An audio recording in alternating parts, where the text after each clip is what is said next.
bro gripped Sasuke's face and just took the Sharingan. Took it, ripped it straight out of the Uchiha bloodline. This isn't a hero's journey. This isn't a redemption arc. This is a collection. He became the strongest by taking everything they had. Every single fucking thing. The boy was 6 years old and he was starving. Not the kind of starving that makes you sad. Not the kind that earns sympathy or a warm meal from a neighbor. This was the other kind. The kind that makes your ribs show through your shirt and your hands shake when you try to hold something. The kind that turns a child into something lean and desperate and low to the ground.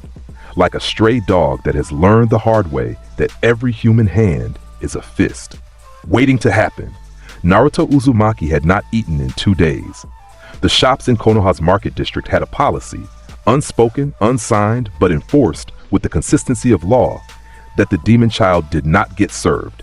Not at the fruit stands, not at the bread carts, not at the dumpling shop on the corner where the owner's wife would sometimes look at him with something almost like pity before her husband pulled her away.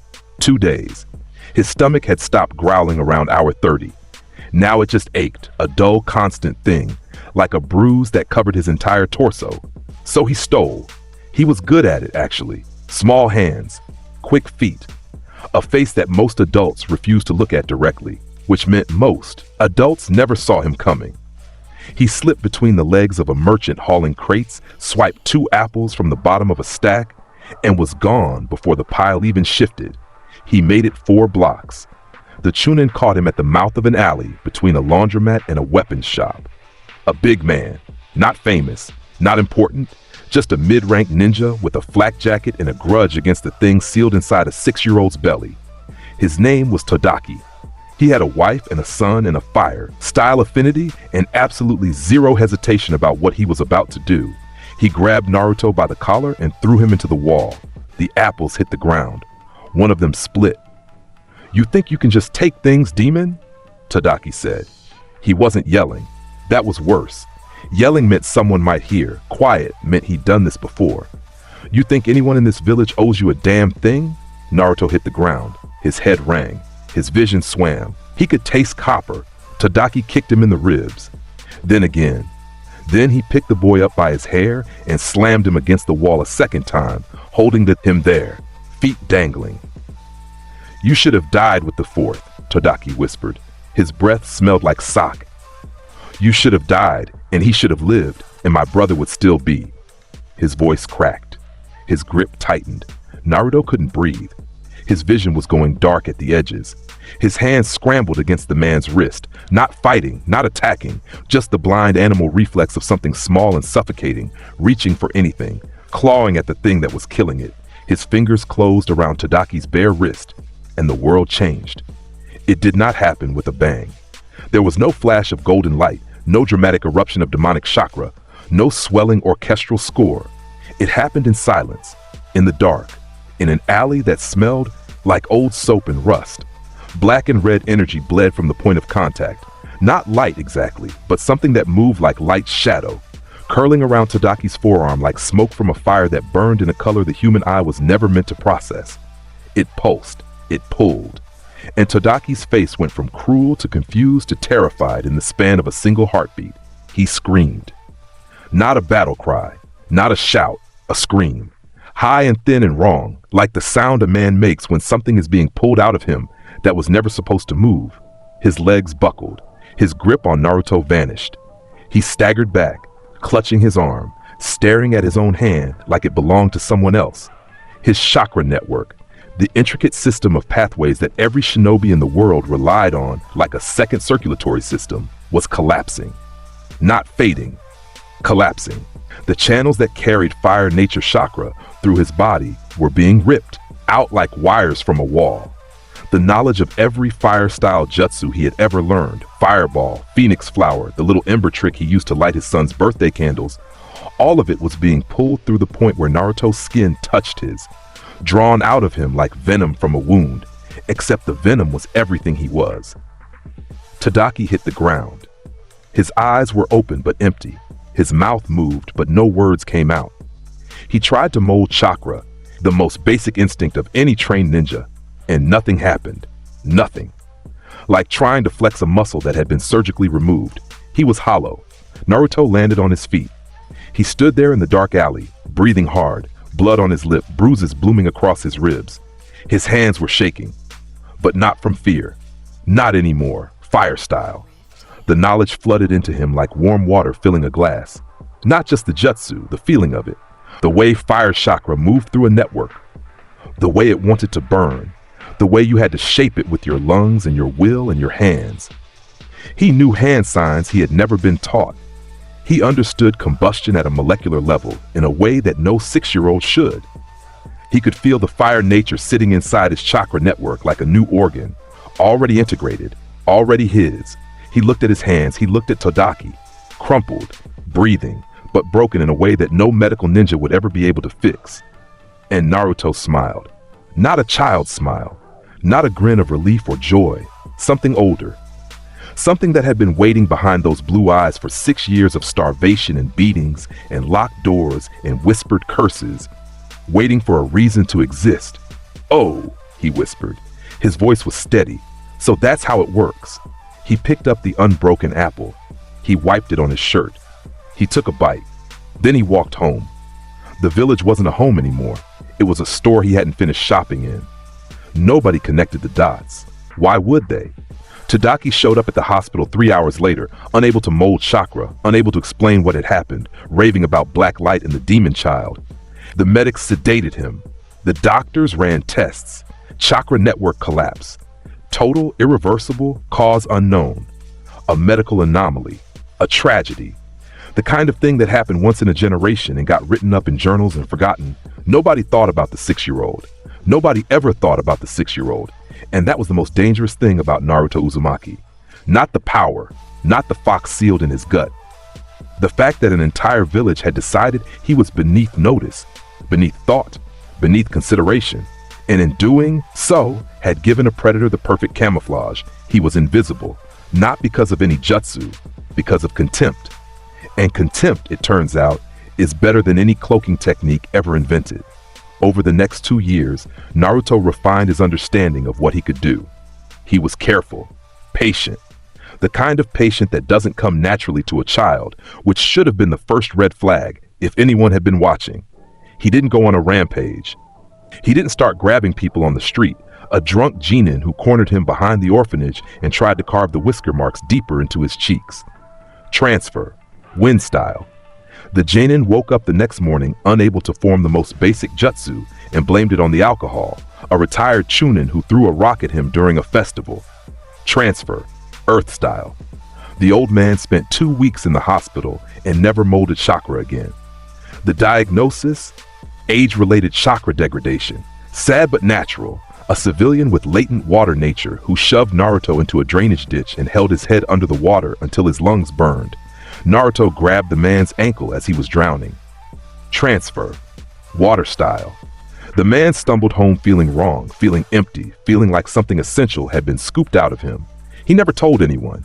What would he say? 4 chakra natures by age 8. Fire, wind, earth, water. Plus a scattering of B-rank jutsu, techniques that had been learned and practiced and refined by their original owners over years and decades, now sitting perfectly preserved inside Naruto's network like books on a shelf. He tested them in secret. Deep in the forest outside Konoha, far from any training ground, in a clearing he found by following deer trails until they ended. He would practice for hours. Fire style, fireball jutsu. The flames came easy, natural, like he'd been doing it his whole life, because the muscle memory wasn't his, but it was now. Wind style, great breakthrough. The trees bent. Earth style, earth wall. The ground obeyed. He was 8 years old, and he could use 4 elemental natures fluently. Most jonin couldn't do that. He told no one. He showed no one. He went back to the village and he played the fool, and he enrolled in the academy with a grin on his face, and a plan so long-term that it would have made a chess grandmaster weep. The academy was a buffet. Not in the way you might think. Naruto wasn't there to steal from children. Children were boring, weak chakra, undeveloped networks, nothing worth taking. He was there because the academy was the one place in Konoha where the village gathered its future weapons, put them on display, and told them to show off. Every student was a catalog entry. Every sparring match was a preview. Every proud parent bragging about their child's bloodline was a breadcrumb leading to bigger prey. Naruto watched. He listened. He cataloged. Sasuke Uchiha, Sharingan. Dormant but eventually inevitable. Worth waiting for. Hinata Hyuga, Byakugan. Interesting, but the Hyuga clan's curse seal system meant stealing it could have complications. File it. Revisit later. Shino Aburame, parasitic destruction insects. A symbiotic bond, not a chakra nature. Could it be stolen? Unknown. Requires research. Kiba Inuzuka, yang release enhancement. Heightened senses, physical augmentation, human-beast synchronization. Useful, accessible, low security. Shikamaru Nara, shadow possession. Clan technique, not a kekkei genkai. Might be stealable, might not. Requires testing. He noted everything. Who was strong? Who would get stronger? Who had abilities tied to blood and who had abilities tied to training? He mapped the entire class like a general mapping enemy territory.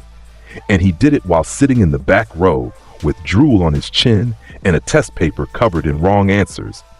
The dead last act was his masterpiece. He failed every written exam on purpose. He botched every jutsu demonstration with a precision that was, ironically, harder than doing them correctly. He picked fights he could have ended in seconds and lost them in ways that made the other kids laugh. He turned in homework with the answers just wrong, enough to seem genuine, just stupid enough to be dismissed. Iruka Umino, his teacher, looked at him sometimes with this expression. Not pity, exactly, but something close. Concern, maybe. The look of a man who saw a struggling child and wanted to help but didn't know how. Naruto filed that look away too, in a different category. Not useful, just noted. The years passed. Naruto grew. The collection grew with him. A low-level ninja who tried to jump him in the red light district. Naruto took his genjutsu affinity. Nothing special, C-rank illusions at best, but it was a tool. Another drunk chunin on a back road. Naruto took his shuriken jutsu precision. The man could hit a target at 40 meters blindfolded, and now so could Naruto. He never took from anyone who would be missed. Never took from anyone whose loss would raise questions. He picked his targets the way a wolf picks off the sick and the slow. Not the alpha, not the strong, but the ones at the edges, the forgotten ones. The ones who, like him, existed beneath the village's notice. By the time he was 12, he had stolen from 9 people, 4 chakra natures, 5 specialized skills, a library of jutsu that spanned from D rank to B rank. And nobody, not the Hokage, not the Anbu, not the Jonin Council, had any idea. He still ate ramen at Ichiraku. He still wore orange. He still called everyone by stupid nicknames and laughed too loud and chased Sakura Haruno around the schoolyard with declarations of love that he didn't feel. The mask never slipped. Not once. Because the mask wasn't a burden. It was a weapon. The best disguise in the world isn't a transformation jutsu. It's being exactly what everyone already expects you to be. They expected a loud, stupid, lonely failure. So that's what he gave them. And behind those blue eyes, the predator counted his inventory and smiled. The night of the graduation exam, everything changed. Not for Naruto, for Mizuki. Mizuki had been planning his betrayal for months. Steal the scroll of sealing, sell it to Orochimaru, disappear into the wind with enough money and power to never look back. He needed a patsy, someone expendable. Someone everyone already expected to fail. Naruto was perfect, and Naruto knew it. He'd figured out Mizuki's plan 2 weeks before it happened. The signs were obvious if you knew what to look for. The way Mizuki started being kind to him, the careful questions about the scroll room, the planted seeds about a secret graduation test that didn't exist. Naruto recognized manipulation because manipulation was his native language. So he played along. He let Mizuki think he was the puppet master. He stole the scroll. He opened it in the clearing. And he actually did learn Shadow Clone Jutsu, because why waste the opportunity? The scroll was right there. The jutsu was powerful. And Shadow Clone Jutsu had a feature that almost nobody talked about. The clones transferred their experiences back to the original when they dispersed. Naruto understood the implications immediately. 100 clones learning 100 different techniques, and he gets all of it when they pop. 100 clones touching 100 different people. He filed that away. Later, Iruka found him first. Then Mizuki arrived, and the script played out almost exactly as it was supposed to. The giant shuriken, the revelation about the nine tails, the scream of, "You're the demon fox that killed Iruka's parents." Naruto had known about the fox for 4 years. He'd figured it out at 8, the whisker marks, the birthday that aligned with the attack, the hatred that was too specific and too universal to be about anything else. He'd spent 3 months being angry about it. Then he'd spent the rest of his life being practical about it. The fox was power. Power was useful. The anger of the village was a disguise. Disguises were useful. Everything was a tool if you held it right. But Iruka threw himself between Naruto and the shuriken, took the massive blade in his back, bled on the forest floor, and said the words that Naruto had never heard from anyone. He's not the demon fox. He's Naruto Uzumaki, a student of the hidden leaf.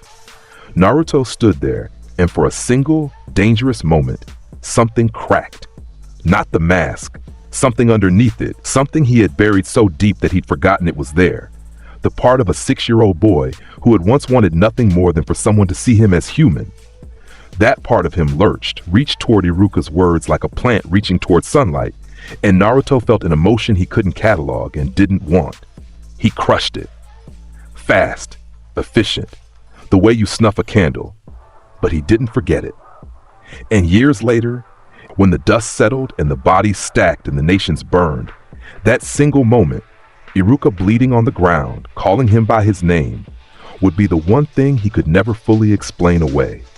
For now, though, there was Mizuki. And Mizuki had something Naruto wanted. The silver-haired traitor was laughing. Standing over Iruka, giant shuriken in hand, monologuing about power and weakness, and all the things that weak men talk about when they think they're strong. He looked at Naruto with contempt. The dead last, the demon brat, the easiest mark in the village. "Give me the scroll, Naruto," Mizuki said. His voice was the saccharine sweet of a man who had stopped pretending to be kind and was now pretending to be threatening. "Hand it over, and I'll make this quick." Naruto stood up. He wiped the dirt from his knees, and he smiled. Not the big, goofy grin he wore at the academy, but the other smile. The real one. The one that a chunin named Todaki had been the first and last person to see 6 years ago in an alley that smelled like soap and rust. "I don't need a scroll," Naruto said. His voice was quiet, calm, the voice of someone who had already decided how this ended. "I just need you." Mizuki blinked. Confusion. The expression of a man who has been holding all the cards and suddenly realized someone else was playing a different game entirely. Naruto moved, not fast, not yet. He wasn't showing his full speed in front of Iruka, but fast enough. He closed the distance in 2 steps, and before Mizuki could swing his shuriken, before he could form a hand sign, before his brain could translate the alarm signals his instincts were screaming, Naruto's hands were on his face, both hands, palms flat against Mizuki's cheeks, fingers curling around his jaw like a lover's grip. Except there was nothing loving about it. Transfer. The black and red energy erupted between them, and this time it was not subtle. This time it was hungry. 6 years of practice had refined the technique from an accidental reflex into something intentional, controlled, and vicious. The dark light poured from Naruto's palms into Mizuki's face, into his chakra network, into the pathways that carried his abilities like rivers carry water. Mizuki screamed. It was not a battle cry. It was not defiance. It was the sound of a man losing something fundamental, something so deeply woven into his identity that he had never imagined existing without it. His shuriken jutsu mastery, the thing that defined him, the reason he was a chunin, the skill he'd spent 15 years perfecting, was being pulled out of him like thread from a spool.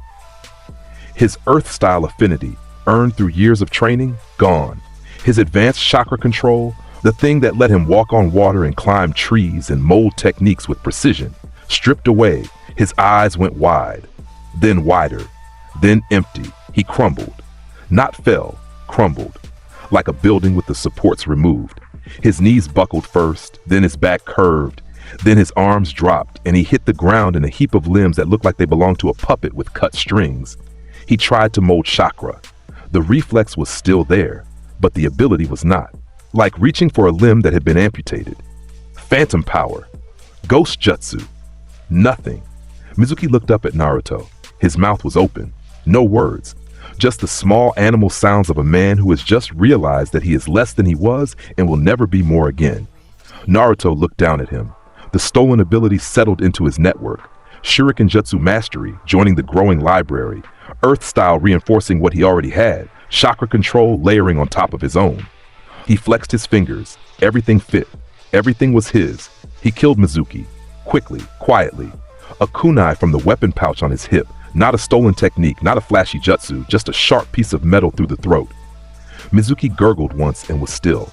It wasn't dramatic. It wasn't a statement. It was cleanup. Then Naruto dropped the kunai, turned around, widened his eyes, let his lip tremble, and ran to Iruka. "Iruka-sensei, are you okay?" I didn't. I don't know what happened." The trembling was perfect. The wide eyes were perfect. The scared child shaking, covered in someone else's blood. Too young and too horrified to understand what he'd done. It was a performance that would have earned a standing ovation. Iruka pulled him close, held him, bled on his jacket and didn't care. "It's okay," Iruka whispered. "You did good, Naruto. You saved me." Naruto pressed his face into Iruka's chest and closed his eyes. And behind those closed lids, behind the mask and the trembling and the act, his mind was already moving forward. The scroll was still in the clearing. Shadow Clone Jutsu was already his. Mizuki's abilities were already his. And tomorrow, he would walk into the academy, tie a headband around his forehead, and become a genin of the hidden leaf. Nobody questioned it. A few teachers muttered about how Naruto had somehow passed, and Iruka's endorsement silenced them. The dead last, scraping by at the last second. It was almost poetic in a way. The village liked that narrative. It confirmed everything they believed about him. And Naruto let them believe it, because the best prison is one where the prisoner builds the walls himself. He was 12. He had 5 chakra natures, a dozen stolen techniques, a summoning of shadows, and a smile that could convince anyone he was harmless. The real game was just starting. Team 7 was assigned, and Naruto's first thought was not about teamwork or friendship or the thrill of finally being a real ninja. His first thought was Kakashi Hatake, the copy ninja. The man who had allegedly learned over 1,000 jutsu through his transplanted Sharingan, a walking encyclopedia of stolen techniques, which made him, in Naruto's professional opinion, the most interesting person he'd ever been assigned to stand next to. Naruto didn't want Kakashi's Sharingan. Not yet. The eye was transplanted, not natural, which meant the interaction with All for One would be unpredictable. Besides, Kakashi was a former Anbu captain and arguably one of the 5 most dangerous people in the village. Stealing from him would require a plan far more sophisticated than grabbing a drunk's wrist in an alley. So Naruto watched. He cataloged Kakashi's tendencies, the late arrivals, the porn books, the lazy eye, the way his body language never quite matched his words. Everything about Kakashi was a mask, and Naruto recognized that immediately because it takes a mask to know a mask. He also cataloged Sasuke. Sasuke Uchiha sat on the other side of the classroom during team assignments, brooding like it was a competitive sport. Dark eyes, dark hair, dark everything. The last loyal Uchiha, carrying the weight of a murdered clan and the promise of a bloodline that had shaped the entire history of the ninja world. The Sharingan. Naruto wanted it the way a collector wants a painting. Not with passion, with specificity. He knew exactly where it would go in his collection. He knew exactly how it would complement his existing abilities. He had been thinking about the Sharingan since the academy, the way an architect thinks about a building, sketching it in his mind, planning the foundation, waiting for the right moment to build. But the Sharingan required patience.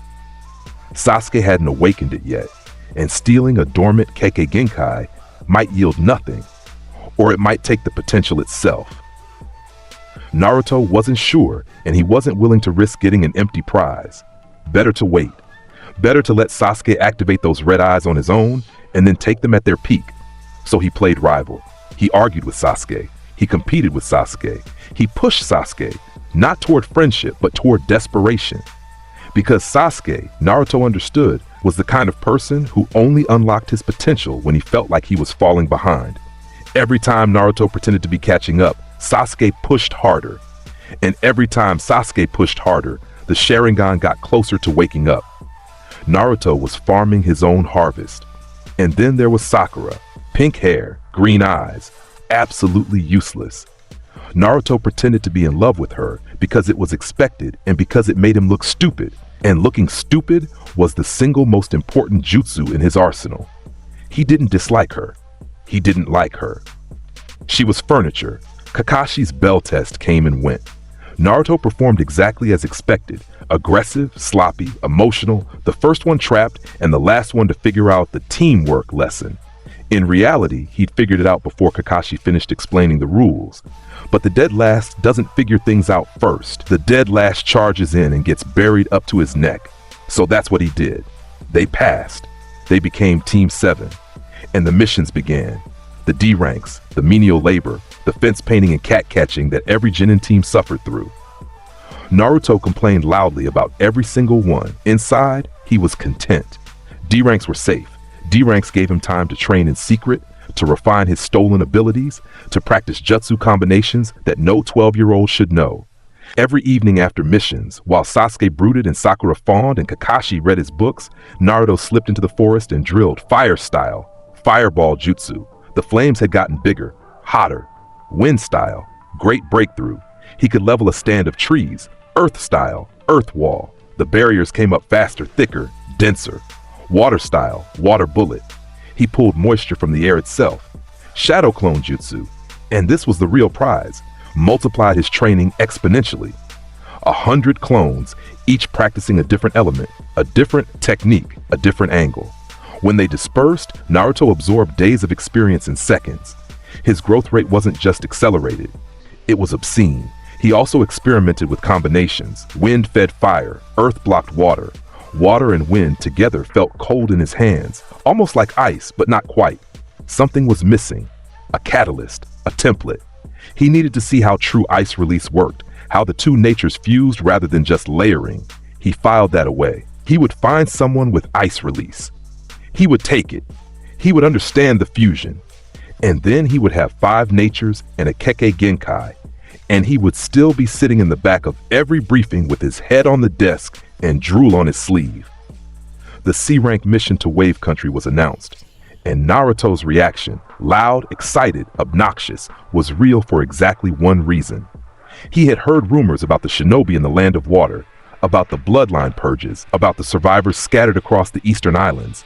Survivors with kekkei genkai. He grinned all the way to the gates. The Land of Waves was poor, gray, covered in mist that clung to the skin like sweat. The bridge builder Tazuna was a drunk with a death wish. The country was strangled by a shipping magnate named Gato, and the whole mission had trap written on it in letters visible from space. The demon brothers attacked first. 2 chunin from the hidden mist, chains between them, venom on their claws. Kakashi played dead to test the genin.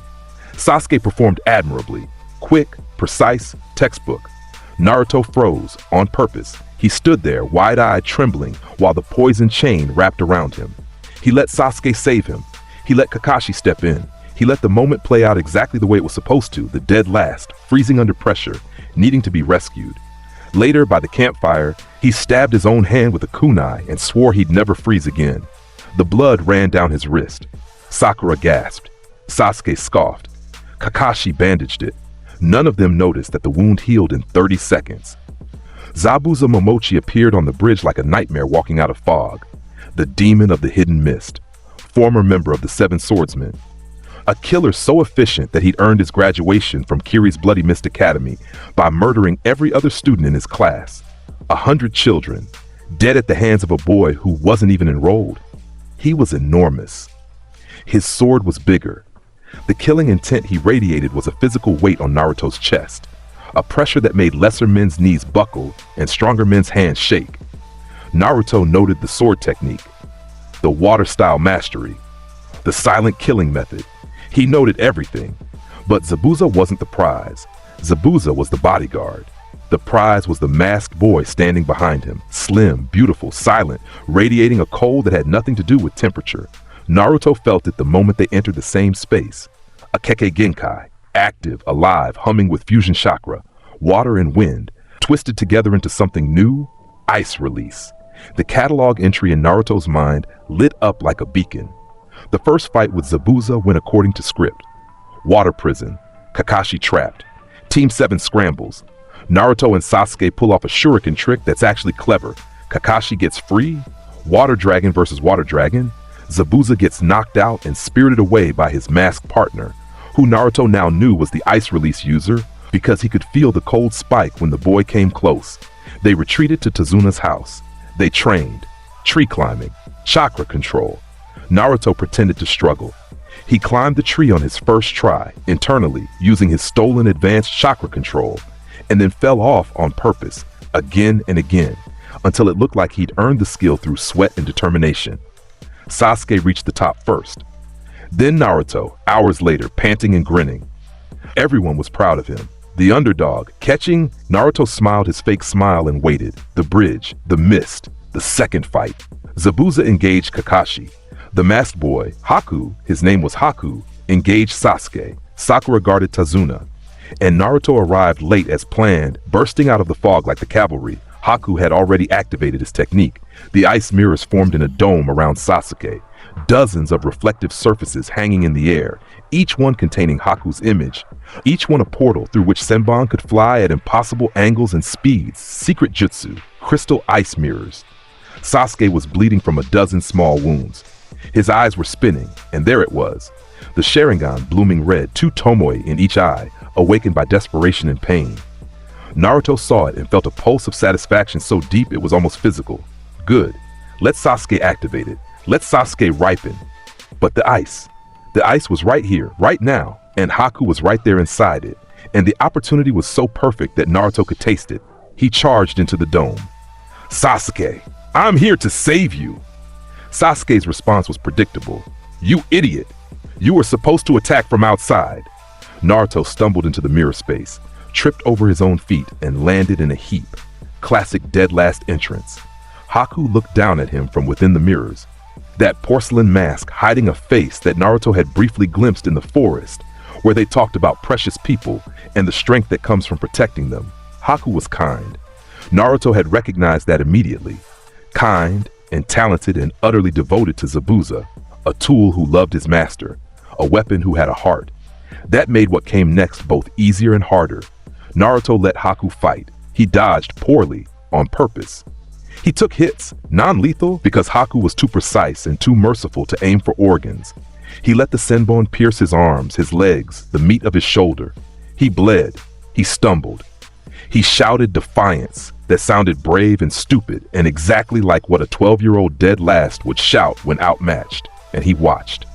He watched the way Haku moved between mirrors, the speed, the angle of entry, the brief moment of solidity between reflections. He watched the ice maintain itself, fed by Haku's chakra, a continuous expenditure that was slowly draining the masked boy.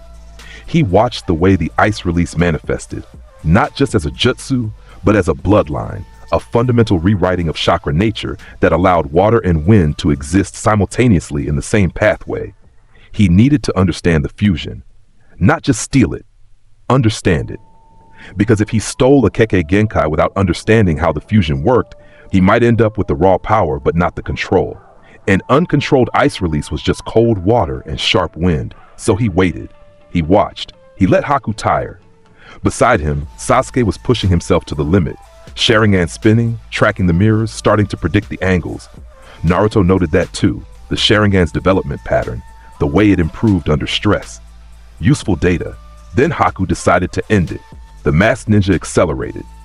Sasuke, pushing his new Sharingan to its limit, managed to track the movement and threw himself in front of the Senbon aimed at Naruto. Sasuke went down, needles in his neck. His eyes closed, his body hit the bridge like a sack of grain. Naruto stood over him. He looked down. Sasuke's face was pale, needles protruding from his throat. To anyone watching, this was the moment of loss.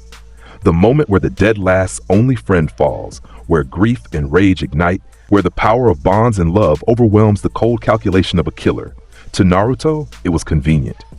Sasuke was alive. Haku's Senbon had hit non-lethal points, a near-death state but not actual death. The Sharingan was dormant behind closed lids, still developing, not yet worth taking. And Haku, exhausted from maintaining the mirrors, drained from the extended fight, was now exactly where Naruto needed him. Weak. Naruto looked up. He let the mask slip, Not all the way, just enough. The goofy expression melted, the wide eyes narrowed, the trembling stopped. Haku inside his mirror felt the shift. It was subtle, a change in the air, a pressure differential, the feeling of standing next to something that had been pretending to be small and was now slowly letting you see its actual size. "You're ice," Naruto said. His voice was different, flat, curious. "It's a fusion, isn't it? Water and wind, occupying the same pathway at the same time. That's why it's a kekkei genkai. It's not a technique, it's a mutation. You were born with the ability to break the rules of elemental combination." Haku stared. Nobody had ever described his bloodline like that. Not Zabuza, not his mother, not the mobs who had killed his family for having tainted blood. Nobody had looked his power and understood it so precisely, so clinically, so completely. "How do you—" "I'm a collector," Naruto said. He took a step forward. "And you have something I want." Haku lunged. One final strike, senbon in each hand, aimed at the jugular, a killing blow from a killer who had decided in that instant that whatever this boy was, he needed to be stopped. Naruto caught his wrist midair. The bridge went silent. The fog seemed to thicken, and in the space between Naruto's palm and Haku's skin, the black and red energy bloomed. All for one, ice release. The mirrors exploded. Every single one of them shattered outward in a spray of crystalline fragments that hung in the air for a frozen instant before dropping like rain. The sound was enormous, a crashing, tinkling, screaming sound, like a chandelier the size of a building falling from the sky. Haku went rigid, his body locked, every muscle seized as the kekkei genkai that defined his existence, that lived in his blood and his bones and his mother's memory, was ripped out of him, not cut, not suppressed, ripped. Pulled through his chakra network like a root system being torn from soil. Every tendril and branch and capillary of ice-released chakra dragged forcibly through the contact point, through the black-red energy, and into Naruto. The sound Haku made was not a scream. It was worse. It was a gasp, a long, shuddering, inhuman gasp, like the sound of someone breathing out for the last time. His body sagged. His mask cracked and fell, revealing a face that was beautiful and breaking and lost. He looked at his hands. He tried to form ice. The reflex was there, the hand movements, the chakra focus, the mental visualization. But nothing came. Nothing. The cold was gone. The fusion was gone. The thing that made him special, the thing that made Zabuza need him, the thing his mother had died because of, gone. Just warm skin, ordinary hands, empty pathways. Haku fell to his knees on the bridge. Senbon scattered around him like dropped pins. His eyes were wide and wet and staring at nothing. "My ice?" he whispered. "What did you?" Naruto crouched in front of him. The ice release settled into his network like a key sliding into a lock. And it was beautiful. He could feel the fusion immediately, water and wind merging in pathways that had never existed in his body before. The kekkei genkai literally rewriting his chakra circulatory system to accommodate its presence. He raised one hand. An ice dagger formed in his palm. Perfect, clear, razor-edged, steaming in the warm air. He tilted it, watched the light refract through it. "Beautiful," he said. Then he looked at Haku, studied the broken face, the trembling lips, the eyes that had gone from killer to victim in the space of a heartbeat. "You were too." He stood, made his decision. Haku without his ice was a boy with good taijutsu and medical knowledge and no reason to fight, no reason to be a weapon, no reason for anyone to kill him or hunt him. He was in a way that Naruto understood with perfect clarity, free, whether he wanted to be or not. "Stay down," Naruto said. "Not cruel, not kind, just a fact. There's nothing left in you worth taking." He turned toward the end of the bridge. Zabuza and Kakashi were mid-fight. The copy ninja's lightning blade versus the demon's cleaver, technique versus brutality. A clash that had consumed both of them so completely that neither had seen what happened inside the mirror dome. But Zabuza felt it. The moment the mirror shattered, Zabuza felt it. Not with his eyes, which were focused on Kakashi, but with the animal instinct that had kept him alive through decades of bloodshed. Something had changed. The air was wrong. The mist was wrong. Haku's presence, the cold signature that Zabuza had learned to track like a compass, was gone. He turned his head. He saw the shattered remains of the crystal ice mirrors scattered across the bridge like broken glass. He saw Haku on his knees, hands limp, face blank, and he saw Naruto walking toward him with ice crystallizing at his fingertips.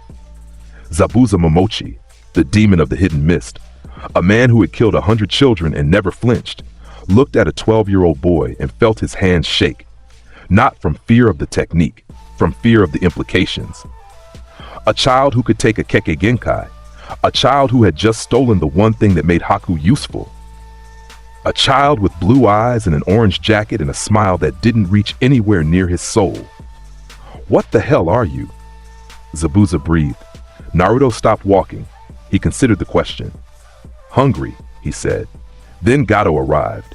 The shipping magnate appeared at the end of the bridge with 50 hired thugs, a wall of swords and spears and bad intentions. His plan was simple. Let Zabuza and Kakashi kill each other, then clean up the survivors. A businessman's double cross. Efficient. Boring. Naruto barely glanced at them. Civilians. No chakra worth stealing. No abilities worth noting.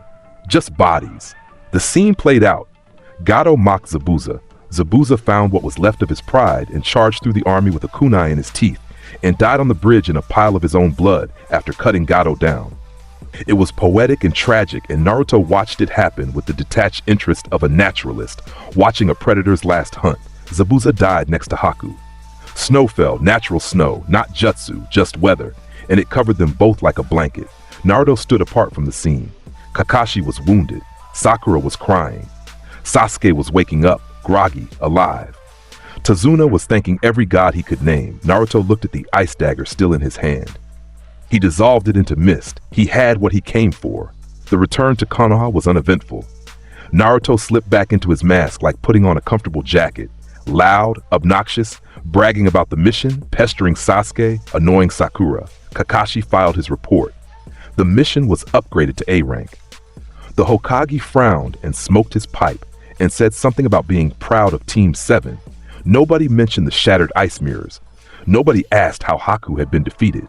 In Kakashi's report, Naruto had been brave but clumsy, contributing to the fight but ultimately protected by the awakening of Sasuke's Sharingan. That was the narrative. That was what made sense. And sense, Naruto had learned, was the greatest enemy of truth. The weeks between Wave and the Chunin exams were productive. Naruto trained in secret, not just refining his stolen abilities, but integrating the ice release.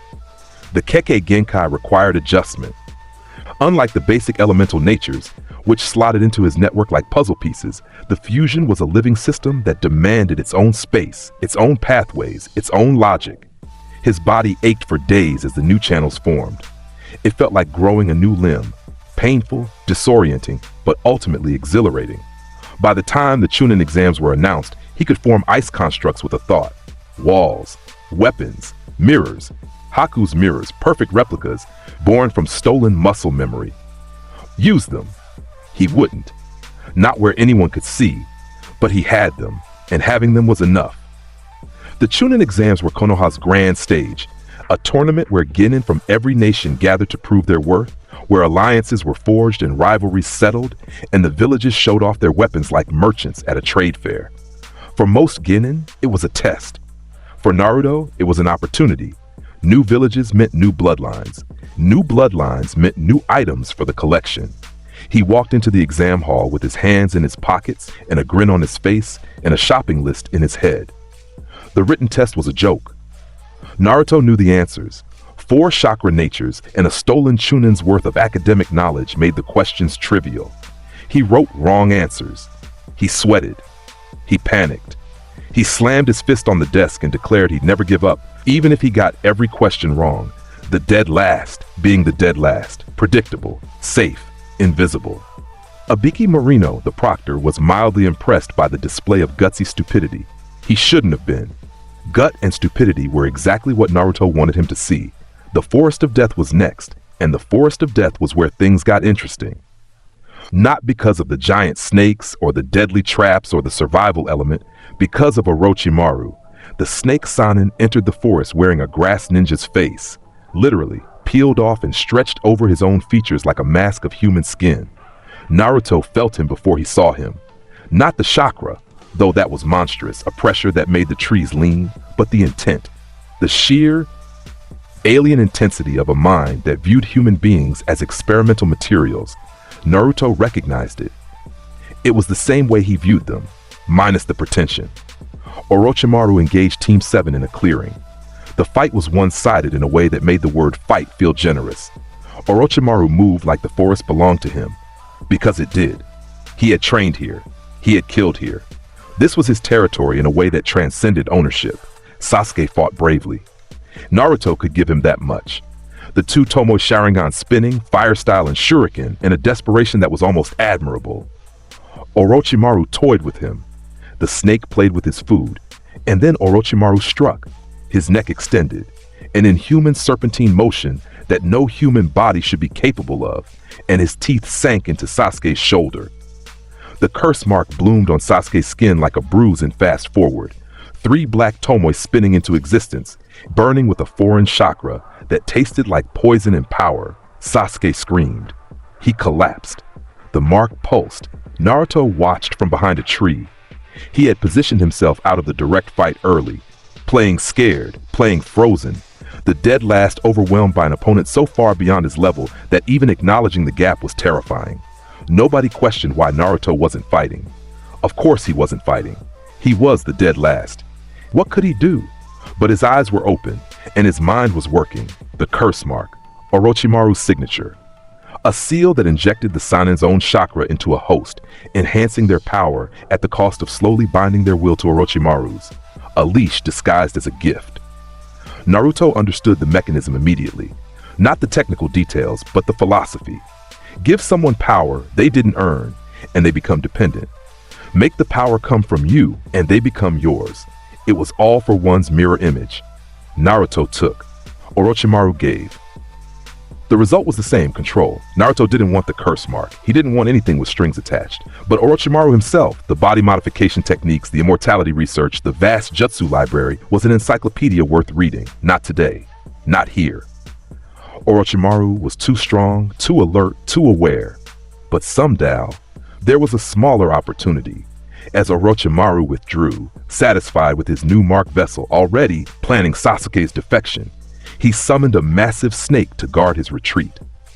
The serpent materialized in a cloud of smoke and coiled around the clearing, scales the size of dinner plates, eyes like yellow lanterns. Naruto reached out as the snake passed him. His hand brushed against a scale, a moment of contact so brief it could have been accidental. A boy knocked aside by a giant summon, nothing more, transfer. He didn't take everything. He couldn't. A summoning contract was a complex binding between summoner and summon, layered with blood oaths and chakra signatures. But he pulled at the thread. He unraveled a single strand of the connection, the snake's binding to Orochimaru, the loyalty clause, the compulsion to answer the Sanin's call. The snake jerked. Its eyes went unfocused for a moment. Then it dissipated, returning to its realm confused, the link to its master frayed. Orochimaru paused. He turned. Slowly. The stolen grass ninja face was expressionless, but the golden eyes beneath were not. They swept the clearing, past the unconscious Sasuke, past the cowering Sakura, past the trees and the shadows, and landed on Naruto. Naruto was, on the ground, sprawled where the snake had knocked him, dirt on his face, eyes wide, trembling, the very picture of a terrified child. But Orochimaru was not looking at the picture. He was looking at the frame. "What are you?" Orochimaru asked.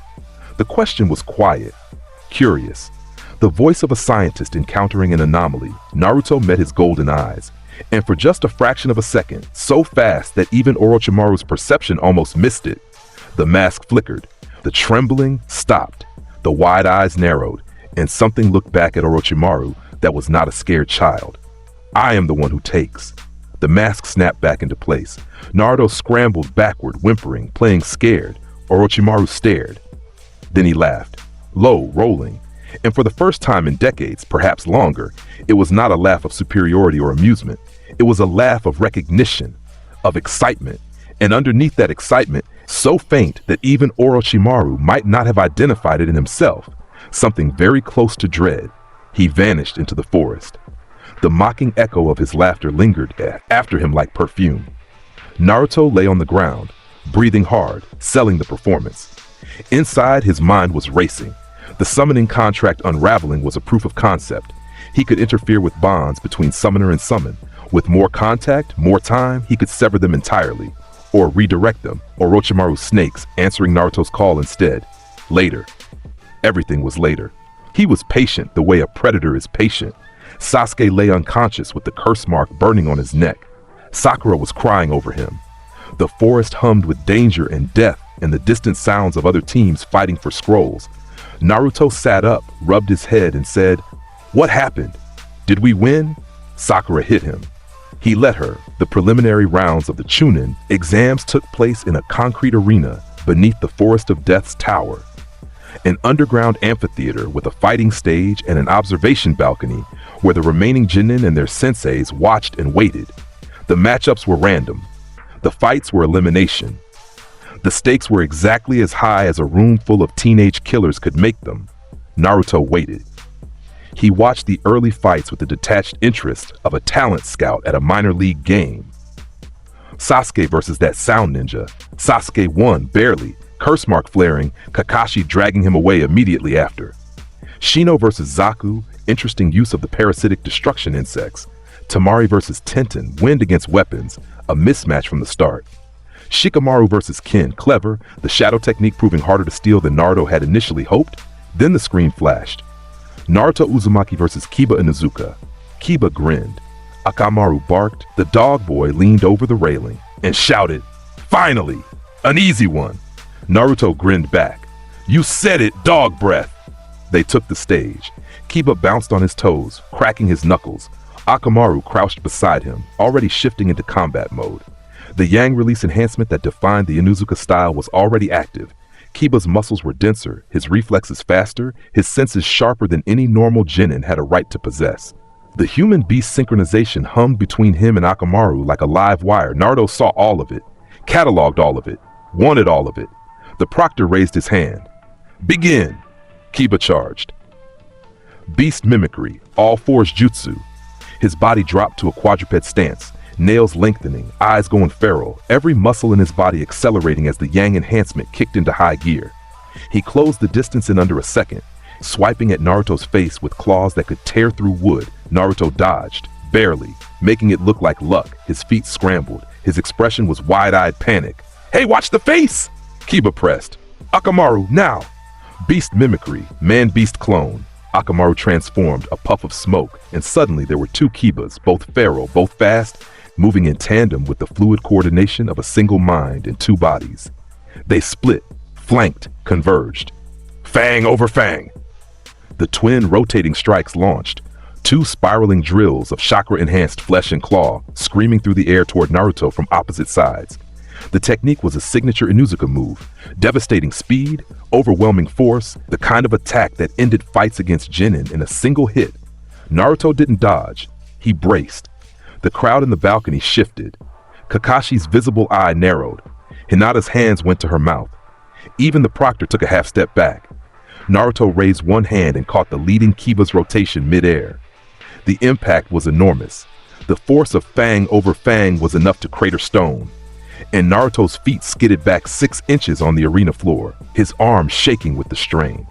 But he held, his fingers locked around the spinning mass of chakra and flesh, around Kiba's forearm, buried in the drill's center. Contact, transfer. The yang release enhancement flowed out of Kiba like water from a broken vessel. The physical augmentation, the heightened speed, the enhanced strength, the sharpened senses, the deeper connection to Akamaru, all of it pulled through the contact point, through the black and red energy that nobody could see because the spinning rotation hit it, drawn into Naruto's network where it settled and integrated and became his. The fang over fang decelerated, the spinning slowed, stopped, and Kiba, suddenly without the yang enhancement that had powered every physical technique he'd ever learned, dropped from the air like a stone. He hit the ground and stumbled. His legs, which should have absorbed the landing without effort, buckled. He caught himself on one knee, gasping, confused. Akamaru's clone reverted, the dog whimpering, pressing against Kiba's leg. What the? Kiba tried to stand. His legs felt like lead. His arms felt like lead. His senses, normally sharp enough to smell a target from 100 meters, were muted, dulled, ordinary. "What happened to me?" The crowd murmured. Kakashi leaned forward. Naruto stood over Kiba. The stolen yang enhancement was singing through his body, every muscle denser, every reflex faster, every nerve ending more alive. He could smell the fear on Kiba's skin. He could hear the dog boy's heart pounding at 140 beats per minute. He knocked Kiba out with one hit, a single punch. Kiba's own stolen speed behind it. Naruto's existing strength channeling through yang-enhanced muscles. Kiba's head snapped to the side. His eyes rolled. He hit the floor and didn't get up. Akamaru howled. The arena was silent. 20-some genin, a handful of jonin, 2 proctors, and nobody made a sound.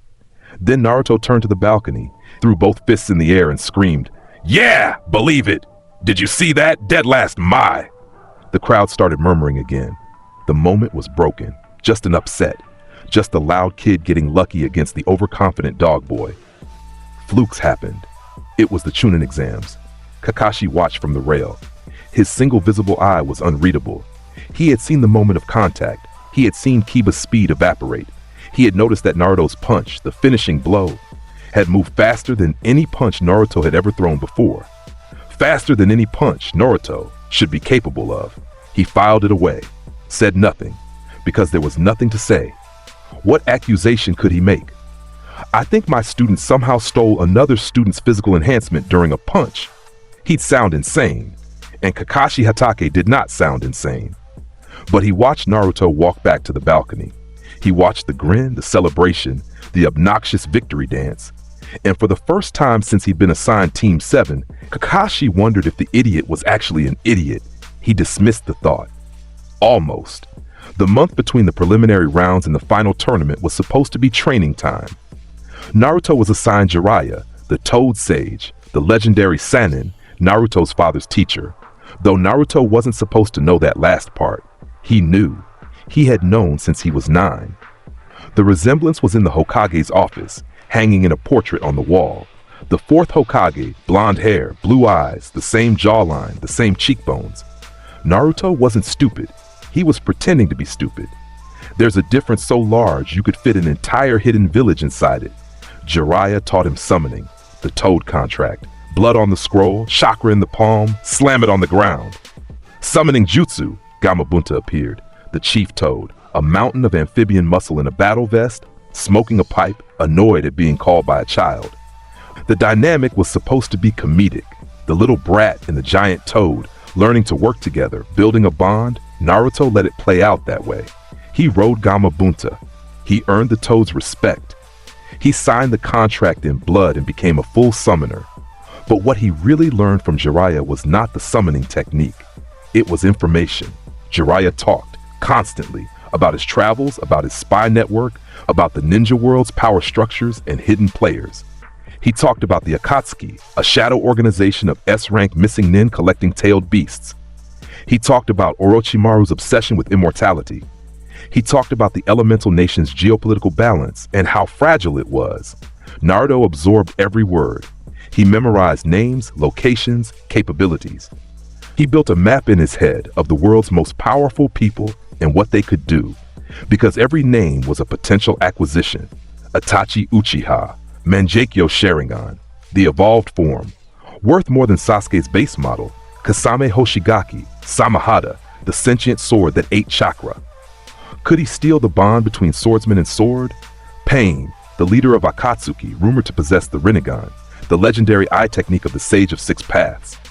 The ultimate prize, Naruto trained with Jiraiya, summoned toads, and perfected his Rasengan, the 4th Hokage's signature technique, a spinning sphere of pure chakra manipulation. It was genuinely useful. No hand signs, pure shape transformation. And with his stolen wind nature, he could already imagine the next step, adding elemental chakra to the Rasengan, something even the 4th had never accomplished. He didn't share that insight with Jiraiya. He didn't share anything real with Jiraiya. He performed gratitude and clumsiness and determination, and Jiraiya ate it up, seeing in Naruto the ghost of his dead student and the hope of a prophecy he'd been carrying for decades. Naruto let him see it. Mirrors reflect what you bring to them. The Chunin exam finals arrived, but the finals themselves were never the point. The invasion was the point. Orochimaru's plan, Sand and Sound attacking Konoha during the tournament, was an open secret if you knew where to look. Naruto had noticed the Sand Team's unusual aggression, the Sound Ninja's positioning, the way certain Konoha Anbu had been reassigned in patterns that suggested the Hokage's office knew something was coming. He didn't care about the invasion. He cared about what the chaos would cover. His match was against Neji Hyuga, the Byakugan genius, the Hyuga prodigy, the boy who believed destiny was written in stone.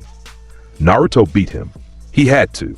The match was public, the crowd was watching, and losing to Neji would end his Chunin exam run and the opportunities it provided. But he beat him normally. No all for one. No theft. The Byakugan was tempting, a dojutsu that could see chakra networks, see through walls, see in 360 degrees, but stealing it in front of a stadium would end the game. And the game was the most valuable thing Naruto owned. He beat Neji with shadow clones, determination, and a Rasengan uppercut from underground. The crowd cheered. The dead last defeating the genius. The narrative was irresistible. Naruto soaked up the cheers and privately noted Neji's fighting style for future reference. Then the invasion began. Genjutsu swept the stadium, the audience dropping unconscious, the ninja among them recognizing the technique and breaking free. Sand poured through the walls. Sound Ninja appeared on rooftops. The third Hokage was sealed inside a barrier on the arena roof with Orochimaru, and the village descended into controlled chaos. Naruto was assigned to pursue Gaara, the Sand Jinchuriki, the container of the One Tail, who was fleeing the stadium in a half-transformed state, sand and bloodlust, and the muffled screams of a demon leaking from his body. Gaara was interesting. Not because of the sand. Sand manipulation was a jutsu, not a bloodline, theoretically stealable, but practically linked to the tailed beast sealed inside him. Not because of the demon. Naruto already had a demon, and he wasn't ready to test the interaction between All for One and Biju Chakra. Gaara was interesting because he was a mirror, a Jinchuriki, hated by his village, driven to madness by isolation. The same ingredients as Naruto's story, cooked to a different result. Where Naruto had turned inward, patient, controlled, collecting, Gaara had turned outward, violent, unstable, destroying. Naruto looked at Gaara and saw the version of himself that had broken. He fought him anyway, summoned Gamabunta, matched the One Tail's partial transformation with the Chief Toad's raw mass, traded blows that leveled acres of forest. It was spectacular and loud and exactly the kind of fight that people expected from Jinchuriki. Two monsters crashing into each other, Biju Chakra screaming, the landscape paying the price. Naruto won. Not with All for One, with a headbutt, the simplest, stupidest, most direct attack in the entire shinobi repertoire. He launched himself across the gap between them, slammed his forehead into Gaara's, and the boy's sand armor cracked, and so did the last of his will to fight. They lay on the ground, both spent, or at least Gaara was spent, and Naruto was performing being spent. Side by side in the dirt, staring at the sky. "Why?" Gaara whispered. "Why are you so strong?" Naruto turned his head. He looked at Gaara, the rings under his eyes, the fractured sand armor, the red-rimmed gaze of a boy who had never slept a full night in his life, and he lied, beautifully. "Because I have people who are precious to me," he said. "Because I fight for bonds. Because I'll never give up on my friends." The words were warm and right, and exactly what Gaara needed to hear. They were also completely hollow. Naruto didn't fight for bonds, he fought for acquisition. But Gaara didn't need to know that. Gaara needed to be turned, converted from a potential enemy into a future asset. And a future asset was more valuable if it believed in you. Gaara's eyes changed. Something shifted in them, a crack in the armor, deeper than the sand, where a small seed of faith could be planted and grown. Naruto smiled. His real smile would have terrified Gaara, so he used the other one, warm, tired, brotherly. Gaara's siblings arrived. They carried him away. Gaara looked back over his shoulder at Naruto until the trees swallowed them. Naruto lay in the dirt and stared at the sky and thought about the next step. The third Hokage died on the rooftop. Orochimaru's invasion failed, but it took the old man with it, the Reaper Death Seal. The same jutsu that had killed the fourth, claiming the third soul in exchange for sealing Orochimaru's arms. Naruto attended the funeral. He wore black. He bowed his head. He looked appropriately solemn. He felt nothing. The third had known about Naruto's existence his entire life. He had assigned the Anbu protection that never actually protected anything. He had enforced the law of silence around the nine tails that kept Naruto isolated but alive. He had done the minimum, kept Naruto breathing while the village starved and beat and abandoned him, and called it compassion. Naruto didn't hate him. Hatred was wasteful. He just didn't miss him. Tsunade came next, the fifth Hokage, dragged back to Konoha by Jiraiya, reluctant, grieving, a legendary medic who had spent the last decade drinking and gambling her way across the continent. Naruto went on the retrieval mission. He performed admirably. He fought Kabuto, Orochimaru's right hand, a medic nin of terrifying skill, and took a hit that should have killed him. Kabuto's chakra scalpel cut his heart muscles mid-beat, and only the Nine Tails healing factor kept him alive. Naruto noted two things from that fight. One, Kabuto's medical jutsu was extraordinary and worth stealing at some point. Two, the Nine Tails healing factor was a resource he had been underutilizing. He recovered. Tsunade became Hokage. The village rebuilt, and the clock started ticking on the event that Naruto had been waiting for since the day he was assigned to Team 7. Sasuke's defection. It happened on a Tuesday. Not a dramatic night, not during a storm. On a regular Tuesday evening, Sasuke Uchiha packed a bag, walked to the village gates, met 4 sound ninja sent by Orochimaru, and left. The Sound Four. Orochimaru's bodyguards. Each one carrying a curse mark, each one capable of a transformed state that pushed their bodies beyond human limits. They were the escort. Sasuke was the cargo. And Orochimaru was waiting at the end of the road, ready to take Sasuke's body and the Sharingan with it. Naruto couldn't allow that. Not because he cared about Sasuke, not because he wanted to save his teammate, but because Sasuke's Sharingan, now fully matured, 3 tomoe in each eye, sharpened by months of combat and the curse mark's influence, was his. It had always been his. He had been cultivating it, farming it, waiting for it to ripen, and he would not let Orochimaru harvest what he had grown.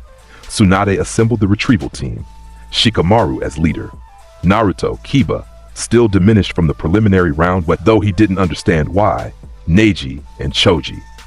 5 Genin against 4 elite sound ninja, and an Uchiha on the verge of his curse power transformation. The mission launched. Naruto ran with the team.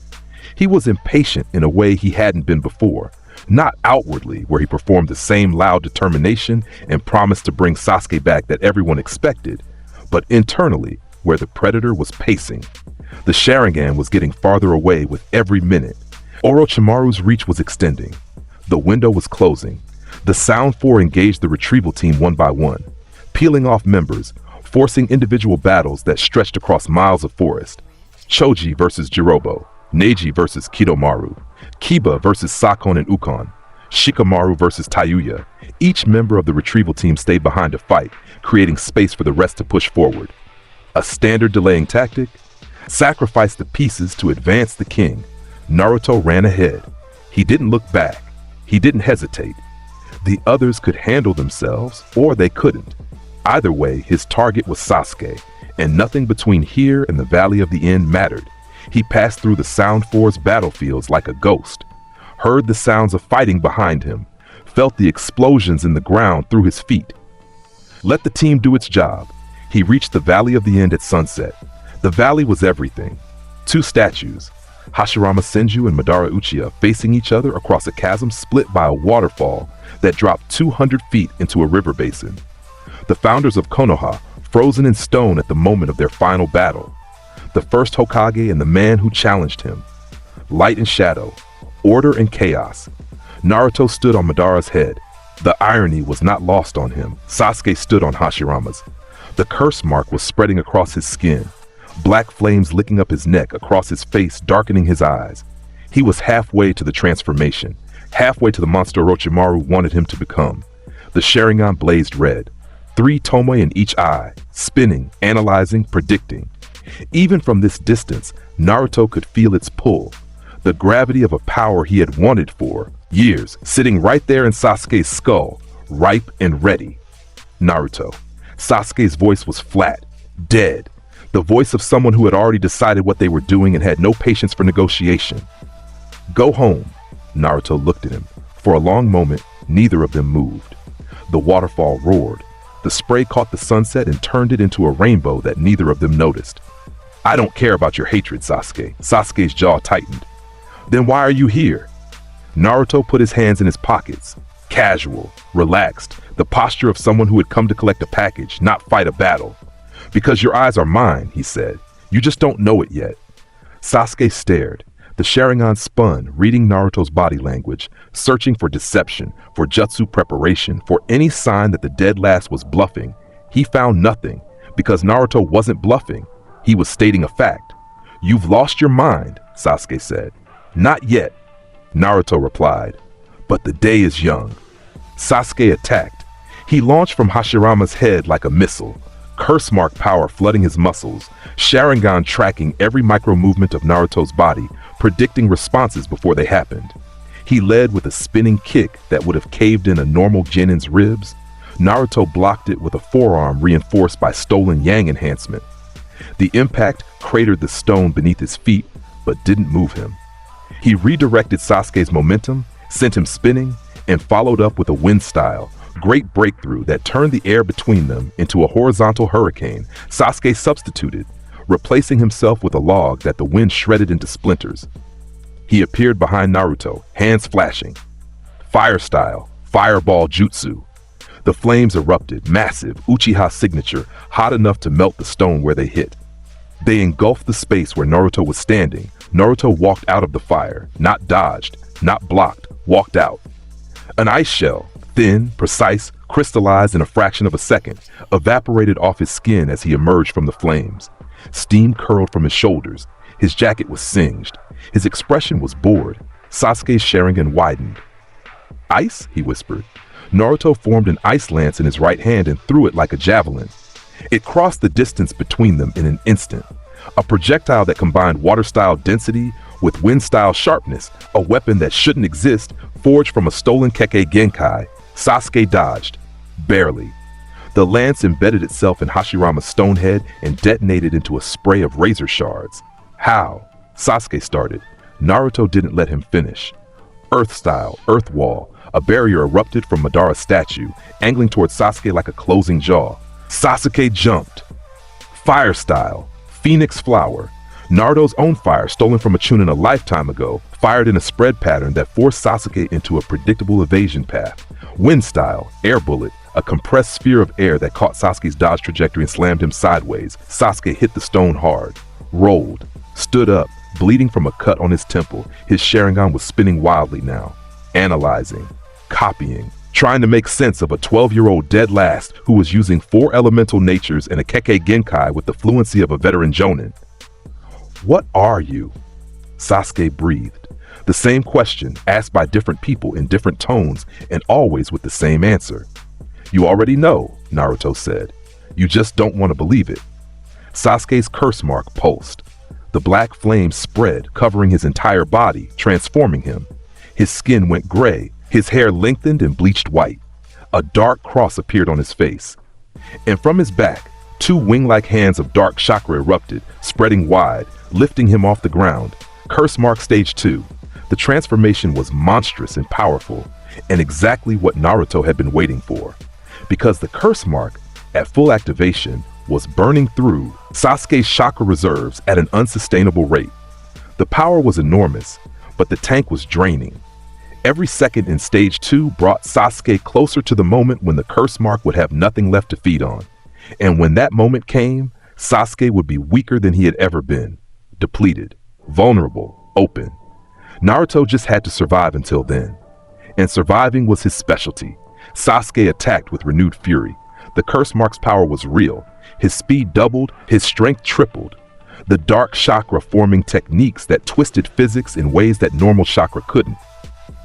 He rained down attacks from the air, dark fireballs, chakra-enhanced punches that cratered the statue beneath them, speed that pushed even Naruto's stolen senses to their limit. Naruto defended.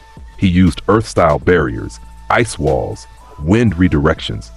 He dodged when he could and tanked when he couldn't, his body absorbing hits that would have killed him without the Yang enhancement and the Nine Tails passive healing. He bled. He bruised, a rib cracked. He let it happen, because every attack Sasuke threw was an investment. Every dark fireball drained the curse mark's reserves. Every enhancement was borrowed time. And Naruto, behind his bleeding lip and cracked rib, was counting down. Sasuke saw it. The Sharingan, for all its power, couldn't miss it. Naruto wasn't fighting to win. He was fighting to outlast. "Stop holding back!" Sasuke screamed, voice distorted by the transformation. "Fight me for real!" Naruto wiped blood from his chin. "I am," he said. "You're just too angry to see it." Sasuke snapped. The curse mark flared. He descended, all wings and fury and dark power, and his hand ignited. Chidori! The lightning-style assassination technique, Kakashi's original. 1,000 birds screaming in Sasuke's palm. The lightning so bright it left after images, so loud it drowned out the waterfall. The curse mark supercharged it. Dark lightning, purple and black, crackling with power that was both chakra and something else, something hungry. Sasuke drove it forward. Every ounce of remaining power. Every fragment of hatred and ambition and the desperate need to prove that he was strong enough, that leaving was the right choice, that the power he sought was worth everything he was sacrificing. His fist connected with Naruto's open palm. Naruto caught the Chidori. He caught it the way you catch a ball thrown by a child. His fingers closed around Sasuke's fist, around the lightning, around the screaming technique. The electricity bit into his skin. His palm burned. The smell of ozone and cooked flesh filled the air. He didn't flinch. All for one. The black and red energy erupted from the point of contact, so massive this time that it was visible. A dark corona that surrounded both of them, pulsing with a rhythm that matched Naruto's heartbeat. Sasuke felt it immediately. Not the pain, that came later, but the pull. The sensation of something vital being drawn out of him. Like blood through a needle, like air from a room. The lightning nature left first. The Chidori died, the screaming birds going silent one by one, the lightning flickering, fading, extinguishing. Sasuke's hand, which had been wreathed in lethal voltage of a moment ago, was just a fist. Empty. Ordinary. No. Sasuke pulled. Tried to break free. The curse mark's power surged, trying to replenish what was being taken. But the curse mark was not a replacement for a chakra nature. It was an amplifier. Amplifying nothing still produced nothing. Naruto held on. His grip was iron. "I told you," he said. His voice was calm, almost gentle. "Your eyes are mine." He grabbed Sasuke's face with both hands. What followed was not a fight. It was not a battle, a clash, a confrontation. It was a procedure. Inevitable. Naruto pulled the Sharingan out of Sasuke Uchiha. Not the eyes, not the physical organs, the bloodline, the genetic legacy. The Uchiha heritage encoded in Sasuke's chakra network, the pathways that allowed his eyes to see chakra flow, to predict movement, to copy jutsu, to cast genjutsu with a glance. The deepest, most fundamental part of what made Sasuke an Uchiha, the thing his clan had lived for and died for and killed for across generations, was being pulled through the palms of a 12-year-old orphan's hands. Sasuke screamed. The sound echoed off both statues. It bounced off the waterfall. It climbed into the sky and spread across the valley like a shockwave. A sound so raw and primal that birds scattered from trees 3 miles away. It was not a scream of pain. Pain was part of it, but pain was not the core. It was the sound of identity being torn. The Sharingan was not just a technique. It was who he was. It was the reason Itachi had left him alive. It was the thing Orochimaru wanted. It was the last connection to the Uchiha name, to the clan compound, to his mother's face and his father's approval. It was the only thing that made Sasuke matter, and it was being taken from him, and there was nothing he could do. The 3 tomoe in each of Sasuke's eyes spun, faster and faster, as if trying to escape. Then they slowed, stopped, and faded. The red bled out of his irises like ink dissolving in water. The black tomoe dissolved. The Sharingan, the legendary dojutsu of the Uchiha clan, the eye that had shaped wars and ended empires, went dark. Sasuke's eyes were black, not Sharingan black. Just empty, unfocused. The eyes of a man who has just gone blind in a way that no surgery can fix. The curse mark, starved of the chakra it had been feeding on, began to die. The black flames receded, retreating from Sasuke's skin, shrinking, dimming. The wings dissolved. The gray skin faded back to pale. The transformation reversed, and Sasuke dropped from his monstrous form back into his human body, which was now something less than it had been minutes ago. He collapsed, fell from Naruto's grip, hit the shallow water of the river at the base of the waterfall, and lay there half submerged, arms floating, eyes staring at nothing. Naruto stood over him, His own eyes were bleeding. Red tears streamed down his cheeks. Not blood, not exactly, but something his body produced as it struggled to integrate the alien kekkei genkai. His chakra network was screaming, reshaping itself to accommodate the Uchiha bloodline's unique pathways. It hurt. It hurt more than anything he'd ever felt. But the pain was secondary to the prize. The Sharingan activated in his eyes. It blazed to life. 3 tomo in each eye, spinning, focusing. And for the first time in his life, Naruto saw the world the way an Uchiha saw it. Chakra was visible. Movement was predictable. The river's flow was a pattern. The wind was a pattern. Sasuke's shallow breathing was a pattern. Everything was data. And the Sharingan processed it all with a clarity that made Naruto's breath catch. He looked at his reflection in the river. Blue eyes gone red. 3 tomoe spinning. Whisker marks on his cheeks, blood on his face, and the Sharingan of the Uchiha clan staring back at him from a face that had no right to wear it. He deactivated them, held them in reserve. They were his now, part of his network, accessible at will. He didn't need to keep them on. The power was there. It would always be there. He looked down at Sasuke, the last Uchiha, the Avenger, the boy who had sacrificed everything for power and had just lost everything to someone who understood power better than he ever would. Sasuke lay in the shallows, water flowing around him, eyes staring at the sky. His chest rose and fell. He was alive. He was breathing. He was nothing. "You are useless to me now," Naruto said. No cruelty. No satisfaction. Just a fact, delivered with the same emotional weight as a weather report. He dropped Sasuke and stepped away. Sasuke's hand reached out, fingers stretching toward something, toward the retreating figure, toward the eyes that had been taken, toward the identity that was gone. His mouth opened. No words came. There were no words for what had happened to him. No language for the feeling of being emptied. No way to articulate the horror of reaching for a part of yourself and finding only absence. Naruto walked away. He crossed the river. He climbed the bank. He didn't look back. Behind him, Sasuke lay in the water, and the waterfall drowned out whatever sound he was making, if he was making a sound at all. Naruto did not return to Konoha. He stood at the edge of the valley, on the forest side, and looked back toward Fire Country. The village was that way. The ramen, the apartment, the headband, the mask. Team 7, Iruka. The whole performance. Years of careful deception, of playing the fool, of collecting power beneath a disguise so thorough it had fooled an entire hidden village. The disguise had served its purpose. He had what he needed. He untied his headband, held it in his hand, looked at the metal plate, the leaf symbols, though scratched and dented from the fight. He turned it over, thought about running a line through it, the way Missing 9 did. A statement, a severance.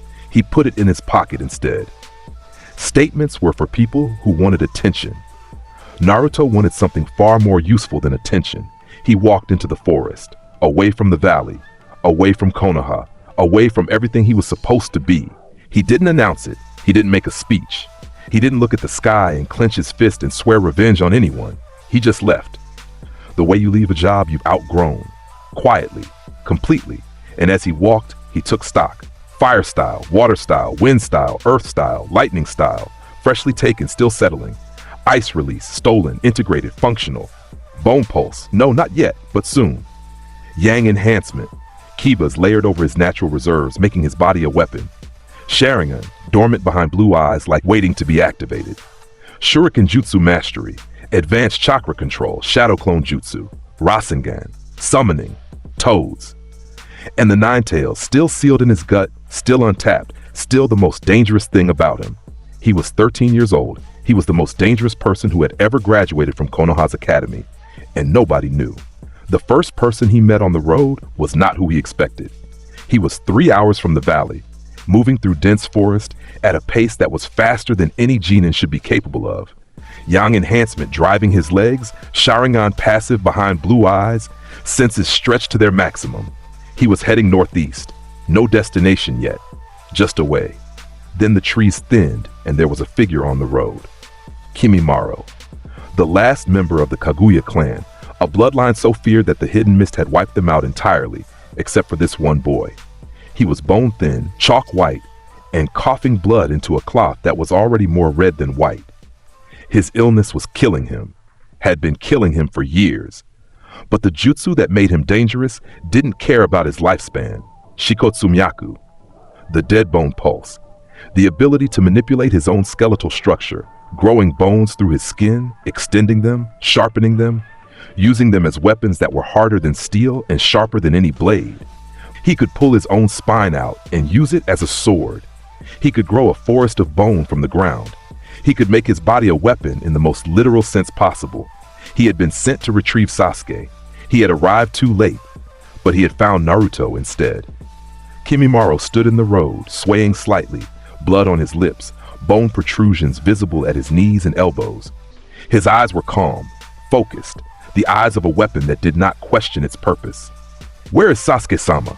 Kimimaro asked. His voice was quiet, polite even. "Behind me," Naruto said. "You're too late." Kimimaro's eyes narrowed. He read the situation instantly. The blood on Naruto's jacket, the missing headband, the direction of travel. He drew conclusions. "You defeated him. I took what I needed from him. Then I have no further mission." A pause, a cough. Blood spattered the road. "But Orochimaru-sama will want to know what happened." "He will," Naruto agreed. "But you won't be the one to tell him." Kimimaro's posture shifted, subtle, the way a coiled spring shifts before releasing. "I am the vessel of Orochimaru-sama's will. If you stand against him—" "I don't stand against anyone," Naruto said. "I just take what I want, and right now—" He looked at Kimimaro's bone-lined forearms with the same expression a jeweler uses when examining a rare stone. "I want your bones." Kimimaro attacked. "Dance of the Camellia." A bone sword erupted from his palm, grown in an instant, pulled from his skeleton, dense and razor-sharp.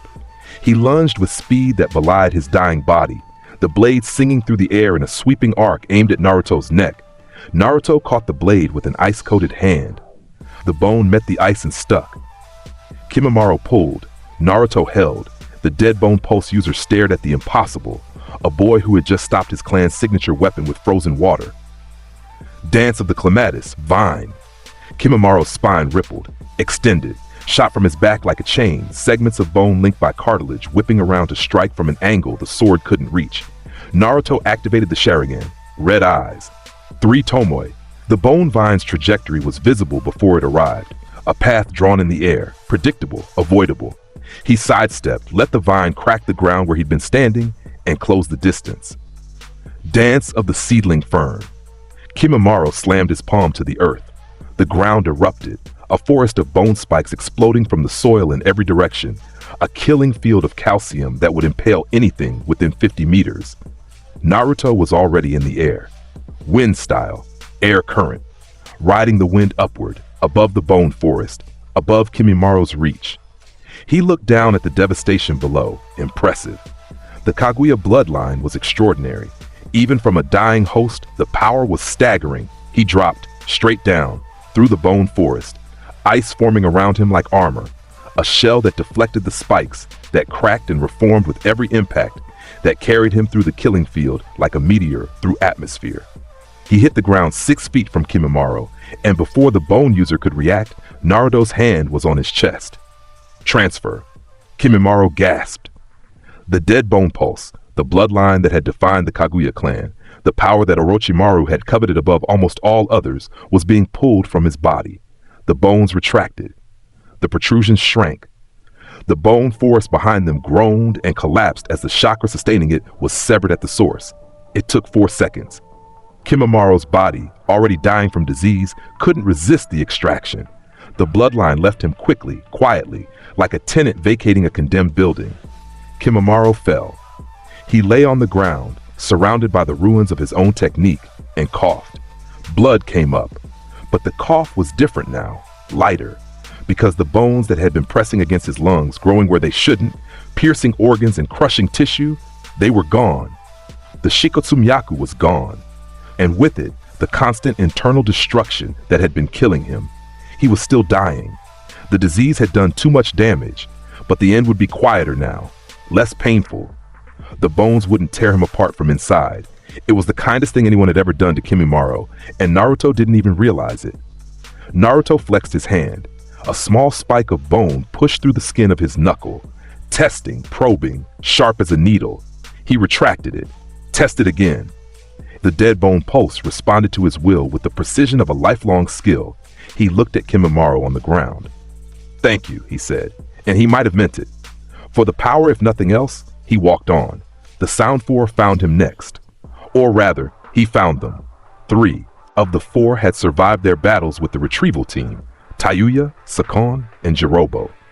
Kidomaru was dead, killed by Neiji's gentle fist in a fight that had pushed both combatants to their limits. The remaining 3 were wounded, retreating toward Orochimaru's eastern base, carrying the failure of their mission like a weight on their backs. Naruto intercepted them in a clearing. He appeared at the tree line without warning.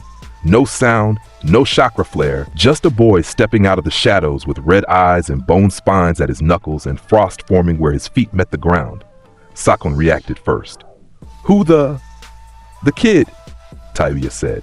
Her voice was flat, exhausted. She was bleeding from a gash on her arm, and her flute, her weapon, her instrument of genjutsu, was cracked down the middle. "The blonde kid from the bridge," Jirobo stepped forward. Largest of the 3, Earth-style specialist, body still bulked up from the curse mark's enhancement. "Get out of the way, brat. We don't have time for Earth-style mud wall." Naruto's wall erupted from the ground in front of Jirobo, not as a defense, but as a statement. Faster than Jirobo's own Earth-style. Thicker, denser. The wall cut the clearing in half, separating Jirobo from the other 2. Jirobo stared at the wall, recognized the technique, recognized that it was better than his. What? Bone pulse, spinal spear. A bone lance erupted from the ground at Jirobo's feet, grown through the earth, directed by will, emerging beneath his guard. He leaped back, but the spear changed direction mid-growth, bending, pursuing, a living projectile that tracked its target. Jirobo slammed the wall with both fists, shattering it, and found Naruto already through the gap. The fight lasted 90 seconds. Jirobo, at full curse mark stage 2, in armor of stone and flesh, massive, powerful, enduring, against Naruto with 4 element types, ice release, dead bone pulse, yang enhancement, and the Sharingan. It was a slaughter disguised as a sparring match. Naruto caged Jirobo in an ice release prison, walls of ice 6 inches thick, reinforced with earth-style foundations, sealed with bone lattice. Jirobo punched the walls. The walls held. He punched again. They held. He went stage 2, screamed, threw everything he had. The ice cracked, reformed, cracked, reformed. Jirobo collapsed inside his cage, depleted. And Naruto reached through the wall and took his curse mark enhancement, the seal's power, the transformation ability, the borrowed chakra that Orochimaru had given him. It left Jirobo's body like heat, leaving a cooling stone. Sakon attacked from behind. Twin-headed, sharing a body with his brother Ukon, the 2 of them merging and splitting in a kekkei genkai of their own. A physical parasitism that let them exist as one entity or 2, a unique ability. Naruto could feel it, similar to a bloodline, but different, more like a mutation, a fusion of 2 chakra networks into one. He considered taking it, decided against it. 2 minds in 1 body was not something he wanted to risk integrating. The compatibility questions were too uncertain. Instead, he just beat them. Ice, earth, bone, and speed. Sakon and Ukon couldn't keep up with a fighter who was operating on more levels than any genin had a right to. They went down in under a minute. Tayuya didn't fight. She stood at the edge of the clearing, cracked flute in one hand, blood dripping from her arm, and watched her teammates get dismantled with the expression of someone who had always known this was how it would end. Not specifically, not this boy, this clearing, this moment, but the general shape of it. Orochimaru's tools broken and discarded. The only question was who did the breaking. Naruto walked toward her. The Sharingan was active. Bone spines tested themselves at his knuckles. Ice crackled at his feet. He looked like a nightmare wearing a child's face. Tayuya raised her flute, not to play it, just to have something in her hand. "If you're going to take my shit, just do it," she said. Her voice was rough, angry, scared, underneath the anger, but she'd bite her own tongue off before showing it. The curse mark, the sound genjutsu, whatever you want, just get it over with. Naruto stopped, tilted his head, studied her. She was defiant, angry, beaten but not broken. And this was the part that interested him. She had nowhere to go. Orochimaru would kill her for failing the mission. Konoha would imprison her as an enemy combatant. She was a tool without an owner, a weapon without a hand, Naruto knew what that felt like. He reached out, touched her shoulder.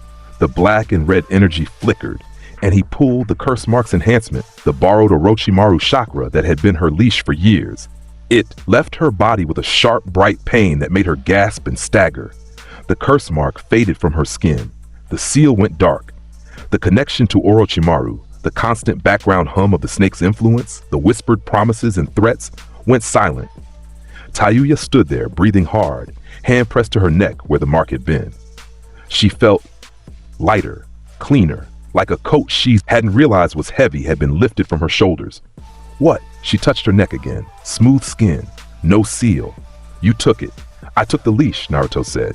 The genjutsu is still yours. The flute technique, the summons, all of it. I just cut the string that tied you to Orochimaru. She stared at him. Why? Naruto looked at Sakon and Jirobo, both unconscious, depleted, powerless. Then he looked back at Tayuya. Because you're more useful with your abilities than without them, he said. And because I'm about to walk into a world that wants to kill me, and I'd rather not do it completely alone. This was, for Naruto, an extraordinary admission. Not of weakness, he didn't believe in weakness, but of strategy. A king needs pieces. A collector needs someone to guard the collection. And Tayuya, free of Orochimaru's influence and bound by the practical reality that Naruto was the only person on the continent who wouldn't try to capture or kill her, was a useful piece. Tayuya looked at him for a long time. She was 16 maybe, he was 13, she was taller, he was scarier. You're insane, she said. You're not the first person to say that. It's not a compliment, I know. She looked at her flute, at the unconscious bodies of her former teammates, at the forest, stretching in every direction, offering nothing but uncertainty. Where are you going? She asked. Everywhere, Naruto said.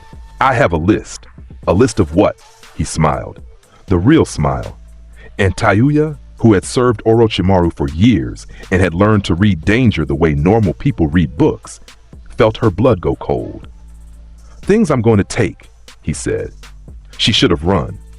Every survival instinct she possessed was screaming at her to run, to disappear into the forest, to find some backwater village, to change her name and live small and quiet and far away from whatever this boy was becoming.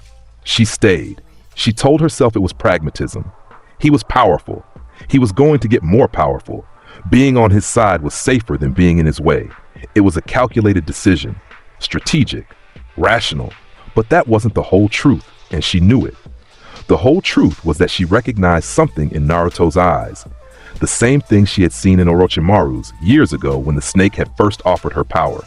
Ambition without limit, will without hesitation, the certainty of someone who had looked at the world and decided it was not enough, except Orochimaru had pretended to care about her, had pretended the power was a gift, had smiled and lied and manipulated. Naruto didn't pretend anything. He was exactly what he appeared to be, a predator with a plan and a space on his board for anyone useful enough to fill it. She respected that more than she should have. Fine, Tayuya said. But if you get me killed, I'm haunting you. Fair. They left the clearing. Behind them, Sakon and Jirobo woke up hours later. Powerless, curseless, stripped of everything Orochimaru had given them. They stumbled in different directions and were never heard from again. The road northeast took them through the remnants of Fire Country's border and into the no-man's land between nations. Naruto walked with purpose. Tayuya followed, her repaired flute tucked into her belt, her remaining genjutsu abilities the only power she had left. It was enough. Naruto didn't need her to fight. He needed her to watch his back while he slept. He needed someone to handle the logistics of travel while he focused on the strategy of acquisition. And though he would never admit it aloud, he needed someone to talk to. Not for emotional reasons, for practical ones. Ideas refined through conversation were sharper than ideas refined in silence. And Tayuya, for all her foul mouth and rough edges, was smart. She had served Orochimaru for years. She knew the landscape of power, who had what, where they kept it, how they guarded it. They walked for 2 days. On the second night, around a campfire in a cave, Naruto laid out his plan. The tailed beasts are next, he said. Tayuya, who had been eating a stolen rice ball, stopped chewing. The what? The tailed beasts. The Biju. There are 9 of them, sealed inside 9 Jinchuriki across the elemental nations. Each one is a mountain of chakra wrapped in flesh. And the Akatsuki, Orochimaru's former organization, is hunting them. Yeah, I know what they are. I'm asking if you've lost your entire mind. I'm not going to fight all 9 Biju. I'm going to find the Jinchuriki, the containers. Each one has adapted to their beast, developed abilities, techniques, transformations that are unique to their specific bond. I want those adaptations. Tayuya stared. You want to steal from Jinchuriki? Some of them, the useful ones. The useful. She put the rice ball down. You're 13, and I have 5 elemental natures, 2 kekkei genkai, a stolen dojutsu, and a tailed beast of my own. Age is a number. Power is a fact. Tayuya opened her mouth, closed it, opened it again. You're insane, she said for the second time in 2 days. I'm hungry, Naruto corrected. He stood, stretched. The campfire caught the angles of his face, the whisker marks, the calm blue eyes, the expression of absolute certainty that belonged on a general, not a teenager. The world is full of power that people don't deserve and can't protect.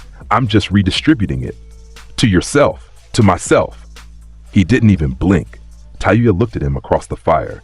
The flames cast shadows that made him look older, harder, like a sketch of the man he would become. When you say the tailed beasts are next, she said slowly, you say it the way normal people say the grocery store is next. Naruto considered that. Yes, he agreed. That's accurate. Silence, wind in the cave mouth, the fire crackling. You're going to burn the world down, Tayuya said. Not a question. No, Naruto said. I'm going to own it. Burning it down would be wasteful. As he turned toward the cave entrance. Outside, the night was clear, stars scattered across the sky like stolen gems, the moon a white eye watching the earth below. The nations spread out beyond the mountains, invisible in the dark but present in his mind, mapped, cataloged, full of targets. He flexed his hands. Bone spurs tested themselves between his knuckles, small and sharp. Ice crystallized at his fingertips without effort, a cold blue glow in the cave's warmth. The Sharingan pulsed behind his blue eyes, dormant but ready, a stolen heirloom in a thief's pocket. He could feel the weight of every stolen ability inside him. They layered like sediment, fire at the bottom, oldest, most familiar. Then wind, earth, water, lightning, newly taken, still buzzing. Ice release, a fusion that sang in his veins. Dead bone pulse, an alien architecture in his skeleton. Yang enhancement, a constant hum of physical superiority. Shuriken jutsu mastery. Advanced chakra control. The Sharingan, shadow clone jutsu. Rasengan, summoning knowledge. And beneath it all, deep and vast and barely tapped, the Nine Tails. The greatest reserve of power in the elemental nations, sealed inside a boy who had already proven he knew what to do with power. He was 13 years old, and he was walking around with a collection of abilities that would have made a Kage jealous. And he wasn't done. He wasn't close to done. The Sharingan could evolve, Mangekyo, then Eternal Mangekyo. The Nine Tails chakra could be harnessed. The other Biju, the other Jinchuriki, the other Kekkei Genkai scattered across the nations. Lava release, magnet release, boil release, wood release if it still existed anywhere. They were all entries on a list, and Naruto was the kind of person who finished his lists.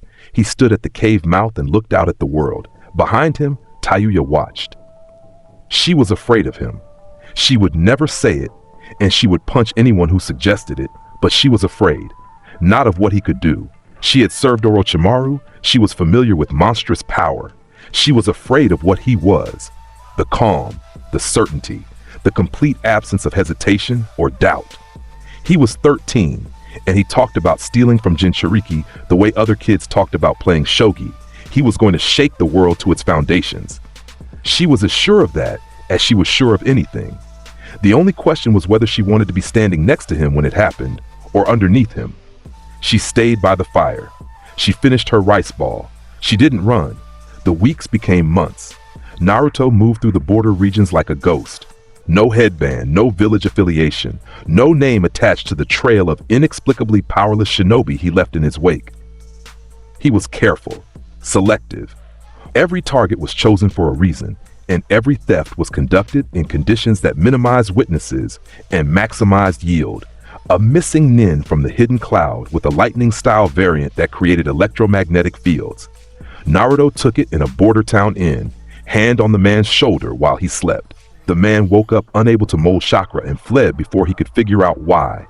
a wandering monk with a yang release meditation technique that allowed conscious control of the body's healing rate. Naruto sat with him at a riverside, talked about philosophy, and shook his hand when they parted. The monk noticed nothing until 3 days later when a cut on his finger didn't close. A retired Miss Ninja with a water-style variant that allowed underwater breathing. Naruto bumped into him at a market, an accidental collision, a quick apology, contact, transfer, gone. Each theft added another layer, another tool, another option. Naruto's internal library was growing into something that no single human being had ever possessed. Not the Sage of Six Paths, not Madara, not Hashirama, not any of the legendary figures who decorated the history books. He was becoming a living archive of stolen power. And the archive had a curator who knew exactly how to use every item in the collection. He trained constantly. Shadow clones, hundreds of them, drilling combinations, testing interactions, pushing the boundaries of what his stolen abilities could do together. Ice and bone merged into frozen skeletal constructs. Fire and wind created infernos that burned at temperatures no single nature could achieve. Earth and yang produced physical barriers that could withstand impacts that would crack mountains. And the Sharingan. The Sharingan was a force multiplier that made everything else twice as dangerous. It saw chakra. It predicted movement. It copied technique on sight. It cast genjutsu with a glance. Naruto, who already possessed a library of stolen jutsu, now had the ability to add to that library just by watching someone fight. He was a black hole. Everything that came near him made him stronger. Tayuya watched all of it. She trained too. Her genjutsu, her flute techniques, the summoning abilities that were hers by right and not by Orochimaru's gift. She was good, not great, not on Naruto's level. Nobody was on Naruto's level, but good enough to be useful. Naruto gave her something. One night, without explanation, he placed his hand on her forehead and she felt warmth flood her chakra network. A water-style affinity taken from one of his anonymous victims, gifted to her as casually as handing over a kunai. She stared at him. "You can do that?" "I can take," Naruto said. "I can also give. The power goes both ways." Tayuya looked at her hands. She could feel the water nature settling into her network, new, foreign, but already beginning to integrate. It was like receiving a transplant that the body accepted without question. "Why?" she asked. "Because a tool that only cuts is less useful than a tool that cuts in blocks." "I'm a tool now?" "Everyone is a tool. The question is who gets to decide what the tool is used for. Orochimaru decided for you. Now you decide for yourself." She flexed her fingers. Water responded. A small, unsteady stream from the moisture in the air, wobbling, uncertain. The control would come with practice. The affinity was there. She looked at Naruto differently after that. Not with less fear, maybe with more. Because a being that could take power was terrifying. But a being that could take power and give it to others, that was something else entirely. That was a kingmaker, a one-man economy of power, where loyalty was rewarded and defiance was punished by the removal of everything that made you dangerous. Naruto saw the look. He understood it, and he filed it away in the same category as every other useful reaction. Leverage. The months turned. Naruto's reputation began to build, though not under his name. In the underground, the network of missing nin, black market merchants, and intelligence brokers that operated beneath the visible world, stories began to circulate about a figure who stole abilities. A phantom, a nightmare in ninja folklore. They called him the Collector. He didn't choose the name, he didn't endorse it, but he didn't discourage it either, because fear was a weapon, and a weapon with a name was more effective than a weapon without one. The stories were vague and contradictory, as rumors always are. Some said the Collector was a Kaj-level missing nin from the Hidden Stone. Some said he was a creation of Orochimaru's experiments. Some said he didn't exist at all. Just a boogeyman story that missing nin told each other to explain why they sometimes woke up feeling empty. Nobody said he was a 13-year-old boy from the Hidden Leaf. And that, more than any jutsu or stolen power, was Naruto's greatest weapon. The world was looking for a monster, and the monster was wearing an orange jacket and eating ramen in border towns, laughing too loud and tipping well and leaving before anyone thought to look twice. The reports reached Konoha 6 months after Naruto's disappearance. Tsunade read them at her desk, sake untouched for the first time in anyone's memory. The mission report from the Valley of the End. Sasuke Uchiha, recovered by the Anbu team, dispatched when the retrieval squad failed to return on time. Found in the river. Blind. Sharingan gone. Chakra network partially collapsed. No lightning nature remaining. The medical diagnosis was unprecedented. Tsunade, the greatest medical ninja alive, could not explain what had happened. The Sharingan was not damaged, it was absent. The bloodline pathways were not blocked, they were gone. As if Sasuke had been born without the Uchiha heritage. As if it had been removed at the genetic level. The retrieval team returned with their own stories. Kiba, who had never recovered from the Chunin exams, his yang enhancement permanently diminished, his connection to Akamaru weakened, his physical abilities reduced to baseline human levels. The Inuzuka clan had no explanation, and Naruto Uzumaki, the dead last, the Jinchuriki, the village's most hated and most underestimated citizen, was gone.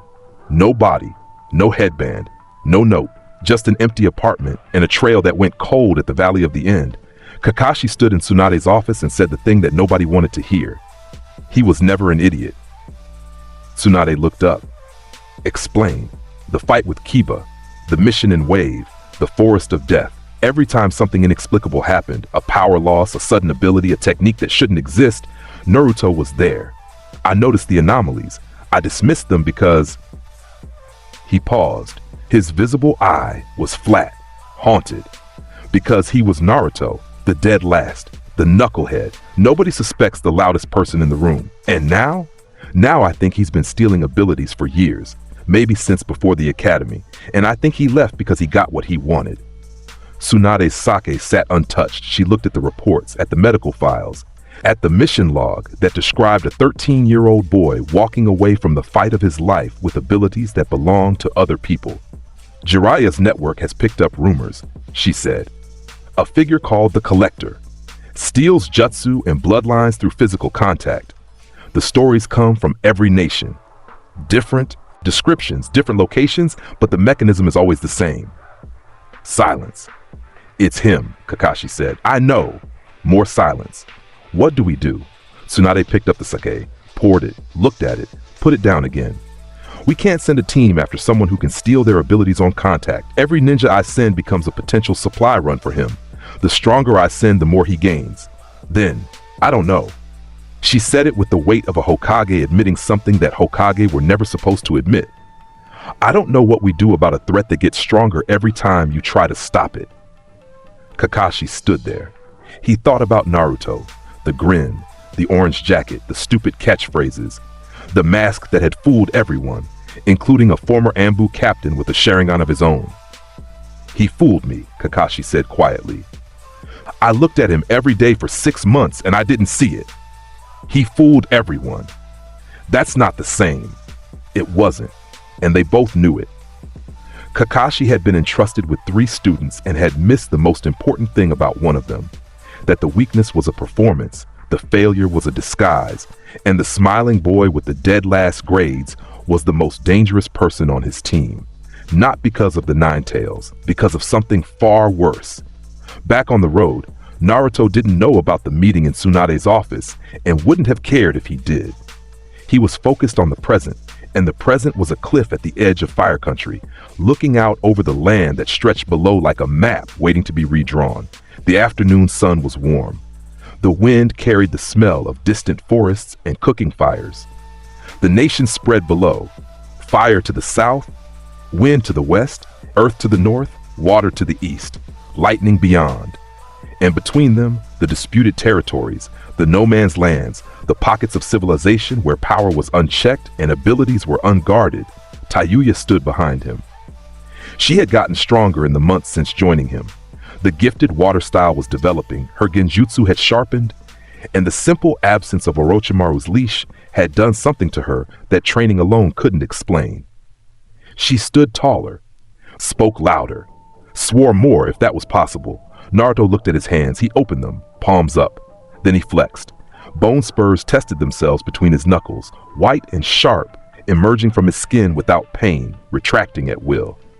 The dead bone pulse, stolen from the last Kaguya, as natural to him now as breathing. Ice crystallized at his feet. A thin layer that spread from his boots covering the stone, turning the cliff edge into a frozen precipice that sparkled in the sun. Ice release. Haku's birthright, now his to command with a thought. The Sharingan spun lazily in both eyes, not activated deliberately, just existing, a constant low-level awareness that he could dial up or down at will. 3 Tomoe, spinning, seeing the world in patterns and predictions. He could feel the weight of everything inside him. Not physical weight, chakra weight, the density of a network that was carrying more than any single human network had ever been asked to carry.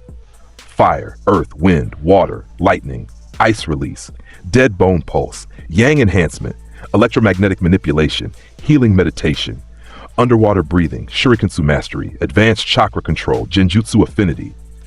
Dozens of individual jutsu, ranging from D rank to A rank, each one stolen from someone who would never use it again. And the Sharingan, and the 9 tails, and the shadow clones, and the Rasengan, and the summoning contract with the toads. He was 13 years old. The tailed beasts are next, he said. Tayuya looked at him, looked at the landscape below, looked at the ice at his feet and the bone at his knuckles and the red eyes that shouldn't exist in a face with whisker marks. "You're insane," she said. "I'm hungry," he corrected. He turned and walked into the tree line. The ice melted behind him. The bone retracted. The Sharingan faded back to blue, but the power stayed. The power always stayed. It was his every piece, every fragment, every stolen inheritance. It lived in his network, woven into his chakra, inseparable from his biology. He carried the legacies of dozens of people inside him, and he would carry dozens more before he was done. The nations didn't know it yet. The Kage didn't know it yet. The Akatsuki didn't know it yet. But the most dangerous shinobi who had ever lived was walking through the forest with his hands in his pockets and a list in his head, and the list was long, and he was patient, and the world was full of power that didn't know it was already spoken for. Tayuya stared at his retreating back. She took a breath. "Let it out." "Keep up," he called over his shoulder. She followed him into the trees, and that is where the legend truly begins. Not in the Valley of the End, though that was where the world first felt the tremor. Not in the academy, though that was where the mask was forged. Not even in the alley at age 6, where a starving boy's hand closed around a Chunin's wrist and the black-red light bloomed for the first time. No. The legend of Naruto Uzumaki, the collector, the thief of bloodlines, the boy who walked into the ninja world's buffet and decided he was taking everything, begins here, on a cliff, at the edge of fire country, with a foul-mouthed girl at his back and a world of power spread out before him like a feast. Because here is where the hunger stopped being a secret. Here is where the mask came off. Here is where a monster stopped pretending to be a boy, and a boy stopped pretending to be harmless. And the thing that was left, the thing that walked into the forest with red eyes and white bone and cold blue ice and a smile that had nothing to do with joy, was something the world had never seen before and would never forget. He didn't want acknowledgement. He didn't want love. He didn't want a place in the story. He wanted to be the one holding the pen. And from this moment forward, with every step he took and every hand he placed on another living soul, the pen wrote. The world just didn't know it was reading his story yet, but it would. Oh, it would. 6 months later, a shinobi from the hidden cloud was found wandering the border of lightning country. He had no chakra, no memory of the last 12 hours. His kekkei genkai, storm release, a rare fusion of lightning and water, was gone. His network was collapsed in the exact same pattern that doctors in Konoha had seen in Sasuke Uchiha, in Kibe Nuzuka, in a dozen other inexplicable cases scattered across the continent. The cloud demanded answers. The other nations demanded answers. The Kage held emergency council. Jiraiya's spy network burned hot with intelligence. And somewhere in the forest, walking east, a boy with blue eyes and a growing collection of stolen powers sneezed, rubbed his nose, and kept walking. "Someone's talking about me," he said. "Everyone's talking about you," Tayuya said. "You're the scariest thing in the world, and you don't even have a decent alias." "I have a name. The Collector? That's what bar rats and border trash call you. I mean a real name. Something that'll make Kaj flinch." Naruto thought about it, walked in silence for 100 meters. The forest was cool and green and full of the small sounds of things that didn't know they were sharing their world with something extraordinary. No, he decided. Let them use whatever name they want. The name isn't important. Then what is? He looked at her. Blue eyes, calm, clear. The same eyes that had watched a chunin crumble in an alley, that had watched Mizuki collapse on a forest floor, that had watched the Sharingan drain from Sasuke's face. The same eyes that had calculated, cataloged, and consumed for 7 years without a single person realizing it. The next one, he said. The next ability. The next piece. The collection is never finished. The hunger never stops. That's what's important. Tayuya looked at him. She had been afraid of him for months, and the fear had not diminished. If anything, it had grown, because every day he was stronger, and every day the gap between him and the rest of the world was wider, and every day the boy she followed became a little less like a boy and a little more like a force of nature wearing human skin. But she followed, because the alternative was standing still, and standing still in a world that Naruto Uzumaki was reshaping was a death sentence of a different kind. They walked. The forest swallowed them. And behind them, in every nation, in every village, in every office where people with power sat behind desks and made decisions, the name was being spoken. The Collector. Not a title, not a legend, not yet. But give it time. Give him time. He was patient, after all. Patient the way a predator is patient. Patient the way a storm is patient. And when the patience ended, when the list was complete, when the collection was finished, when every power worth having had been taken and every nation worth knowing had felt his touch, the world would look at what he had built, and it would realize too late that the loudest boy in the room had been the quietest threat all along. That the dead last was the first. That the monster they feared was the fox, but the monster they should have feared was the boy. That Naruto Uzumaki, starving, beaten, abandoned, left to die in alleys and drown in ditches, had looked at the world that hated him and said, simply, quietly, with a smile that had nothing to do with happiness, mine. And the world, for all its armies and its kage and its bloodlines and its ancient jutsu and its sealed beasts and its legendary heroes, the world had no answer for that. Not yet. Not ever. Because you cannot stop hunger. You can only feed it or get out of its way. And Naruto Uzumaki was very, very hungry. The first Jinchuriki he found was not the one he expected. He had been tracking the 5 tails, a lead from Tayuya's memory of Orochimaru's intelligence network, pointing towards Steam Country, a minor nation wedged between earth and fire like a splinter between 2 fingers. The 5 tails Jinchuriki, Han, was supposed to be a loner, a wanderer, easy to approach and easier to read. Instead, Naruto found Kisame Hoshigaki standing in the middle of a river, not crossing it, standing in it, waist deep in the current, Samahata strapped to his back, blue skin glistening under an overcast sky. He looked like something that had evolved from the water rather than entered it. Gill-like marks on his cheeks, teeth that belonged in a shark's mouth, eyes that were flat and amused and completely without mercy. He had been waiting. The 9 tails Jinchuriki, Kisame said. His voice carried over the rushing water like it belonged there. I was told you might come this way. The intelligence said you were collecting things. He grinned. All teeth. I collect things too, mostly chakra, mostly from people who don't want to give it. Tayuya, standing at the riverbank behind Naruto, put her hand on her flute. That's one of the Akatsuki. I know. The shark guy, the one who fused with his sword. I know. The one who has more chakra than most tailed beasts. Tayuya. What? Stay on the bank. Kisame laughed. It was a wet sound, like something drowning happily. She's smart. You should listen to her. He unslung Samahata. The sword pulsed, alive, hungry, its scales rippling with anticipation. Itachi told me about you. Said you took the Uchiha kid's eyes. Said there was something wrong with you. He planted the sword tip in the riverbed. I don't think there's anything wrong with you. I think you're the most interesting thing I've run into in years. Naruto stepped into the river. The water was cold. It hit his shins, and immediately he felt the current. Not just the physical pull, but the chakra woven through it. Kisame had been standing here long enough to saturate the entire river with his own energy. The water wasn't just water anymore. It was an extension of him. You've been merging with it, Naruto said. Not a question. Kasame's grin widened. Water style, shark skin. Everything in this river is me. Every drop, every current. You're standing in my body right now, kid. Naruto looked down at the water around his legs, looked up. Good, he said.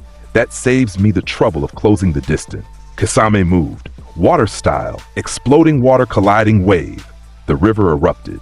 Not a wave, a wall. A vertical ocean that rose 30 feet in the air and crashed toward Naruto with the force of a natural disaster compressed into a 100-meter corridor. The water was alive with Kasame's chakra, every molecule a weapon, every current a blade. Naruto slammed his palms together. Ice release, absolute zero coffin. The temperature dropped, not gradually, instantly. The air cracked. The wall of water froze mid-crash, a glacier born in a heartbeat, the entire mass crystallizing from the point of contact outward. Kasame's chakra, woven through the water, froze with it, locked inside the ice like insects in amber. Kasame stared. The grin flickered. Ice release? Where did you? I collected it. Naruto shattered the glacier with a punch. Yang-enhanced fist through frozen water. The ice exploded outward in a spray of fragments that caught the gray light and scattered it into 1,000 cold rainbows. Through the debris he moved, fast. Faster than anyone his age had a right to move, the Yang enhancement driving his legs, the Sharingan activating behind blue to red eyes. Tracking Kasame's position through the frozen spray, Kasame raised Samehada. The sword screamed, a sound that wasn't sound, more like a vibration in the chakra spectrum, a predator's call. It unfurled, scales expanding, mouth opening at the tip, ready to eat whatever jutsu Naruto threw at it. Naruto threw nothing. He closed to melee range. Kasame swung. Samehada carved the air, a horizontal slash that would have bisected a normal opponent and drained every drop of chakra from the halves. Naruto ducked it. The sword passed over his head close enough to ruffle his hair, and he felt Samehada's hunger brush against his chakra network like fingers testing a lock. The sword recoiled. It actually recoiled, jerking back from Naruto's chakra like a dog that had sniffed something poisonous. The scales flattened, the mouth closed. The hungry vibration stopped dead. Kasame's eyes widened. In 12 years of partnership, Samehada had never refused a meal. Your sword doesn't like me, Naruto said. He was inside Kasame's guard now, too close for the massive blade, exactly where a swordsman never wanted a grappler. Smart sword. He put his hand on Kasame's chest. The transfer began. It was different from the others. Kasame's ability, the shark skin fusion, the technique that let him merge his chakra with water and become something more than human, was not a bloodline. It was a mastered art, a lifetime of training, compressed into a single skill that had become as natural as breathing. Taking it was like pulling a thread that was woven through every cell in Kasame's body. The black and red energy bloomed between them, and Kasame felt it immediately. What? His hand shot to Naruto's wrist. He tried to pull away. He was strong, monstrously strong, one of the most physically powerful shinobi alive. But the transfer had already started, and Naruto's grip was augmented by yang enhancement and dead bone pulse anchors that grew from his fingertips into Kasame's flesh like needles. Get off me. Water style, shark skin, Naruto said calmly, as if reading from a menu. The ability to fuse your chakra signature with water, to make any body of water an extension of your body, to become the water, that's yours. He paused. Was yours. Kasame screamed. It was not a human sound. It was the sound of something aquatic and ancient being dragged onto shore, a thrashing, gasping, tearing sound that came from somewhere deeper than his throat. His chakra network, one of the largest in the shinobi world, a reservoir that rivaled tailed beasts, was being drained not of its volume but of its nature. The water affinity, the fusion technique, the deep cellular understanding of what it meant to be part of the ocean, all of it was being pulled through the contact point, through the black-red energy, and into Naruto. The river around them went still. Not calm, still, dead still. The current stopped. The fish floated to the surface, confused. The water, which had been saturated with Kasame's chakra a moment ago, was just water again. Ordinary, unaware, an element that no longer recognized the man standing in it. Kasame fell. He went to his knees in the river, water splashing around his legs, and for the first time in his life, the water didn't respond, didn't welcome him, didn't part for him or shape itself to his will or carry his chakra like a circulatory system. It was just cold and wet and indifferent. He stared at his hands, blue skin, shark teeth, gills. He still looked like a monster. But the thing that had made him a monster, the fusion, the merger, the ability to become the sea, was gone. He looked up at Naruto. His flat eyes were not flat anymore. They were raw, open. The face of a man who had just been amputated from the only thing that had ever loved him back. The water, Kisame whispered. I can't feel the water. Naruto looked down at him. The shark skin fusion was settling into his network, a warm, fluid feeling like diving into a hot spring. He could feel the river now, every current, every molecule. The water around his legs was singing to him the way it had sung to Kisame for decades. You were born for the ocean, Naruto said. You'll die on dry land. He stepped past Kisame toward the bank. That seems fair, for a shark. He didn't look back. Behind him, Kisame knelt in the river. Samahata, sensing the change, unwrapped itself from its bindings and slid into the current. It brushed against Kisame once, a farewell, maybe, or an assessment. And then it swam downstream, disappearing into the deeper water, following the current toward the sea, following the chakra that used to be Kasame's, leaving its wielder alone in a river that no longer knew his name. Tayuya was waiting on the bank. She had her arms crossed. Her face was the particular shade of pale that it turned when she watched Naruto work. That was the worst thing I've ever seen, she said. Worse than Orochimaru? She thought about it. Orochimaru made you feel sick. You make people feel empty. She looked at the kneeling figure in the river. That's worse, Naruto shrugged. Let's go. The five tails won't find itself. They walked. Behind them, Kasame stayed in the river until sunset. When he finally stood, he walked to shore on legs that felt like they belonged to a stranger and sat on a rock and watched the water flow past him without recognition, without response, without love. He did not cry. Sharks don't cry.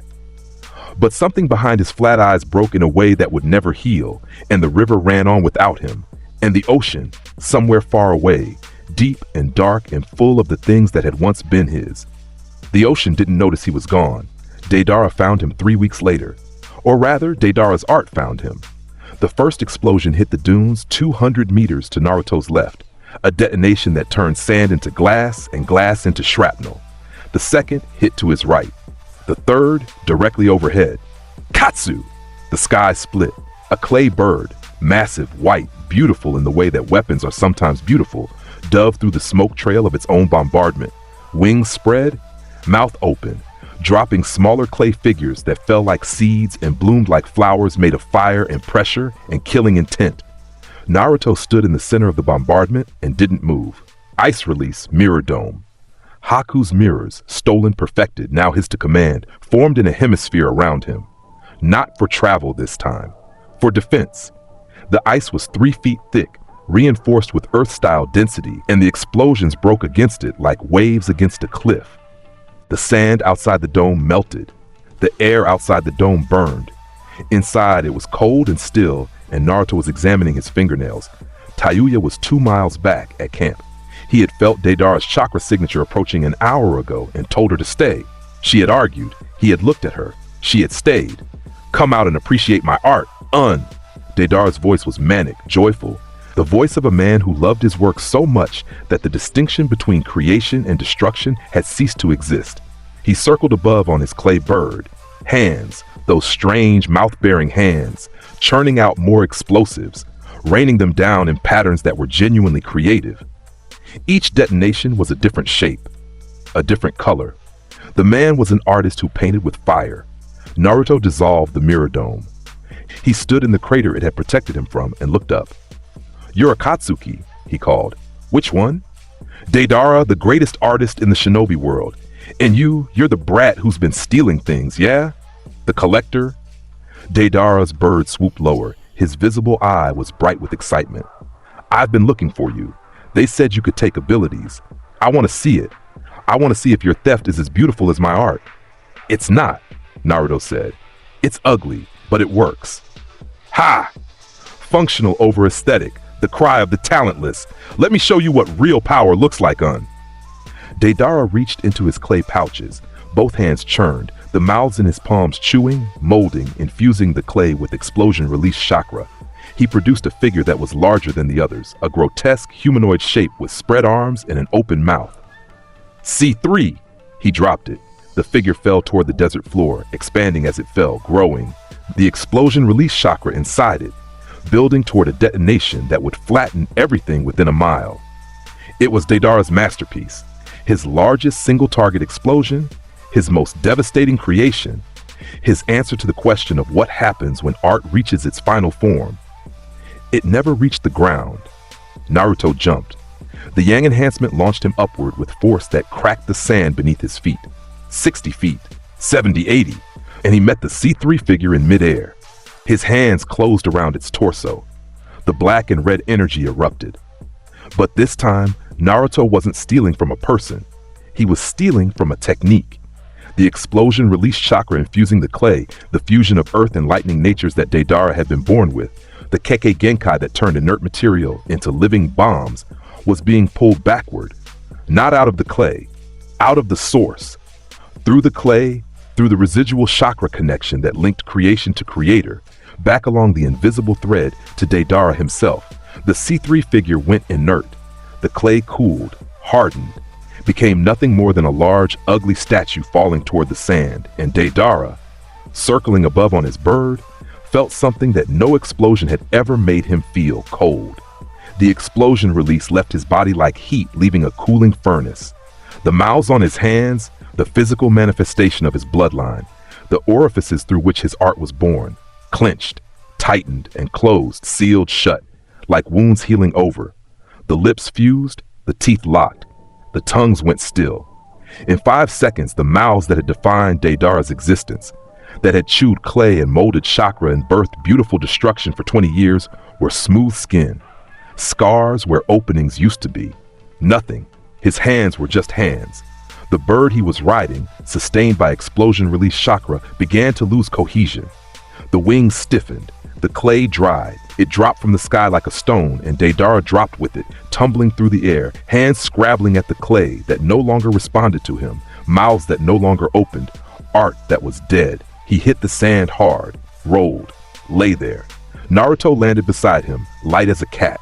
The explosion release was integrating. A buzzing, volatile energy that sat in his network like a live wire, eager and dangerous and incredibly, terrifyingly fun. He understood immediately why Deidara had been obsessed. The power wanted to detonate. It was art, destructive, brilliant, irreversible art. Deidara was staring at his palms, the smooth skin where the mouths had been. He touched the scars, pressed them, tried to push chakra through pathways that no longer existed. Nothing. My art, he whispered. His voice was broken in a way that his bombs never were. My art, my art, my art, my art. Your art is mine now, Naruto said. He reached into his pocket and picked up a piece of the hardened C3 clay that had fallen nearby, held it, pushed explosion-released chakra into it. The clay softened, warmed, glowed. He shaped it into a small bird, held it on his palm. It twitched, flapped once. Then he let the chakra dissipate and the bird hardened again. A perfect frozen sculpture no larger than his thumb. He pocketed it. Souvenir? Deidara watched him walk away. His one visible eye was wide and wet and completely blank. The eye of a man whose reason for living had just been put in someone else's pocket like loose change. He didn't scream. He didn't cry. He just sat in the sand and looked at his closed hands and tried to make art with fingers that were only fingers, and nothing happened, and nothing would ever happen again. Omegakure was a city that had forgotten what sunlight looked like. The rain was eternal. A gray curtain that fell from a sky that was itself a shade of gray, so complete it felt like a statement. The buildings were steel and concrete, brutalist architecture designed by someone who believed beauty was a distraction from purpose. Pipes ran everywhere, carrying water that had been blessed by Pain's jutsu, water that was also surveillance, also weapon, also prayer. Naruto walked through the city's outer district with his collar up and his chakra suppressed. The Sharingan was off. The bone spurs were retracted. He looked like any other traveler, wet, tired, unremarkable. Konan found him in a tea shop. She materialized from the wall, literally. Paper sheets unfolded from the plaster, assembling into a woman's shape, color bleeding into the white like ink on parchment. She sat across from him at the small table as if she had always been there. as if the tea he'd ordered was for her. She was beautiful. Not in the way Sakura had been pretty or Tayuya was striking. Beautiful the way a folded crane is beautiful. Precise, deliberate, made of something fragile, arranged into something strong. Her amber eyes had the weight of someone who had buried two best friends and a god and was still standing. "You shouldn't be here," she said. Naruto sipped his tea. "I'm here anyway." Pain knows.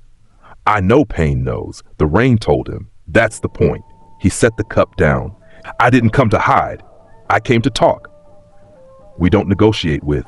"I'm not negotiating. I'm observing." He looked at her directly. The blue eyes were calm, steady, older than his face. Nagato's dream, peace through pain. The logic is if everyone suffers equally, suffering becomes a shared language, a bridge. You weaponize empathy. Conan said nothing. "It won't work," Naruto said.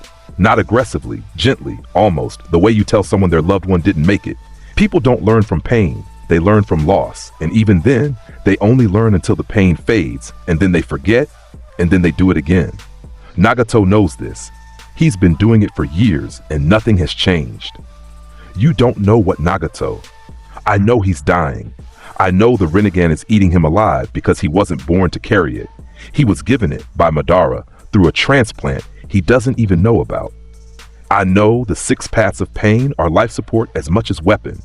And I know that his dream dies when his body does, because dreams without infrastructure are just delusions with good lighting. Conan stared at him.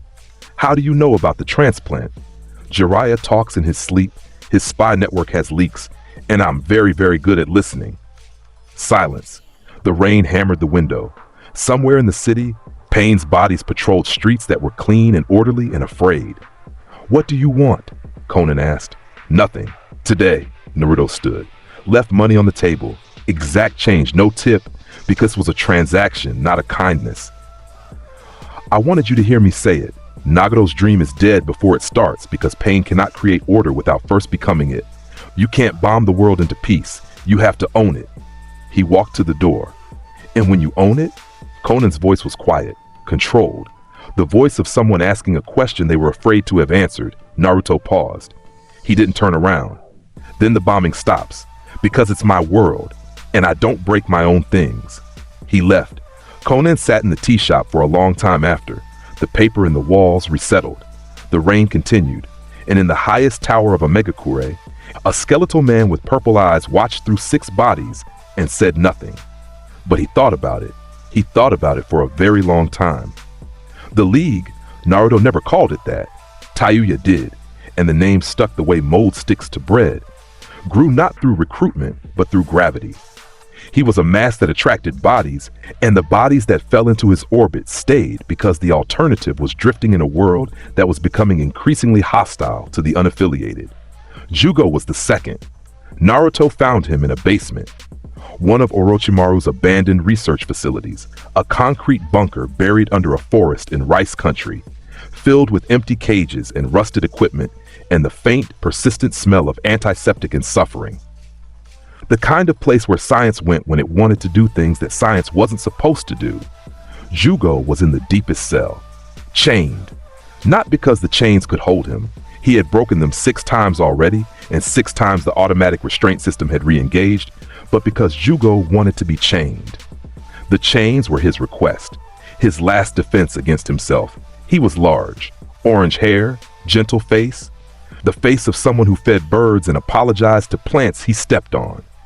The face was currently streaked with blood that was not his, because the transformation had activated again an hour ago, and he had torn apart the cell door and 2 of the walls before the berserker state faded and left him kneeling in the wreckage, weeping. Naruto walked through the destroyed door. Glass crunched under his feet. Jugo's head snapped up. His eyes were wild, not angry, terrified. The pupils were dilated, the irises flickering between their natural orange and the deep black of the berserker state. His body was fighting itself. The nature energy absorption that defined his clan's curse, the uncontrollable intake of sage chakra that triggered the killing rages, was cycling, building, pushing toward another transformation. Get-a-woe said. His voice cracked. "I can't. I can feel it coming again. You need to." Naruto sat down, cross-legged. On the floor, 6 feet from a man who was moments from transforming into a killing machine. Jugo stared. "What are you doing?" "Sitting." "I'll kill you." "You won't." "You don't know that. I do." Naruto's voice was level, factual, the voice of someone stating the chemical composition of water. "Your transformations are triggered by nature energy overflow. Your body absorbs sage chakra passively, without control. And when the levels exceed your network's capacity, the berserker state activates. The rage isn't yours, it's the energy's. You're a vessel, not a murderer." Jugo's breathing was ragged. The transformation was pushing, his left arm bulging, skin darkening, the cells rearranging under the pressure of uncontrolled sage power. "How?" "I know a lot about things that are sealed inside people," Naruto said. He didn't move, didn't tense, didn't prepare a defense. "I have a fox the size of a mountain in my stomach. You have a condition. We're both carrying things that aren't ours." Jugo lunged, the transformation completed in an instant. Full berserker state, skin going gray and black, body mass doubling, the gentle face disappearing behind something feral and ancient. He crossed the 6 feet between them in a blink, arm cocked back, hand reforming into a blade of hardened flesh aimed at Naruto's skull. Naruto caught his wrist, not to steal, just to hold. His grip was steady. The yang enhancement made his fingers iron. The dead bone pulse anchored his skeleton against the impact force. He held Jugo's transformed arm in place, the blade an inch from his face, close enough to feel the displaced air, and he did not blink. "You're still in there," Naruto said to the berserker's eyes. "I can see you." The berserker screamed, pulled, thrashed. Naruto held. His feet skidded on the concrete, the force enormous, but he was rooted now. Bone spurs grown into the floor, an anchor of skeleton and will. He held for 30 seconds, 60, 2 minutes. The berserker raged and the boy held the wrist and neither of them moved. Then the transformation receded. It drained like water from a broken vessel, the dark skin lightening, the mass decreasing, the feral eyes softening. Jugo came back. He was shaking. His arm, the one Naruto held, was trembling so hard the vibration traveled up Naruto's own wrist. "You held on," Jugo whispered. His voice was raw, wondering. The voice of someone who had spent his entire life being avoided, being feared, being chained and sedated and locked away, and who had never not once been held through the storm. "I don't need your power," Naruto said. He released the wrist, stood, offered a hand down to the man still kneeling on the floor. "I need your loyalty. Those are different things." Jugo looked at the hand, looked at the boy attached to it, 13, blonde, blue-eyed, and completely unafraid. He took the hand. He never left. Fu was a different kind of acquisition entirely. He found her in a border town between Earth and Waterfall Country, sitting on a roof, eating stolen dumplings, kicking her legs over the edge like a child at a festival. She was 15, dark-skinned, green-haired, and she glowed. The 7 tails, Chome, a massive, armored beetle of pure chakra, leaked a faint luminescence through her skin when she was happy, and Fu was almost always happy, because the alternative was acknowledging that her village had abandoned her 3 weeks ago and she had nowhere to go. She saw Naruto coming before he saw her. Jinchuriki recognized Jinchuriki, a resonance in the gut, a vibration between the sealed things inside them. She threw a dumpling at his head. "Hey, are you the collector guy?" Naruto dodged the dumpling, looked up, studied the girl on the roof, the glow, the grin, the desperate cheer of someone performing happiness as a survival mechanism. He recognized the act. He'd performed it himself for 12 years. Depends on who's asking. Fu, Jinchuriki of the 7 tails, formerly of Takigakure, currently of this roof. She stood up, struck a pose that was either heroic or ridiculous or both. "I heard you steal powers. That's so cool. Can you steal bad luck? Because I have a lot of that, and I'd like a refund." Tayuya, standing behind Naruto, leaned over and whispered, "She's insane. She's a Jinchuriki. So are you, and you're not bouncing around rooftops throwing food. I internalize differently. You murder differently." Naruto ignored her and looked up at Fu. "Come down. I want to talk to your beetle." "You want to talk to Chome?" "Yes." Nobody wants to talk to Chome. People usually want to extract Chome, or seal Chome, or pretend Chome doesn't exist. "I'm not nobody." Fu stared at him for a long moment. The glow under her skin flickered. Chome stirring, interested, pressing against the seal to get a better look at the boy with the fox inside him. She jumped down, landed lightly. walked up to Naruto and stuck her face 2 inches from his. "Your eyes are weird," she said. "Thank you." That wasn't a compliment. "I know," she grinned. It was enormous and genuine and slightly unhinged, and it was the first honest expression Naruto had seen directed at him by someone who wasn't afraid. She wasn't afraid. She was curious. She was lonely. And she was powerful enough that his predator's instinct registered her not as prey, but as something rarer, a peer. He placed his hand on her shoulder, closed his eyes, reached not with all for one, not with the stealing reflex, but with something subtler, a connection, a bridge between his seal and hers, between Kurama's chakra and Chomei's, between the two ancient beings trapped inside two young bodies. Inside his mind, Kurama stirred. "The lucky seven," the fox growled. "Chomei, the beetle, irritatingly cheerful for something with that many legs. Can I talk to it? You're asking permission now?" "I'm asking if the connection is stable." Kurama snorted. "It's stable. The beetle's already poking at the seal. Nosy insect." Naruto reached across the bridge, and Chomei spoke. The tailed beast's voice was not what he expected. It was light, musical, the voice of something vast and ancient that had decided long ago that the world was more interesting than it was threatening. "Oh, you're the one they're talking about. The small one who takes things. Kurama says you're terrible. Kurama says a lot of things. He says you're the worst container he's ever had, and that if you try to steal my wings, he'll eat you from inside. I think that's sweet. He cares about you." Inside the seal, Kurama's presence radiated something that might have been embarrassment if foxes could feel embarrassment. "I said no such thing." "I'm not here to steal your wings," Naruto told Chomei. "I'm here to tell you the world is changing. The Akatsuki is hunting you.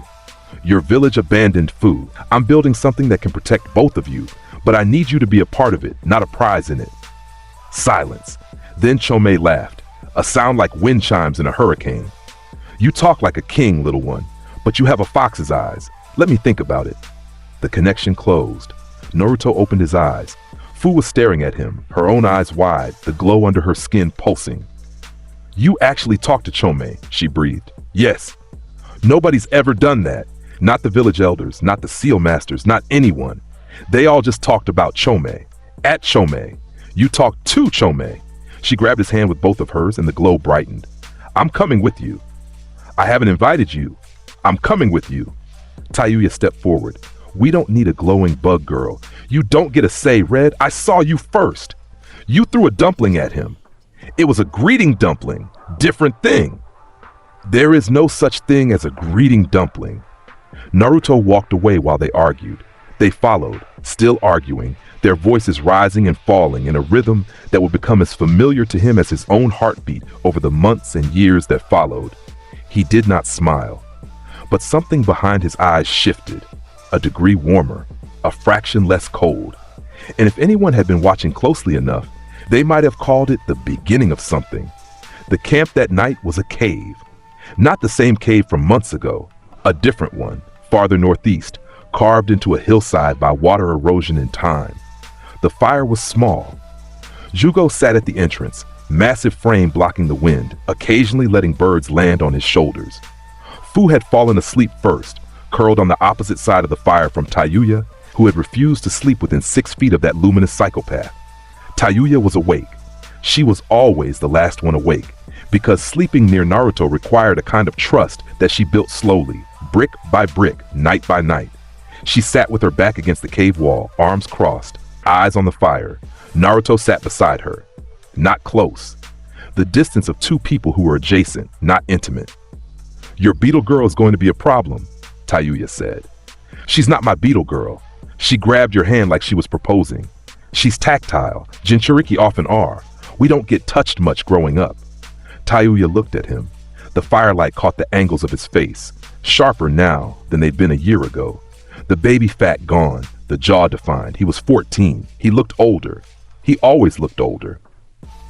"You don't get touched much now either," she said. He didn't respond. They sat in silence. The fire popped. Jugo's breathing was steady at the entrance. Fu mumbled something in her sleep, cheerful even unconscious. Tayuya's head drooped, caught herself, drooped again. Her body was betraying her.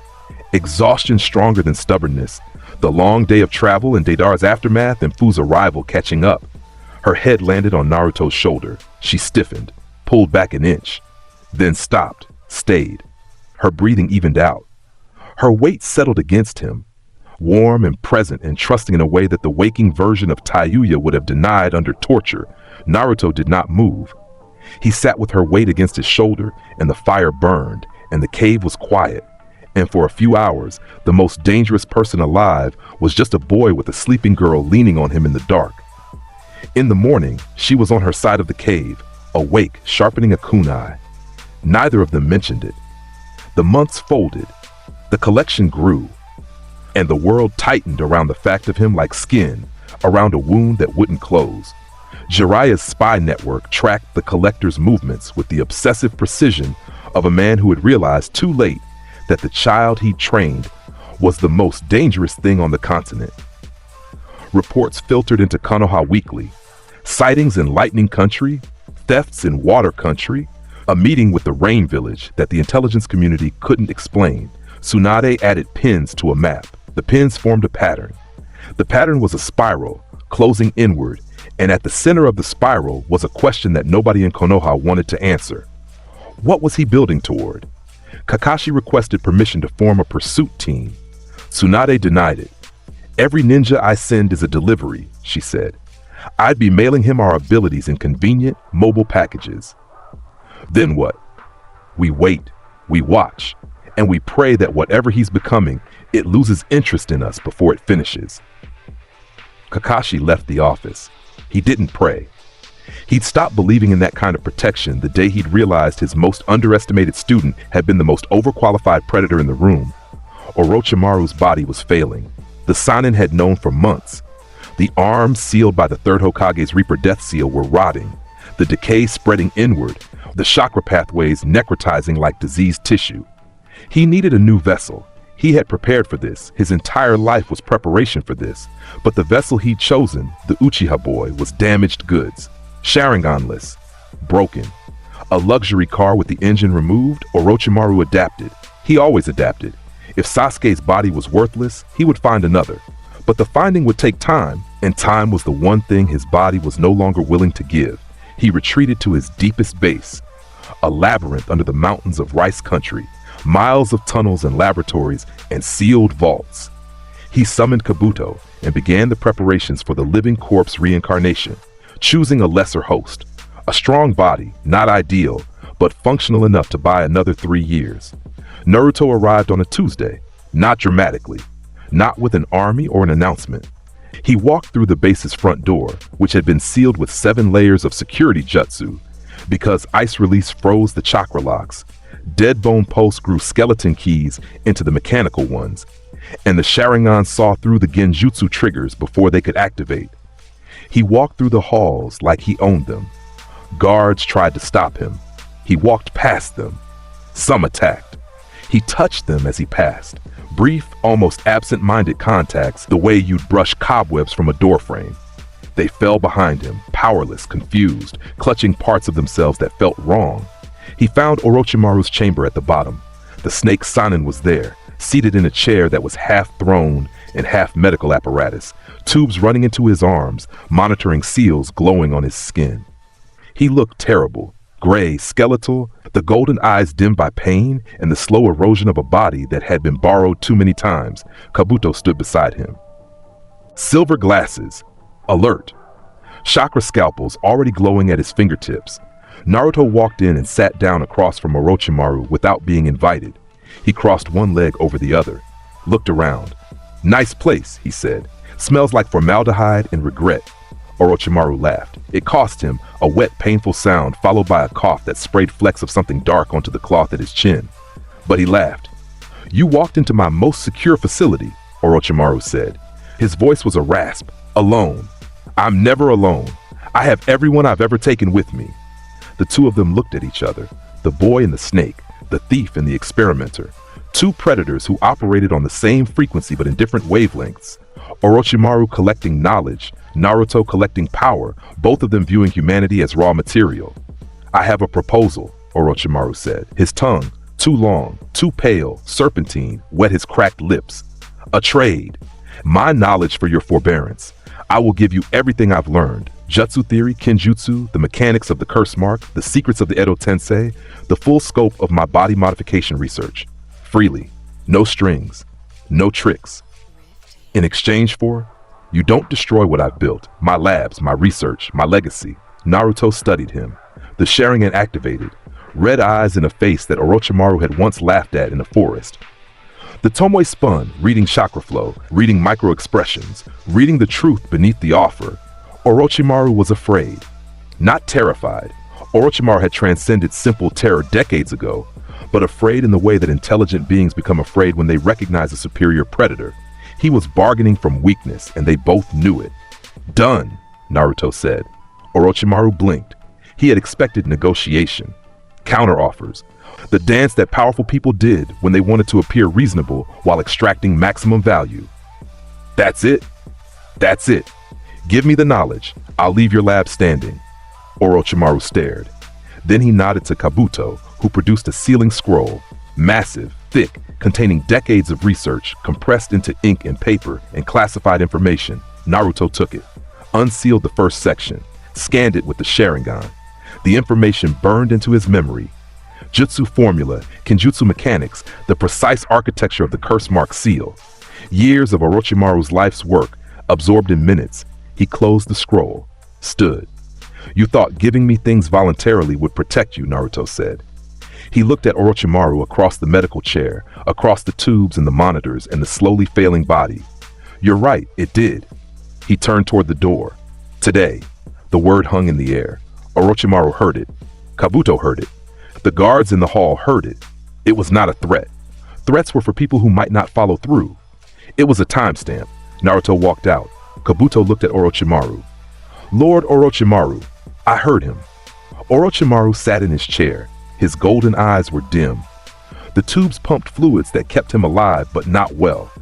And for the first time in a life defined by the pursuit of immortality, the snake Sanin looked at the clock of his own existence and saw it running out in a way that no body switch could prevent.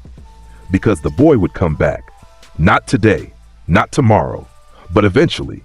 And when he came back, he would take what he wanted. And nothing Orochimaru had built, no lab, no seal, no jutsu would stop him. Orochimaru did not sleep soundly after that. He didn't sleep at all. 3 months later, Naruto felt the disturbance. He was in a safe house in the eastern forests, one of several the League maintained, rotated monthly, never used twice in a row. Tayuya was cleaning her flute. Jugo was meditating. Fu was hanging upside down from a rafter, seeing how long she could hold the position.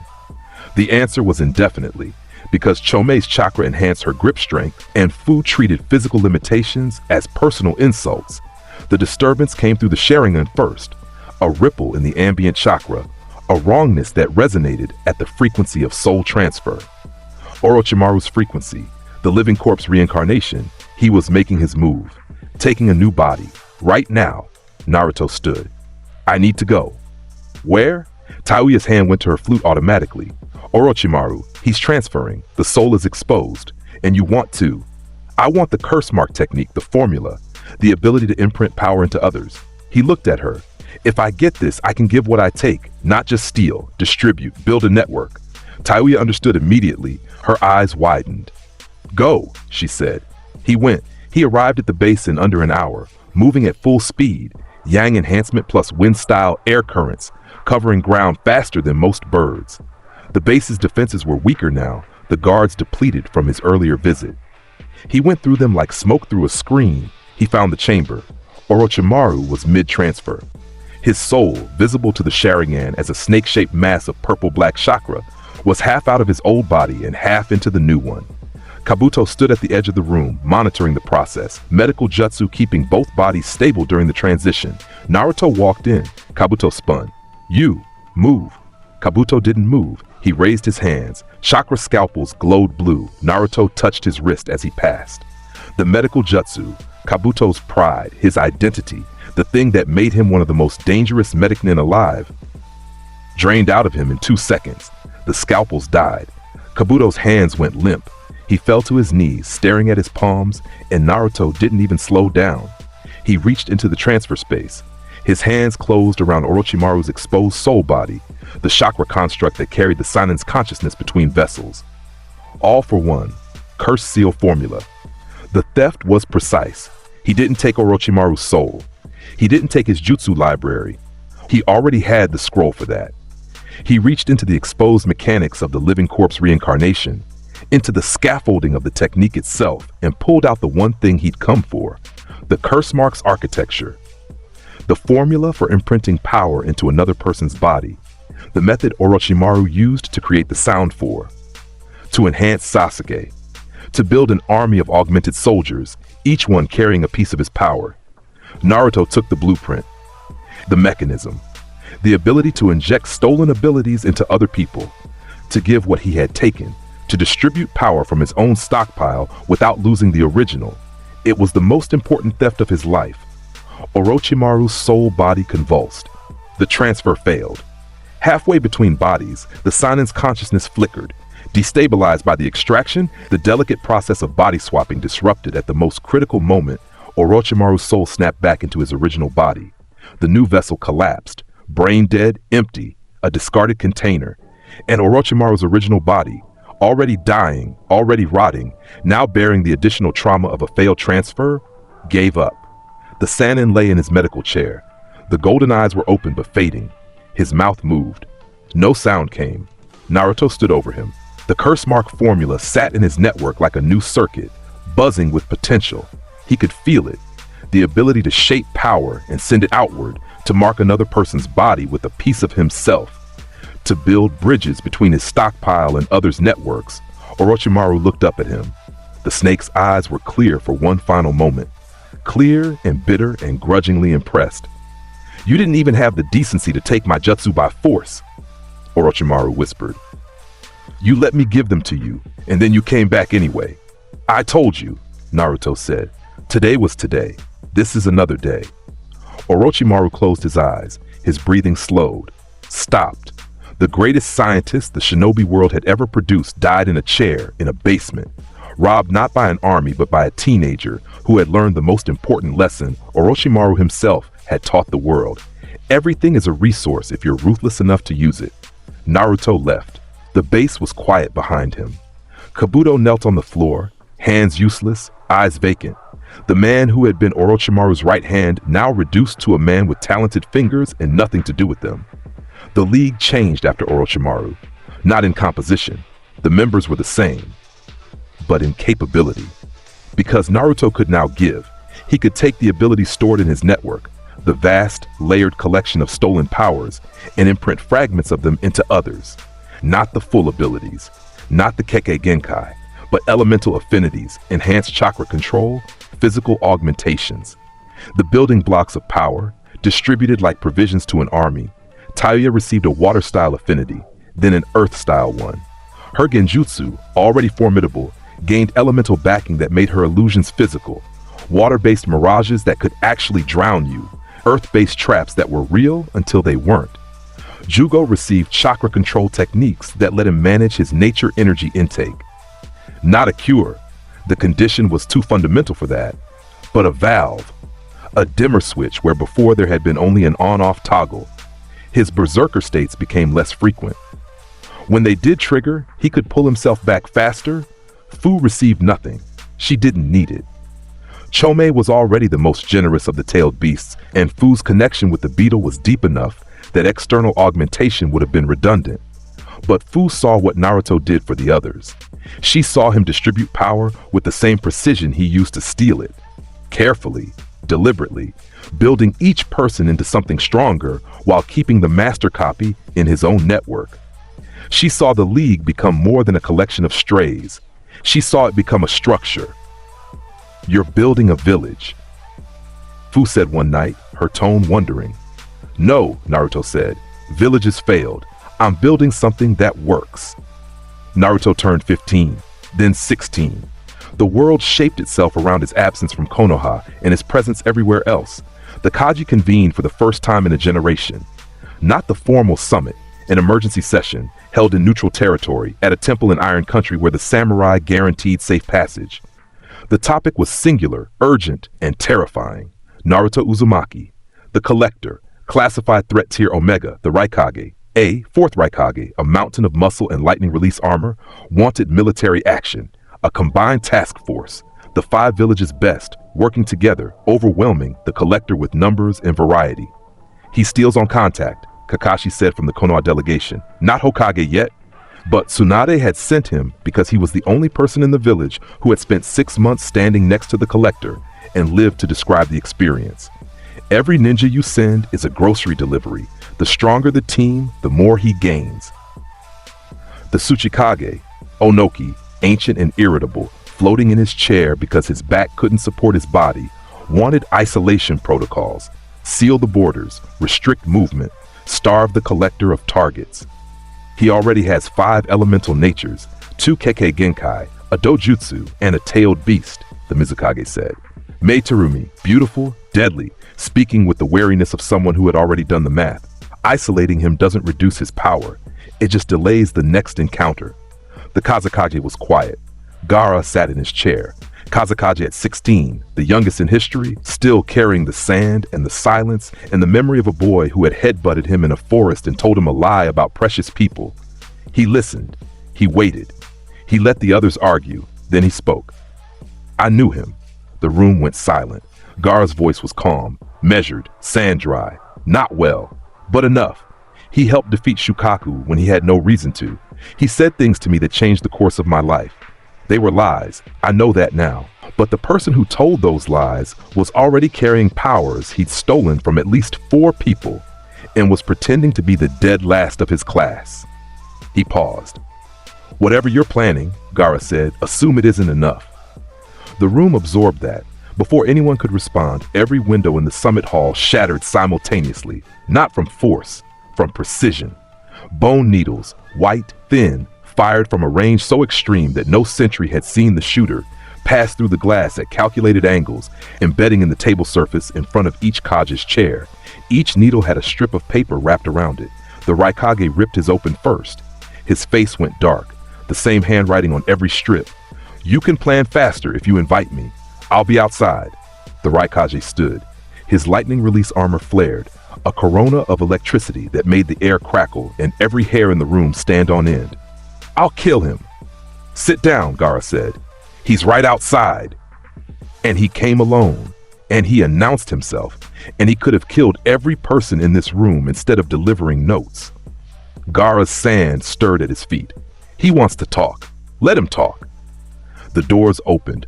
Guards who had been ordered to secure the building stepped aside, not because they were told to, but because the boy walking between them radiated a presence that made standing in his way feel like standing in front of an avalanche and politely asking it to stop. Naruto walked into the summit hall. He was 16, taller than he'd been. The baby face was gone, replaced by something lean, angular, the bones visible in a way that spoke of growth and purpose rather than starvation. He wore dark clothes, no headband, no village affiliation. His eyes were blue, but everyone in the room knew what color they could turn. He sat down at the head of the table. There was no chair at the head of the table. He pulled one from the wall. The screech of wood on stone was the only sound in the room. Good morning, he said. I have terms. The Raikage stood. He crossed the table in a single lightning-enhanced step, fastest man alive, his entire body a weapon, lightning release armor turning him into a living thunderbolt. His hand closed on Naruto's collar. Naruto touched his wrist. The lightning release armor, the Raikage's signature, his inheritance, his identity began to drain. Started, jerked back, tore free. Most of the armor held, but his left arm flickered, dimmed. The lightning around it weakened to a pale crackle, then to nothing. His left arm hung. Not paralyzed, just ordinary, human. The muscles that had been enhanced by constant lightning release flow for 30 years were suddenly, shockingly civilian. I stared at his arm. Then at Naruto. Naruto held up 2 fingers. Two-tailed beasts, voluntarily surrendered. Starting now. In exchange, I stop collecting from your citizens. I cross your borders freely, but I don't steal. No bounties, no assassination attempts, no task forces. You want us to surrender to a child. I want you to be practical. Naruto's voice was flat. His eyes hadn't changed color. He hadn't stood up. Thus, he was sitting in a borrowed chair with his hands folded and speaking to the 5 most powerful people in the world like he was ordering lunch. Every year, you lose more shinobi to me than you do to each other. I am a problem that gets worse the harder you push against it. So stop pushing. Negotiate. The Mizukage leaned forward. And if we refuse all terms? Naruto looked at her, then at the Raikage's dimmed arm, then back. Then I finish what I started with him and keep going around the table. He got 1 beast. The 5 tails, extracted from Han by the Tsuchikage's own seal masters under international supervision. Han, massive, armored, a Jinchuriki who had made peace with his beast decades ago, stood in the extraction chamber and watched Naruto receive Kokuo's chakra through All for One's bridge technique. The beast did not go unwillingly. It went curiously. Kurama, from inside Naruto, had brokered the introduction. The horse dolphin wants to know if you're insane, Kurama relayed. Tell it I'm practical. It says that's worse. The 5-tailed chakra settled into Naruto's network. Steam release, the fusion of fire and water into scalding vapor, came with it, a bonus trait inherited from the beast's nature. Naruto's collection grew by 1 tailed beast and 1 kekkei genkai. He stood, pushed his chair in neatly, walked out the front door. Tayuya was leaning against the wall outside, eating a meat skewer. Fu was beside her, braiding flowers into her own hair for reasons that nobody had asked about and nobody would receive an answer to. How'd it go? Tayuya asked. They're scared. Good scared or bad scared? The useful kind. Fu looked up from her flowers. Did you make anyone cry? The Raikage looked close. I wanted to make someone cry. You never let me make anyone cry. You can make someone cry next time. Promise? Tayuya bit into her skewer. I hate both of you. They walked away from the summit building, 3 figures against the Iron Country snow, their breath pluming in the cold air, leaving behind a room full of the most powerful people in the world, sitting in stunned silence. The tailed beast collection accelerated. Not through force. Naruto had learned that the beasts responded better to connection than to violence. Each one was ancient. Each one was intelligent. Each one had been used, sealed, traded, and weaponized for centuries. They were tired of being property. Naruto offered them something no one else ever had, a conversation. Through Kurama's network, he connected with each beast. Matatabi, the 2 tails, a cat made of blue fire, seething and elegant and deeply bitter about being sealed inside a woman who hated her. Isobu, the 3 tails, who had no Jinchuriki and floated in a lake, alone, wary. Son Goku, the 4 tails, who tested Naruto with riddles and insults and grudging respect. Saiken, the 6 tails, who was gentle and slow and wise in a way that surprised everyone, including itself. He did not steal them. He communed. He opened channels through All for One's secondary application, not the theft protocol, but the bridge.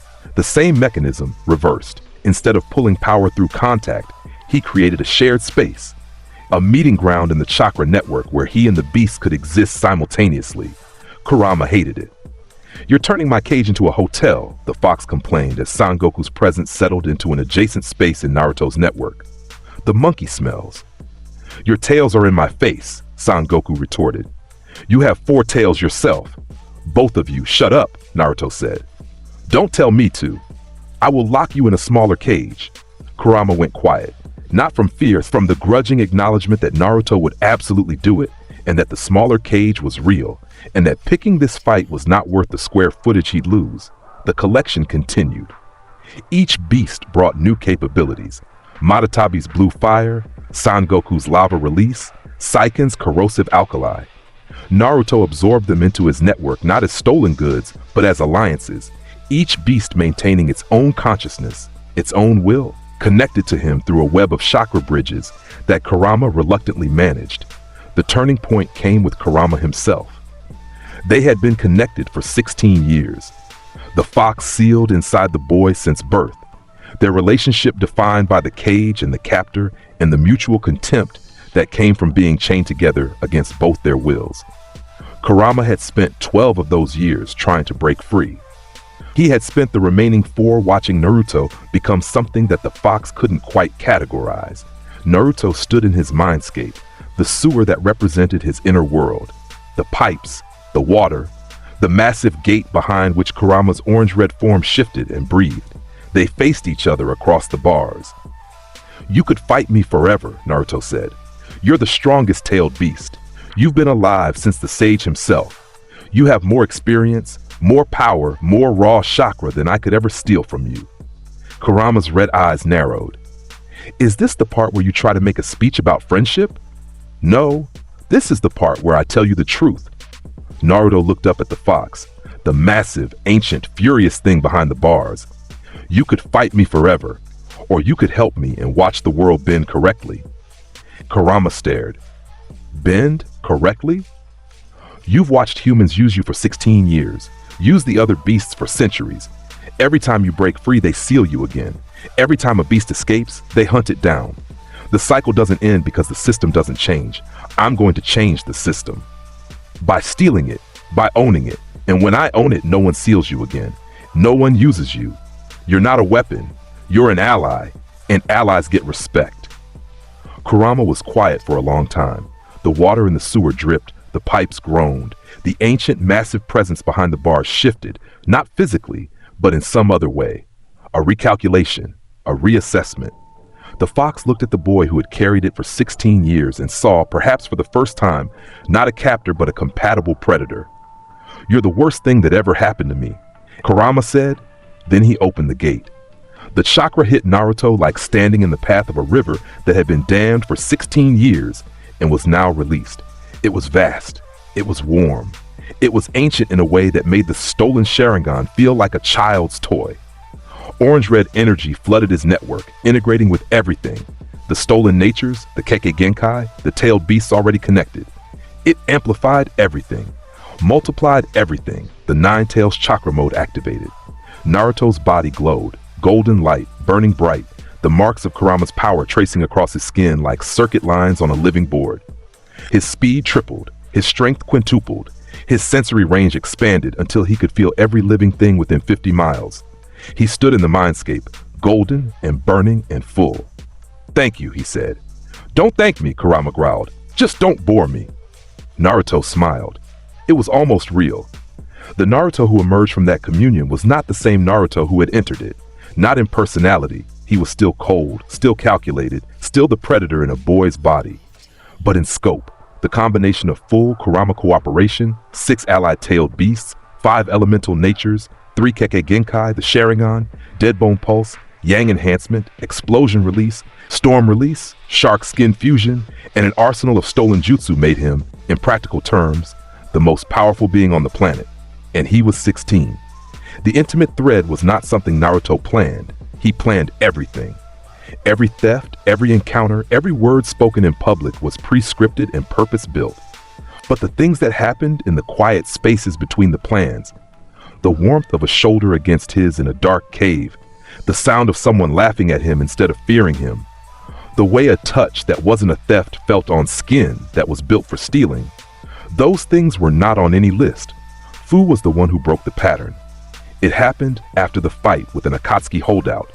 Zetsu clones, dozens of them, white and black, swarming a forest clearing like locusts. The fight was brief and brutal. Naruto's wood style, newly acquired from the Zetsu's own cellular material during the engagement, combined with Kurama's chakra to produce a forest of golden trees that crushed the clones like insects. But one of them got through. A black Zetsu variant, faster than the others, carrying a corrosive substance that ate through ice and bone and earth-style barriers.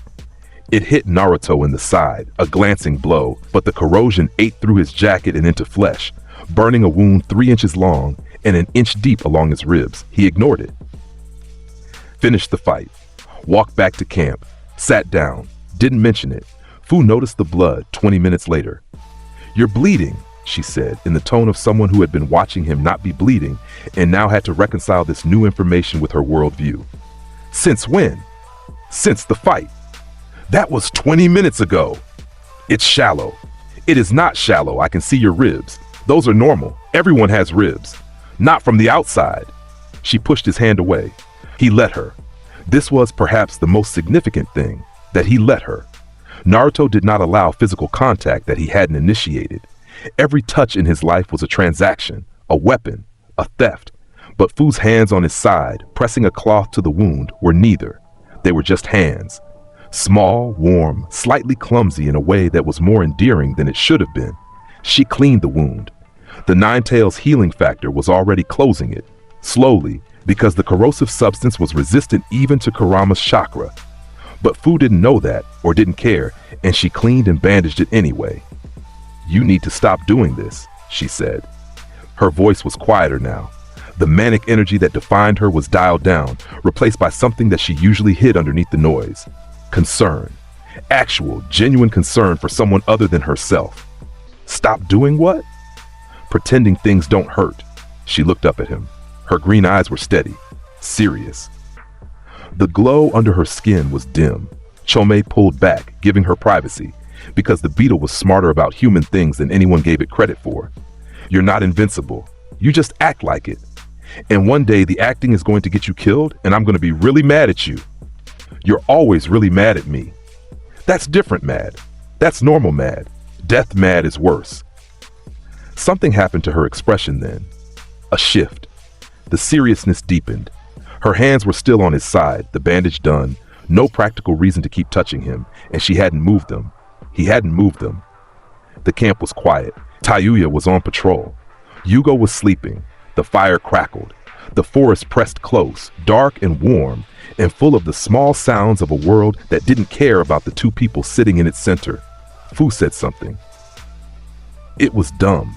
A joke about his jacket being ruined and how she could sew him a new one, but it would have beetle patterns and he'd have to live with that. She was talking fast, filling the silence, because the silence was heavy and she knew why. Naruto almost smiled. She caught it, the almost. The ghost of an expression that his face didn't usually make, the slight upward movement at the corners of his mouth, the fractional softening around his eyes. She caught it the way a fisherman catches a glimpse of something moving deep underwater. Barely visible, easily missed, impossible to forget. She leaned closer. The moment stretched, extended, became a bridge between two people who had no business building bridges, but were standing on one anyway. She could feel his breath. He could feel hers. The glow under her skin pulsed once, warm, uncertain, alive. She kissed him, fast, off-center, her mouth landing half on his lips and half on the corner of his jaw because she moved before she aimed. It lasted 1 second, maybe 2. Then she pulled back, face burning, glow blazing like a small sun, and said, "That was Chomei. Chomei did that. Chomei has terrible judgment. Chomei doesn't have lips. Shut up." She stood, sat back down, stood again, made a sound that was somewhere between a laugh and a scream, and settled on something that was uniquely, unmistakably Fu. A noise of pure emotional chaos that communicated everything, nothing simultaneously. Naruto looked at her.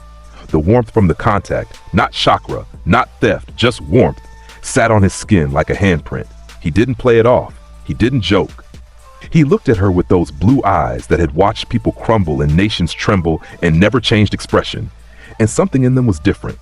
Not softer, not warmer, but present, attending.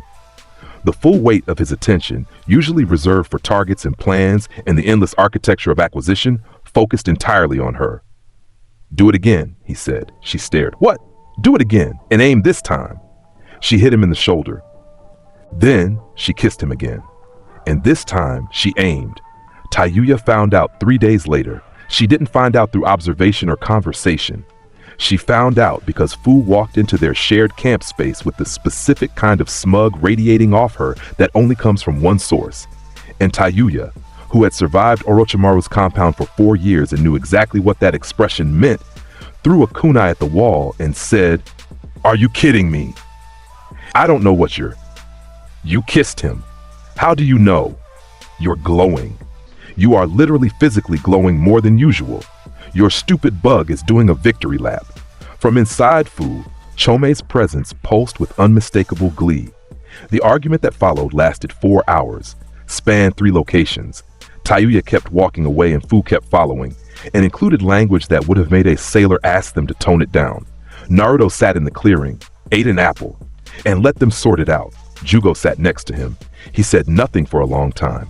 Then, "They both like you?" "I know. Do you like them?" Naruto considered the question with the same analytical rigor he applied to ability assessment. "I rely on them.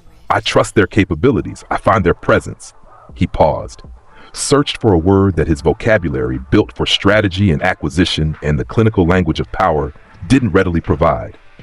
Not unpleasant. Jugo looked at him. That's the saddest thing I've ever heard. Thank you. In the distance, Tayuya's voice hit a pitch that caused birds to scatter. Fu's response was equally loud and significantly more creative in its profanity. Naruto ate his apple. The world was complicated. Power was simple. But the spaces between power, the warm, messy, ungovernable spaces where people existed not as tools or targets, but as presences, those were the parts of the map he hadn't finished charting. He didn't know if he could. He wasn't sure he was built for it. But the apple tasted good, and the sun was warm. And somewhere in the forest, two women were screaming at each other over him, which was, in a way he couldn't quantify and didn't try to, a kind of acknowledgement that felt nothing like the kind he pretended to chase in Konoha. It felt real. And real things were rare in his inventory. The war came faster than anyone expected, not the Fourth Shinobi World War as history had planned it.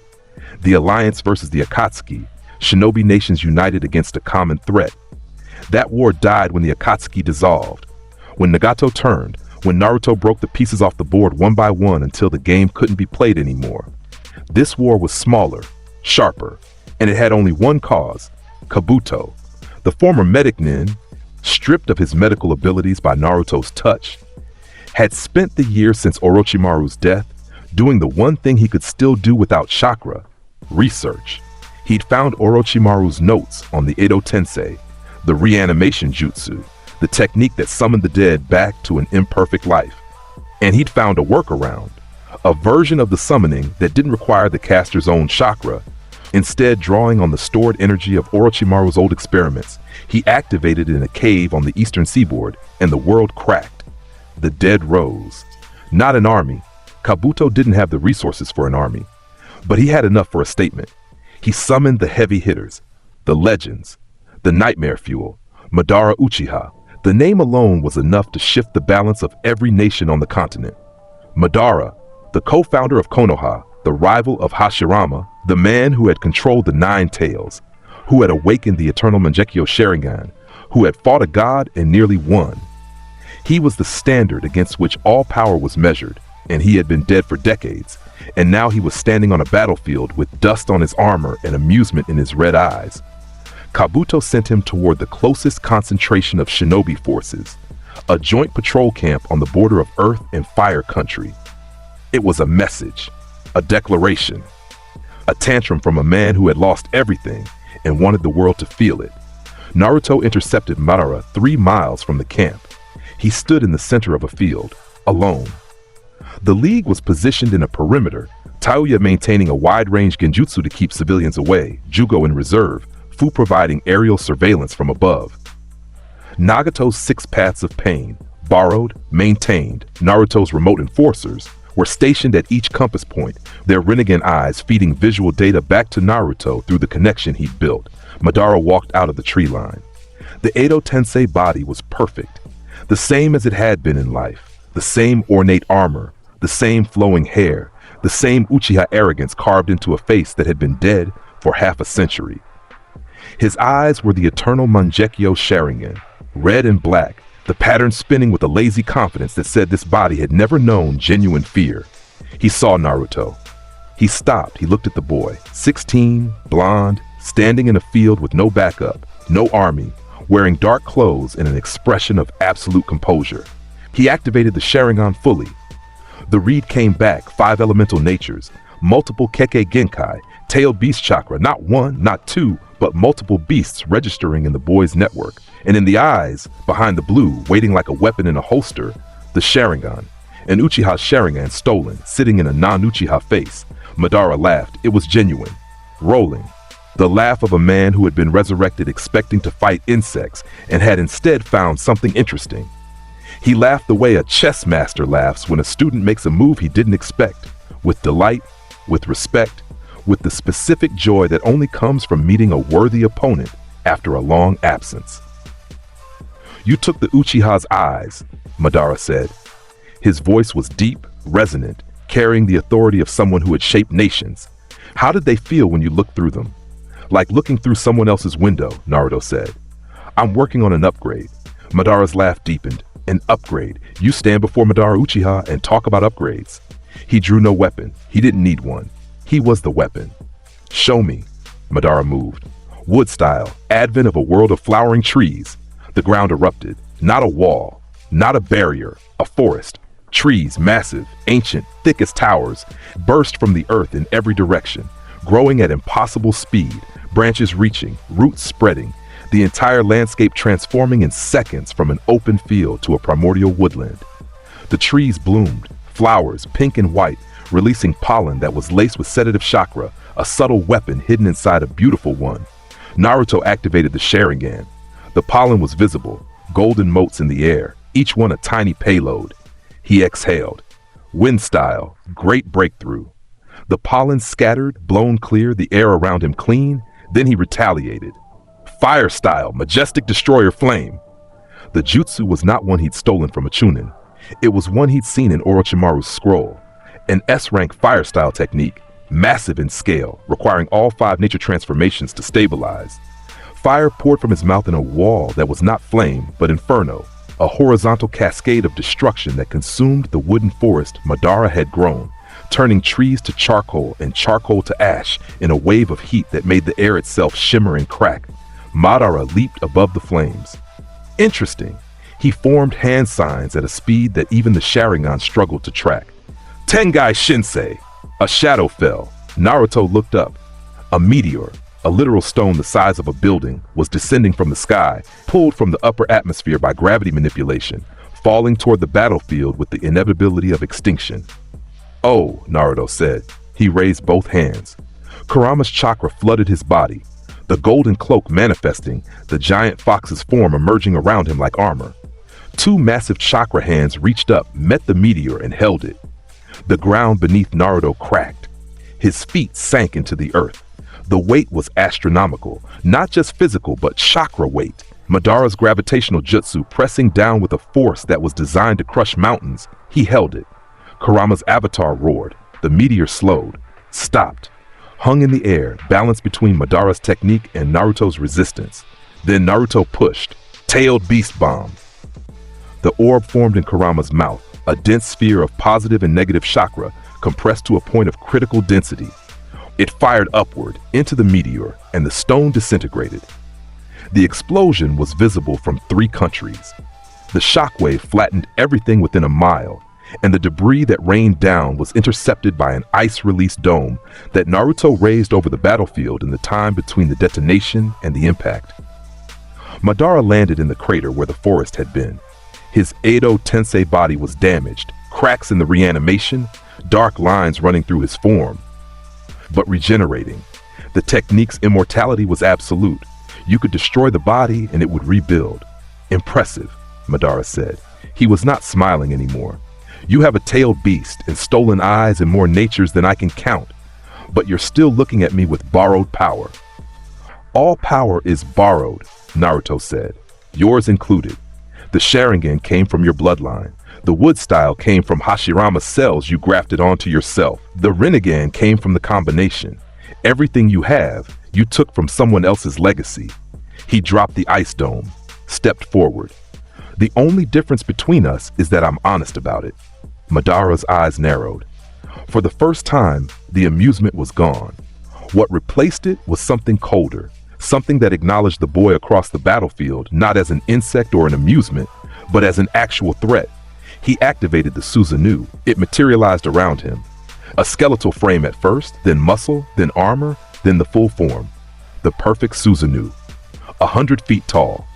A titan of chakra wearing samurai armor, carrying 2 swords that could split geography.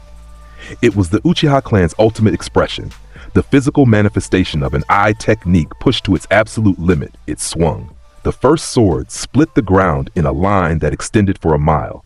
The second sword followed, a crosscut that would have bisected anything standing at the intersection. The air screamed. The earth groaned. Naruto didn't dodge. He met it. His own Sharingan, stolen from Sasuke, 3 Tomoe, the same eyes that Madara wore, blazed. And something happened that neither of them expected. The eyes changed. The strain of facing Madara, the strongest Uchiha who had ever lived, carrying the full weight of the clan's legacy in his resurrected eyes, triggered something in Naruto's stolen Sharingan. A response, an evolution. The same mechanism that had awakened Sasuke's Sharingan under stress, that had evolved it to 3 tomo under pain, now pushed it further. The 3 tomoi in each eye spun, faster, faster. They blurred, merged, reformed. The pattern changed. Sasuke's tomoi rearranging into something new, something that was partly Sasuke's legacy and partly Naruto's own. A unique Mangekyo design that was not inherited but forged. His eyes bled, not red, black. Dark tears streamed down his cheeks as the Mangekyo activated, and with it came the Susanoo, not Madara's, not Sasuke's, but his. Blue, deep, burning blue, the color of ice in deep water, the color of cold intelligence made physical. It rose around him. Skeletal first, then muscular, then armored. Smaller than Madara's perfect Susanoo. Leaner, built not for destruction but for precision. Its hands held not swords but open palms, the hands of a thief, even in chakra form. The 2 Susanoo clashed. The impact leveled the landscape. Trees that had survived Madara's forest and Naruto's fire were flattened by the shockwave. The ground beneath both constructs cracked and split, the earth itself recoiling from the force of 2 god-level techniques colliding. Madara pushed. His Susanoo swords carved into Naruto's construct, chipping the armor, cutting the surface. Madara was stronger in raw Susanoo output. His Mangekyo was complete, Naruto's was newborn. But Naruto wasn't fighting with just the Susanoo. Ice release, absolute zero burial. The temperature inside Naruto's Susanoo dropped to absolute zero.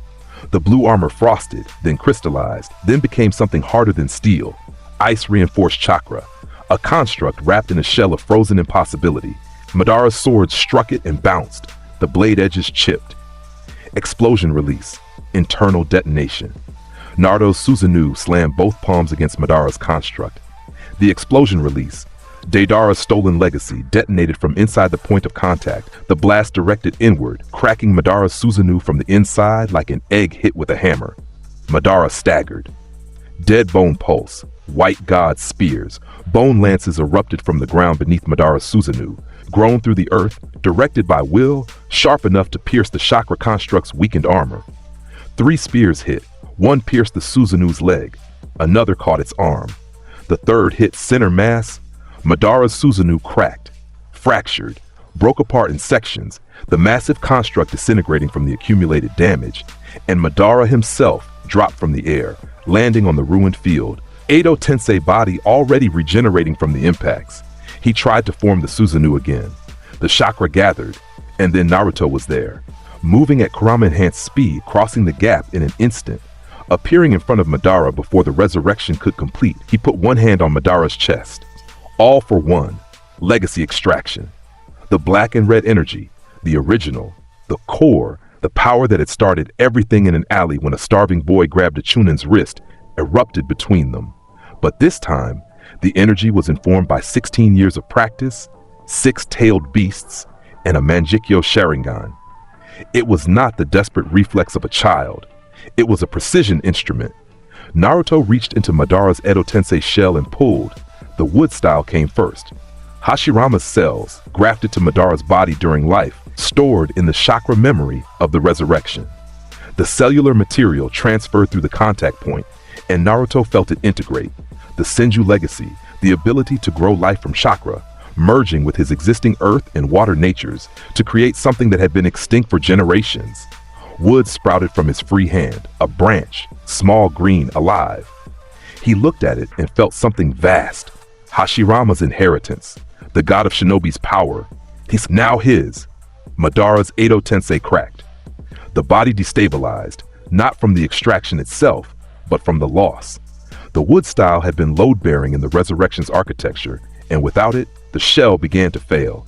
Then the gravity paths. The limbo techniques, Madara's ability to create shadow clones in an invisible adjacent dimension.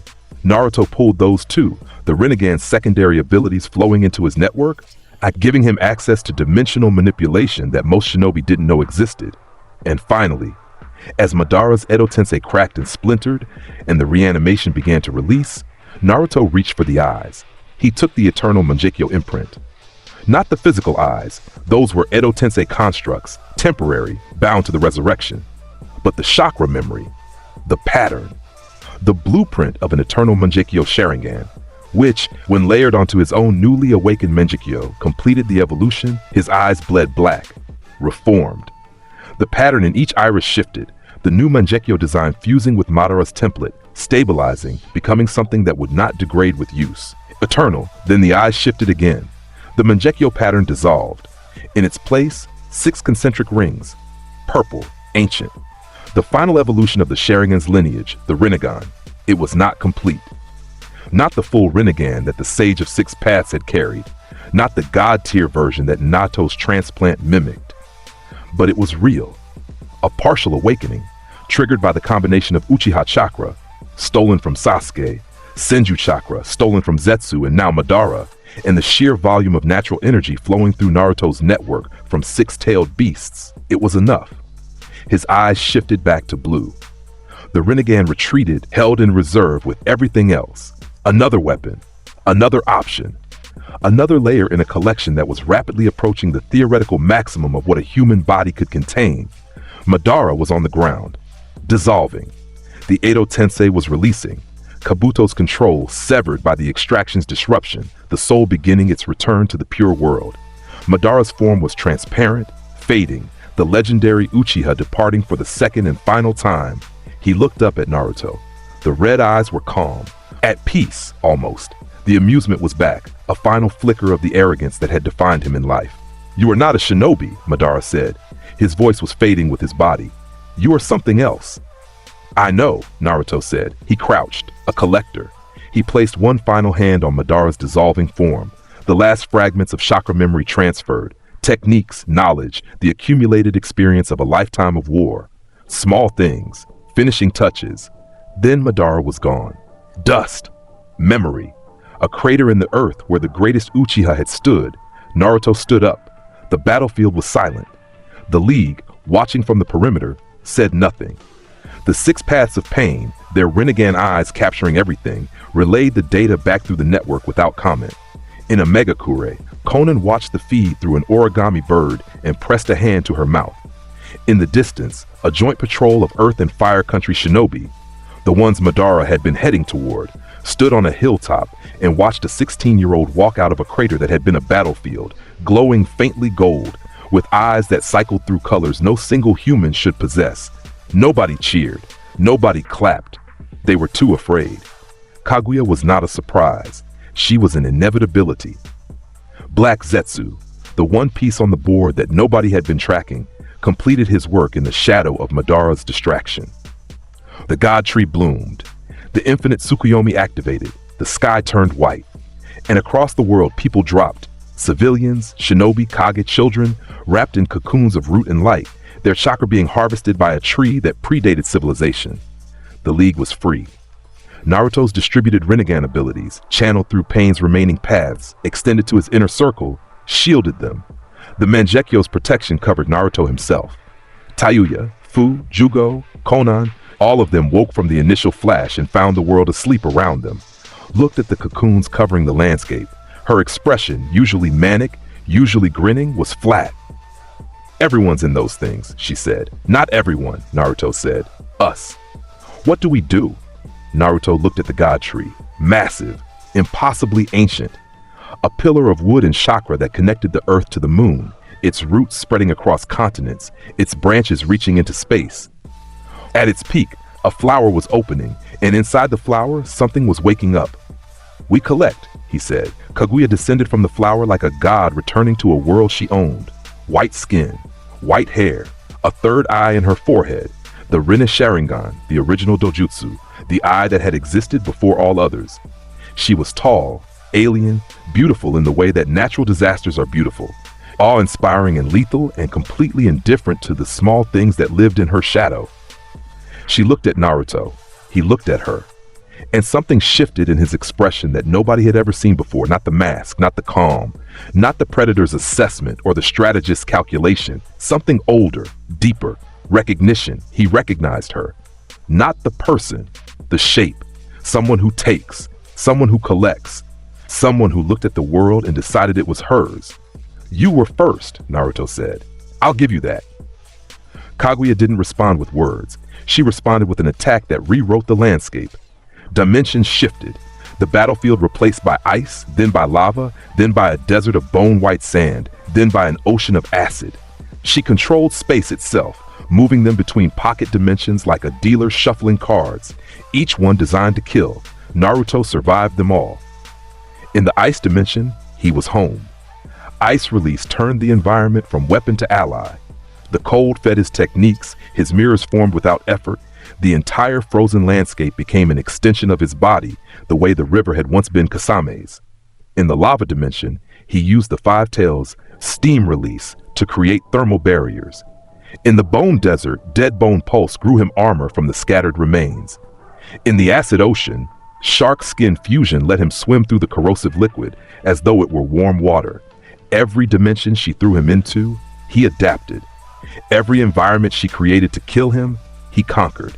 She was throwing her worst at someone who had spent 6 years preparing for exactly this kind of opponent, the one who had everything. By becoming someone who had stolen everything, but Kaguya was still stronger.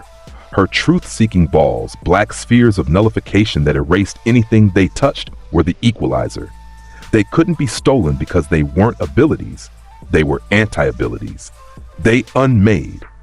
And unmaking was not something All for One could collect. She hit him 3 times.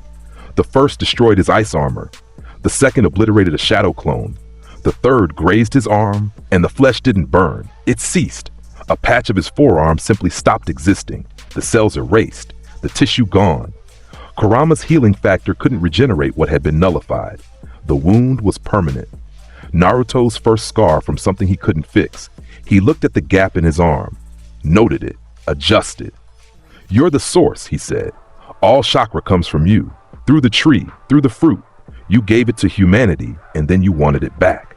Kaguya's Rinne's Sharingan focused on him. Her expression, if it could be called an expression, her face was so still it looked carved, shifted by a millimeter. "Return what is mine," she said. Her voice was wrong, layered, old beyond comprehension. No. She attacked with the all-killing ash bones, projectiles that turned anything they touched to dust.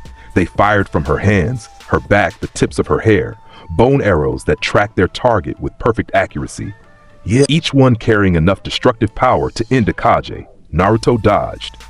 The Rinnegan, his partial, earned Frankenstein Rinnegan, gave him the sensory range to track them.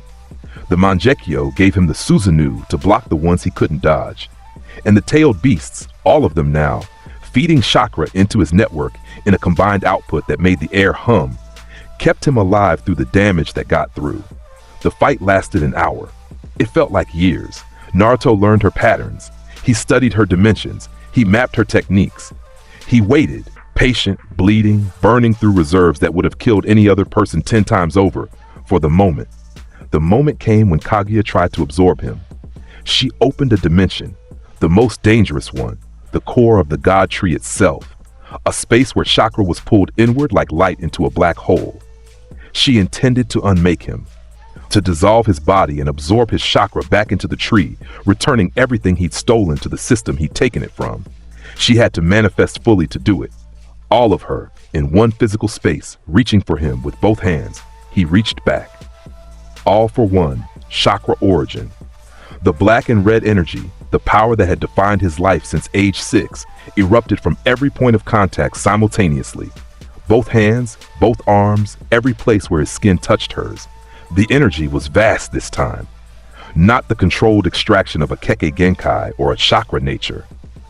This was a pull against the source itself. A human being reaching into the well from which all chakra flowed and taking a drink. Kaguya screamed. The sound was not human. It was not animal. It was the sound of an origin objecting to its own diminishment, a frequency that existed below hearing and above understanding, a vibration that cracked dimensions and shattered the God Tree's branches and sent ripples through the fabric of the world that were felt in every sleeping mind, wrapped in every cocoon. Her eyes cycled. Sharingan, Rinnegan, Rinne's Sharingan, Byakugan. Every dojutsu she had ever spawned, every eye technique that descended from her original, flickered across her face like a broken signal. Naruto's eyes did the same. Sharingan to Mangekyo, to Rinnegan to something else. A flash, a flicker, a momentary pattern that was not any known dojutsu but something synthesized from all of them, a composite eye born from stolen pieces. He took from her. Not everything. Kaguya was too vast, too fundamental, too deeply connected to the world's chakra system for any single extraction to empty her. But he took enough. The all-killing ash bones technique, the bone projectiles that erased existence. He felt them settle into his dead bone pulse pathways, a new capability layered onto an existing framework. The God Tree's chakra absorption method, the ability to drain chakra through root systems, through contact, through proximity. It merged with All for One and amplified it, turning his passive theft ability into something that could operate at range, through the ground, through the air. And the key to the infinite Tsukuyomi, the knowledge of how it worked, how it was sustained, and how to release it. He chose to release it. Not from mercy, from strategy. A world asleep is a world I can't collect from, he said to Kaguya's screaming face. Wake them up. He pushed the release through the God Tree. The cocoons opened. Across the world, people fell free, blinking, confused, their chakra returned, their dreams dissolving. The infinite Tsukuyomi ended. Kaguya, diminished, was caught between dimensions, her own spaces collapsing around her as the God Tree's power was redirected, its roots severing, its connection to the moon breaking. Nagato stepped forward, the leader of the dissolved Akatsuki, the man who had carried Pain's dream for decades. The renegade blazed in his sunken eyes, the original transplant, the real thing, and it carried a technique that no one else in the world possessed. Outer path, samsara of heavenly life technique. Not to resurrect, to entomb. The technique, designed to cross the barrier between life and death, was reversed, redirected, applied not to a soul in the afterlife, but to a body in the material world. Nagato pushed Kaguya through the barrier, not into death, into the space between, a sealed dimension, a prison with no doors, a cage built from the same power that Kaguya had once granted to humanity. The technique consumed him. Nagato's body failed. The Rinnegan dimmed. His legs, already useless, went cold. His arms followed. The light retreated from his eyes like tide going out. He was dying. The technique pulling his life force to fuel the seal. Konan caught him. She was there in an instant, paper wings dissolving, her body reforming beside his as he fell.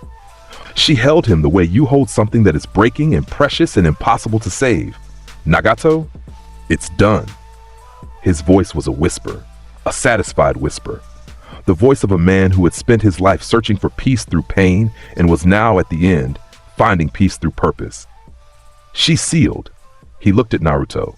The boy stood apart from them, covered in his own blood, one arm scarred by truth-seeking nullification, eyes flickering between blue and something else. The most dangerous person who had ever lived standing over the woman who had tried to save him. Was it worth it? Nagato asked, not accusing, genuinely curious. Ask me when I'm done, Naruto said. Nagato almost smiled. Then the light left his eyes and his body went still, and Konan held him in the ruins of the God Tree in the rain, Amegakure's eternal rain, Pain's rain, the rain that had watched over everything, began to fall. Naruto watched. He said nothing for a long moment. The rain hit his face. It washed the blood from his skin, turned the battlefield to mud, soaked through his clothes. He was useful, Naruto said finally, and he wasn't a coward.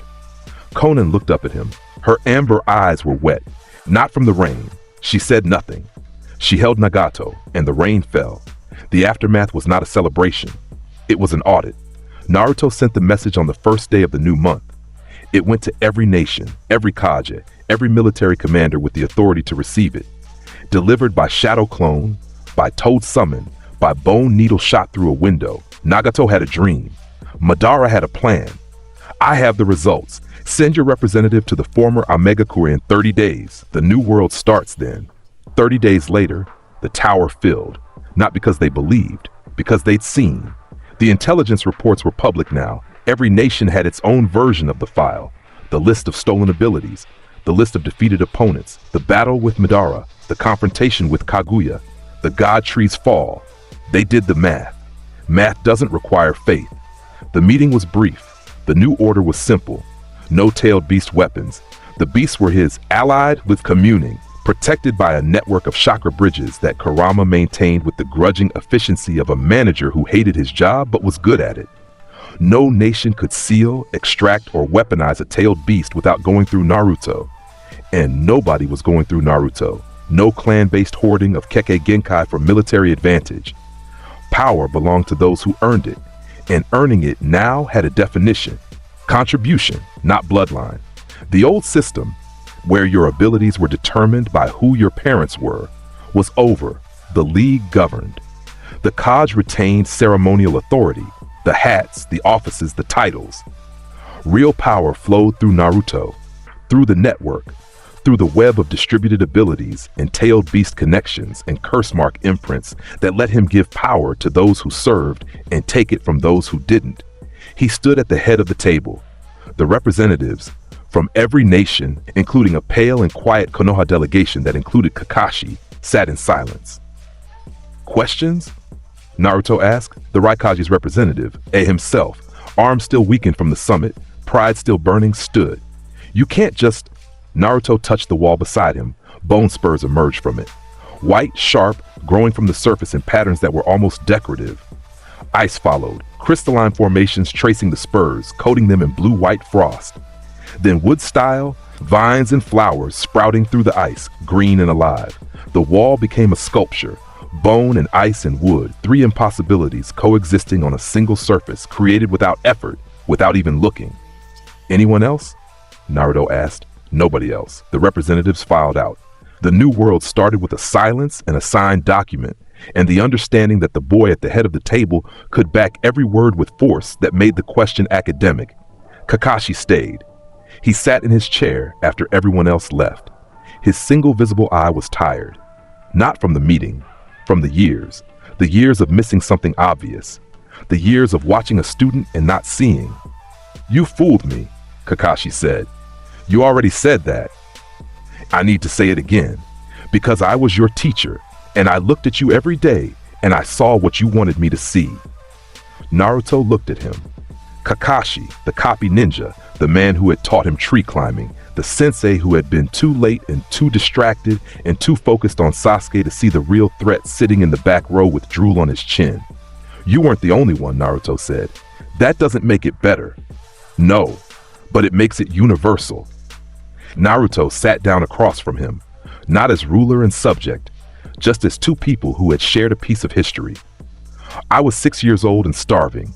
The village decided I was beneath notice. You all did exactly what I would have done in your position. You ignored the thing that looked harmless. You weren't harmless. No, but the starving boy was. And the starving boy is the one you all failed.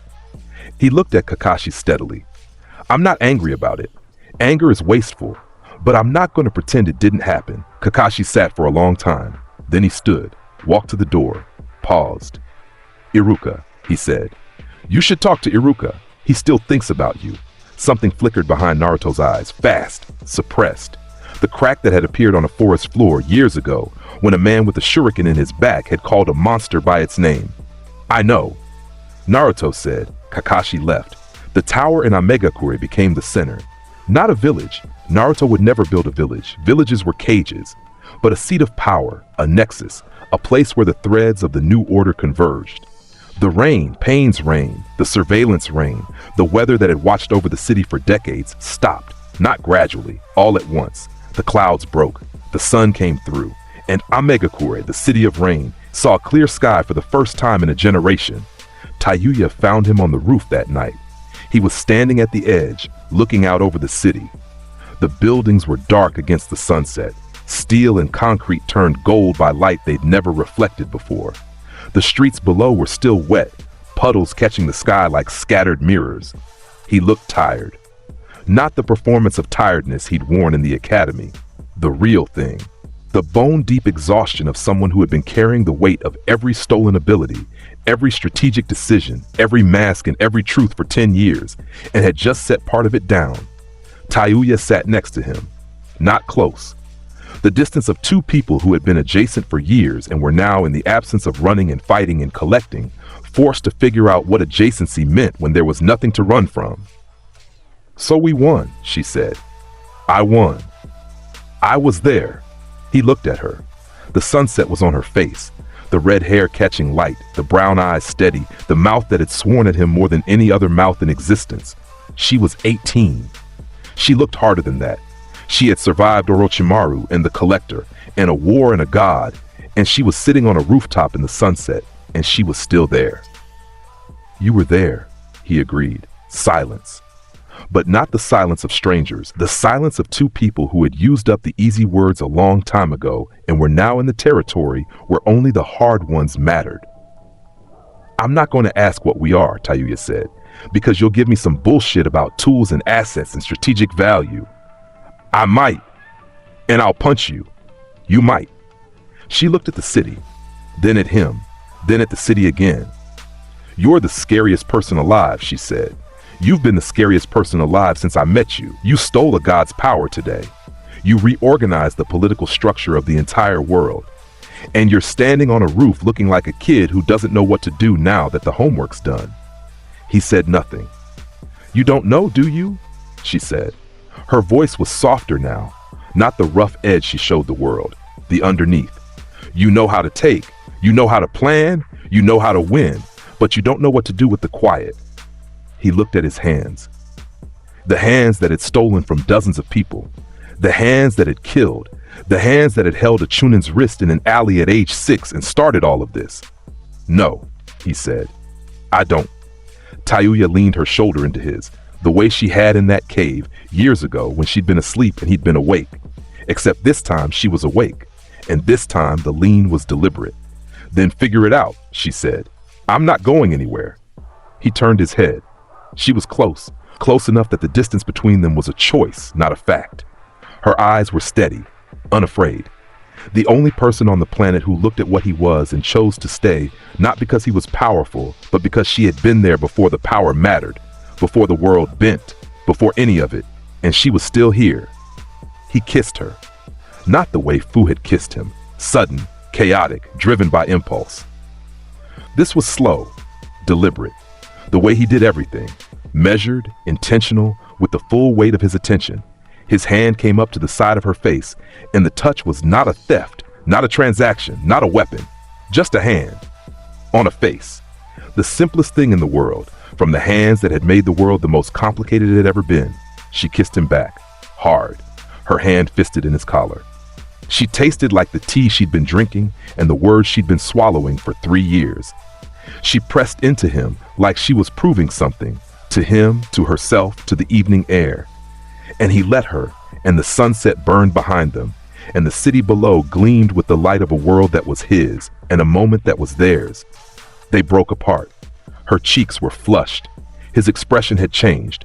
Not softened, exactly, but opened. A door that had been locked for a decade cracked an inch. That was, she started. "Don't ruin it."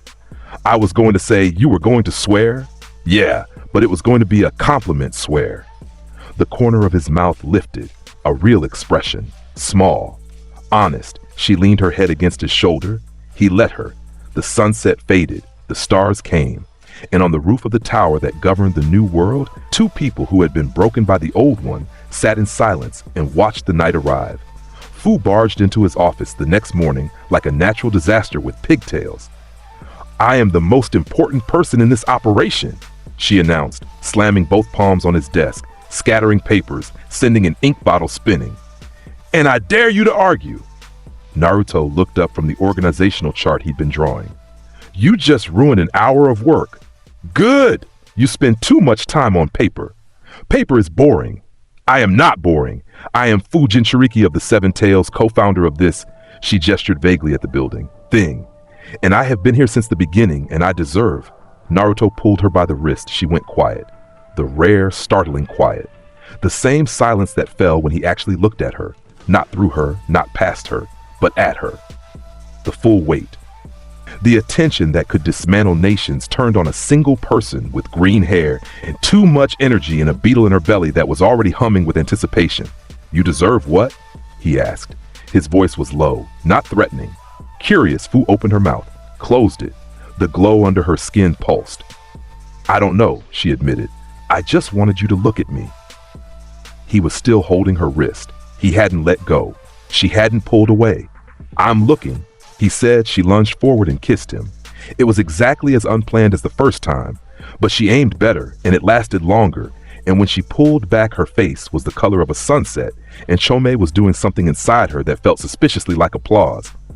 "That was intentional," she said firmly. "I noticed." "It wasn't, Chome. I know. I'm going to do it again." "I know that too." She grinned, the enormous, luminous, completely unhinged grin that had been the first honest expression anyone had ever aimed at him without fear.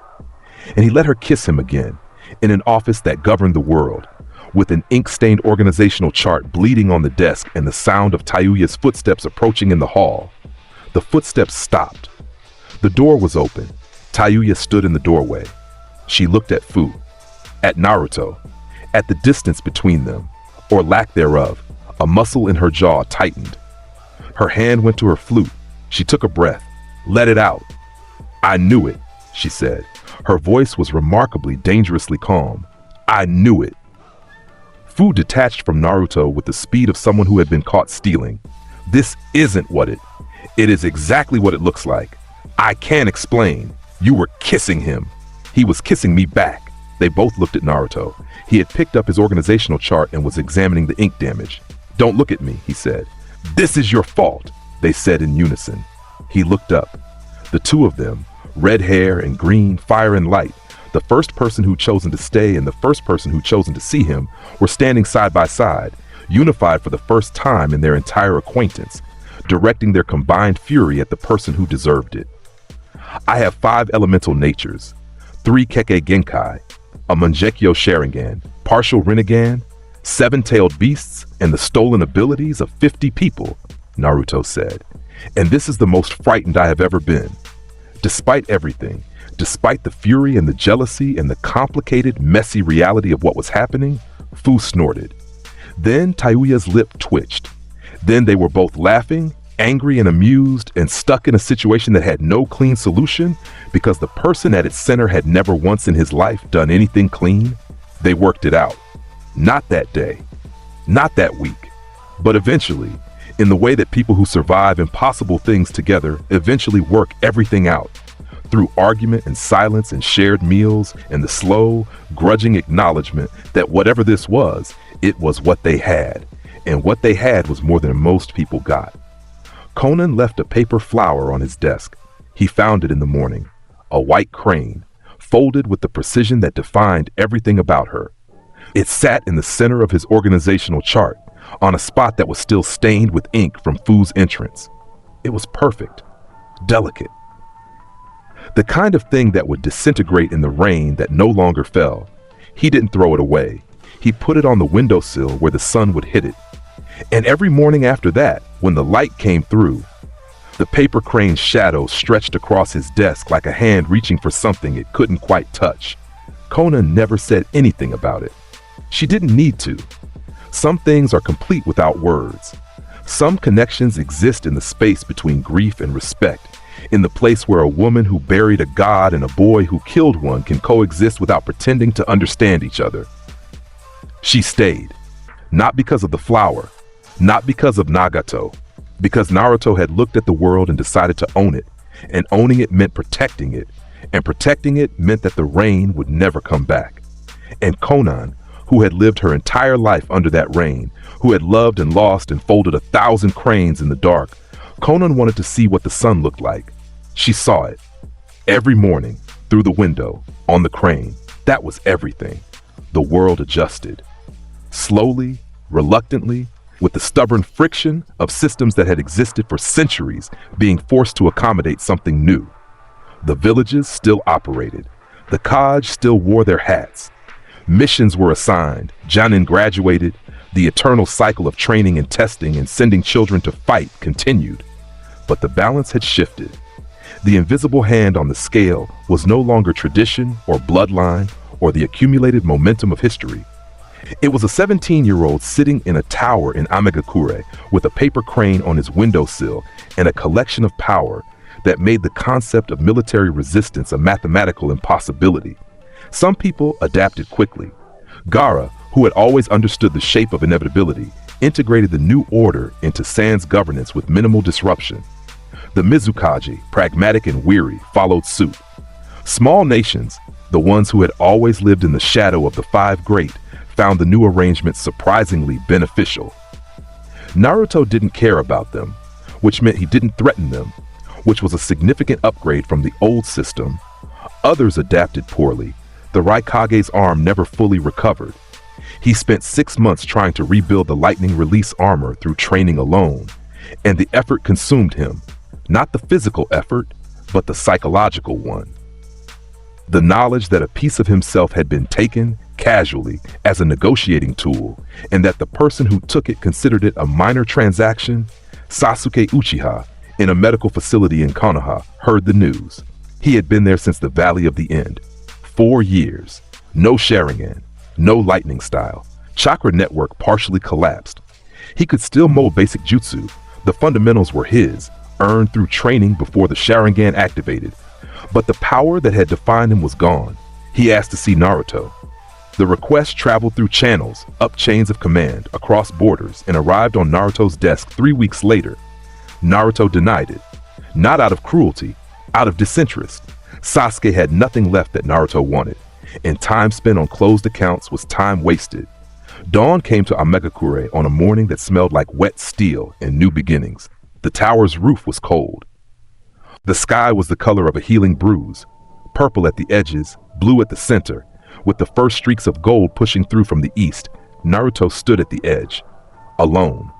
The league was below him, asleep or arguing or both.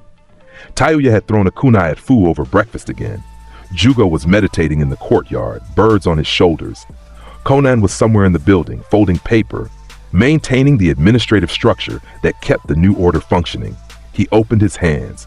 He cycled through the abilities one by one. Not using them, feeling them. The layers, fire, the oldest, stolen at 6 from a chunin named Tadaki in an alley that smelled like soap and rust. He could still feel it, warm, eager, always wanting to burn. The foundation of everything, earth. Solid, dependable. Taken from a retired ninja who had thrown a rock at a child during a festival and never molded chakra again. Wind. Sharp, free. From a genin who had tried to carve whisker marks deeper into a boy's face. The wind never forgot water, deep, patient. From a civilian who held a child's head under drainage water until his lungs burned. The water remembered. Lightning. Buzzing, electric. Taken from Sasuke's Chidori, pulled through the contact point of a caught fist at the Valley of the End. It still hummed with the echo of 1,000 birds. Ice release. Haku's gift, the fusion of water and wind that a kind boy with a porcelain mask had carried in his blood. The cold was gentle. It always had been. Dead bone pulse. Kimimura's legacy. The ability to grow weapons from his own skeleton. Hard. Precise. The last gift of the last Kaguya Yang enhancement. Kiba's contribution, though Kiba would never have called it that. Physical superiority, denser muscle, sharper senses. The body, optimized, storm release. Lightning and water, fused. Taken from a cloud shinobi who never saw his face. Electricity and rain, working together. Explosion release. Deidara's art. The ability to make anything a bomb. Volatile. Beautiful. Dangerous in the way that beautiful things always are. Shark skin. Kasame's fusion. The ability to become the water, to merge with it, to make any ocean an extension of himself. Wood style. Hashirama's inheritance, stolen through Madara, taken from a dead legend's chakra ghost. Life from chakra, green from nothing. The Mangekyo Sharingan. Eternal. The pattern unique. Part Sasuke's awakening, part Madara's template, entirely his. It saw the world in data. It predicted. It copied. It cast. The Rinnegan. Partial. Growing. 6 rings of purple light that came and went, a dojutsu in development, the final evolution waiting for the final catalyst, Kaguya's ash bones, the erasing projectiles, death given form, the god tree's absorption method, chakra drain at range, all for one, amplified, and the tailed beasts. 7 of them, allied, connected, their ancient voices a constant low hum in his network. Kurama's warm, grudging presence the loudest among them. Not bad, Kurama said from inside.